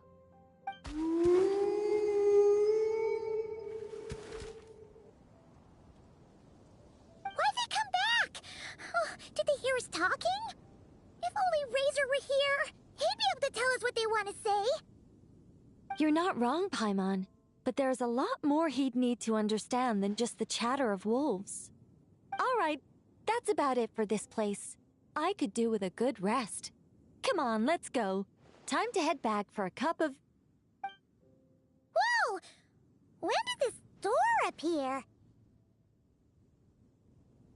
This looks like Alice's handwriting. Let's take a look. Thanks for your help with the homework. Now hurry home and have a hot cup of tea. P.S. There is a surprise waiting behind this door. Hurry home? Wait a second. Why does this door look so familiar? There's no way it could lead to...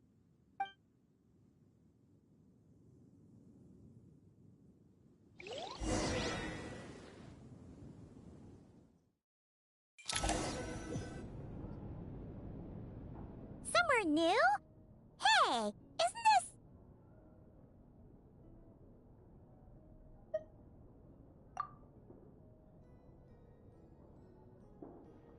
No wonder Alice wanted to borrow the lodge key. She said she wanted to set up a tea room, even though I told her I already had one.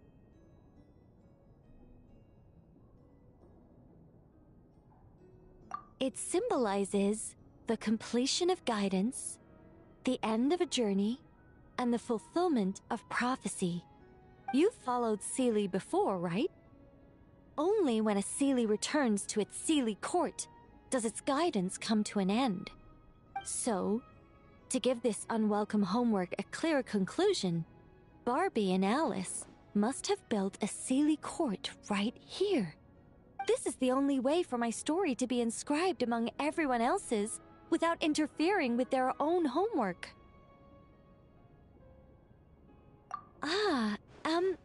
Well, we're not all that different. Once upon a time, we were all angels after all. But that doesn't really matter. What's important is what it symbolizes. It's like writing a novel. As long as the main outline is there, there'll always be a way to flesh out the details, so the pieces fall into place. As long as I take my seat, this homework of mine will be officially over. It's a nice touch, but it feels like the ending to a story written on the fly. If Anya were here, I'm sure she'd have come up with something more clever. Don't you worry. That's an essential element as well.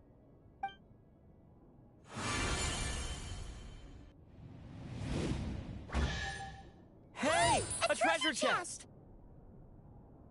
Now this homework's starting to make sense.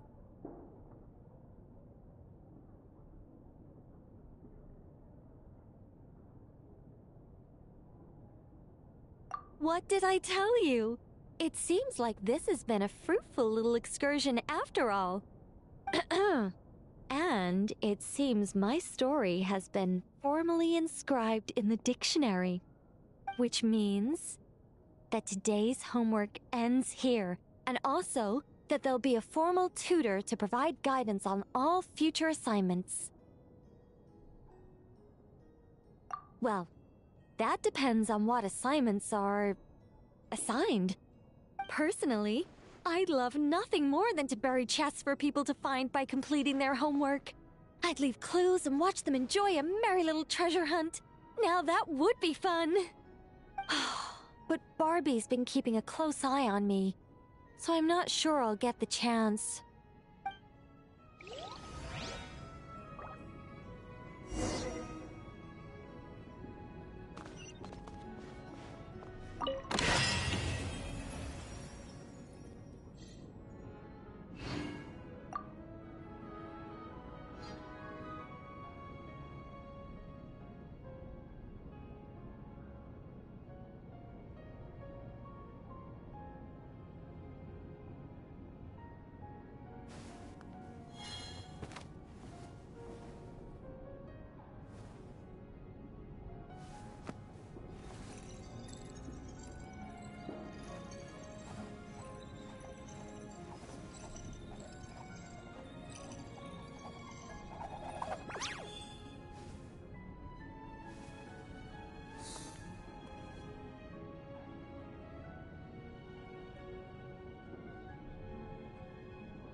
Which means that today's homework ends here, and also that there'll be a formal tutor to provide guidance on all future assignments.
Prune's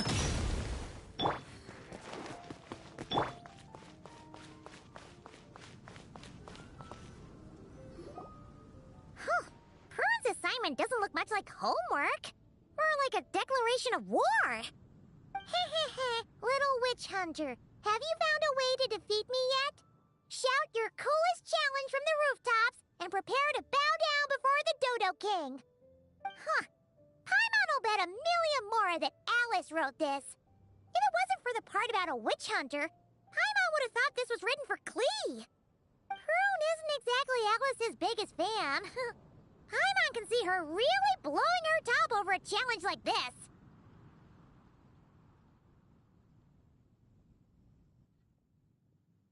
Should we try to tone things down a bit when we tell Prune? Tell me what? Let me see. Ah! Don't sneak up on Paimon like that. Whew. Fine. But you've got to promise to keep it cool, okay? Oh, boring. Huh? You're not mad? I'm used to her childish little games. She likes to act mysterious, but it's all just cheap tricks. Who shouts a challenge from the rooftops anyway? People walking past would look at me like I'm crazy.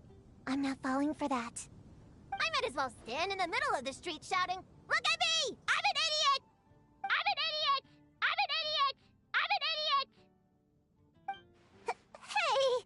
Why is my voice coming from over there? Huh? What was that? You're an idiot? Yeah, you could say that again.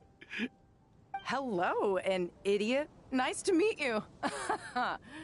Did you lose a bet or something?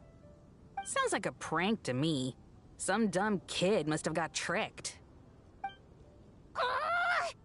Stop it! Now! I'm an idiot! I'm an idiot! I'm an idiot!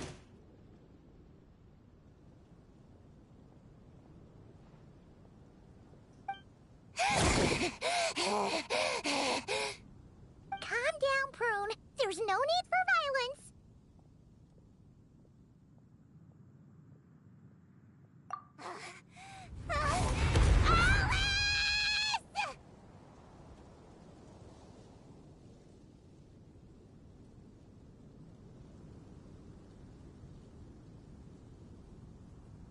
Hello, everyone.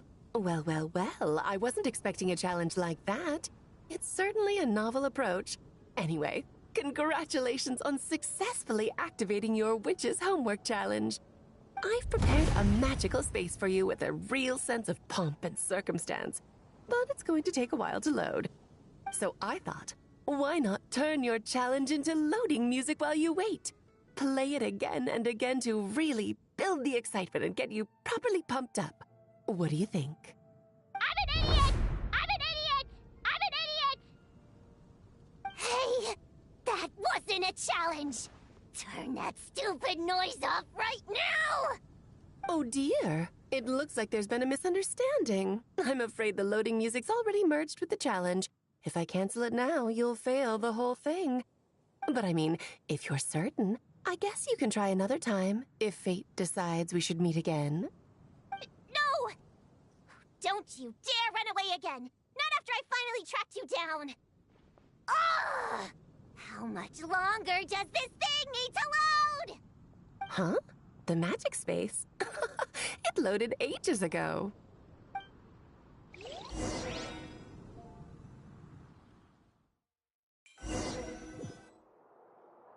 Welcome to the pinnacle of the dramatic arts in all of Tibet, the Opera Epiclès, or rather, a magical facsimile of it. Your challenge is to win a debate, which is exactly why this magical space was created. Not bad, huh? Go on, try telling me the sense of spectacle isn't overwhelming you. A debate? Don't you remember how I wiped the floor with you last time? Did you really go to all this trouble just to embarrass yourself again? Well done. You displayed the intellect of a 16-year-old in a debate designed for 12-year-olds. How remarkable you are. I know how much you like to argue, so I've prepared a wonderful topic that even you won't be able to refute.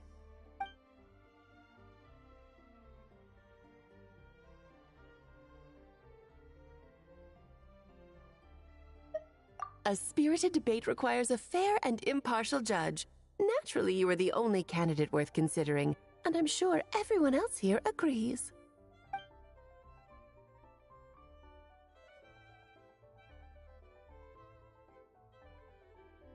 Actually, I've been wanting to say this for ages. Paimon's been sitting up there in the VIP seats, striking a pose for quite a while now.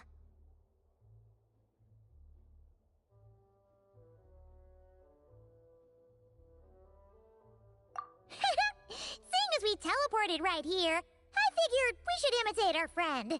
She's quite the superstar in Fontaine, you know.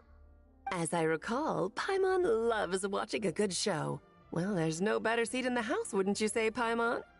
Paimon can see everything. But, is it really alright for Paimon to watch from up here? She feels a little out of place. Relax. This is my magic space, and I make the rules. I guarantee you the hoi polloi police aren't coming to kick you out. Enough time wasting. Let's get this over with. What's the topic? Klee is a bad kid. Huh?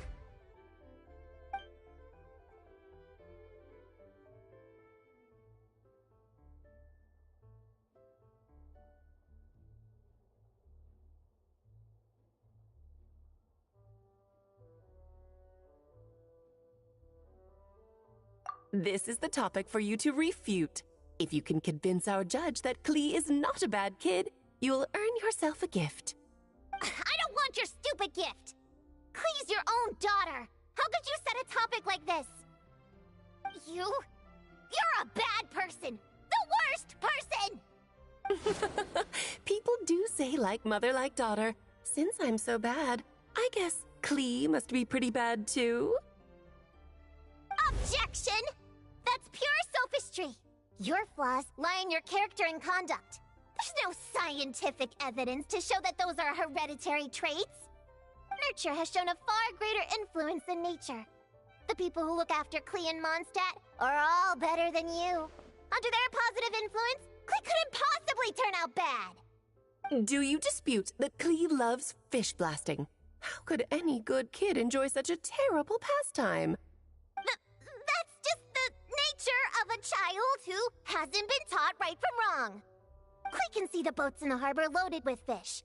How is she supposed to know the difference between how they get their catch and how she gets hers? But is it not true that even after being sent to solitary confinement, Klee never learns her lesson? It's true that Klee always accepts her solitary confinement and doesn't try to escape. That clearly shows she understands her punishment and doesn't hide from her actions. Klee shouldn't be labeled as bad when she readily faces the consequences of her actions. Moreover, after her last time in solitary confinement, it was only at the behest, you could say instigation, of someone she trusted. Her own mother, no less! At the end of the day, there's only one person here who deserves the title of bad kid. No, wait. Bad adult! But then what adult is so immature? I know! Bad kidult! Oh, very compelling. A truly forceful argument. How's Alice going to respond? Even if I accept your argument, it only proves that Klee has no bad intentions. It doesn't stop her from being a bad kid in other people's eyes. Still stubbornly clinging on. Fine. If that's your angle, then listen carefully, because here's something even you can't deny. In other people's eyes, Klee is cute, so they will always forgive her actions.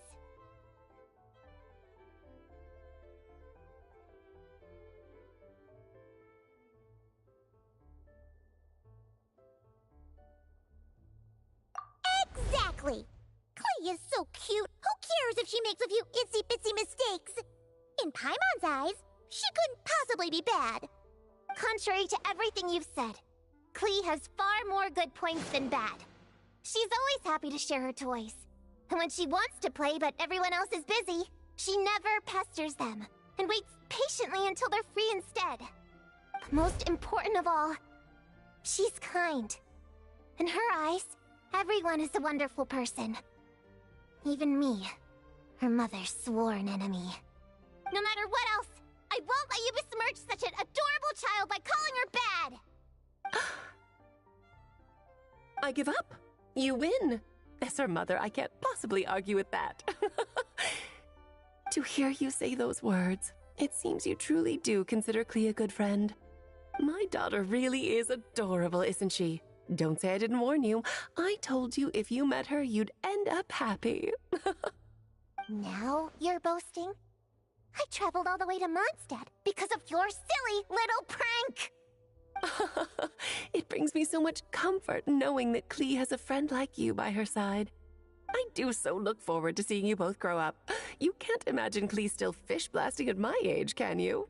Hold it right there. You're not about to say something corny like, ta-da! This was all a test to see how you really feel about Klee, are you? You catch on quick. Seeing as you already know the deal, let's jump straight to announcing the results. Esteemed judge, if you will.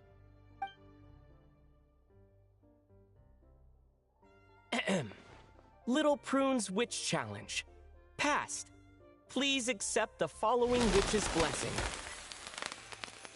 May you be as happy, healthy, well-fed, and worry-free as Klee herself. When it comes down to it, you and Klee are both good kids. You're allowed to make mistakes from time to time, or even throw cutie-wooty little tantrums. Thanks? But this doesn't change anything between us. First things first, stop treating me like a child. And second things second, I'm a witch hunter, and I won't forget my duty. You lost this time, so come out here and stop trying to fool me with that stupid doll. Oh me, oh my, would you look at the time? Well, I had a lot of fun today. I'll be sure to drop by the next time I'm free. Toodaloo! Hey, did you hear me? I haven't finished with you yet! Don't you dare run away!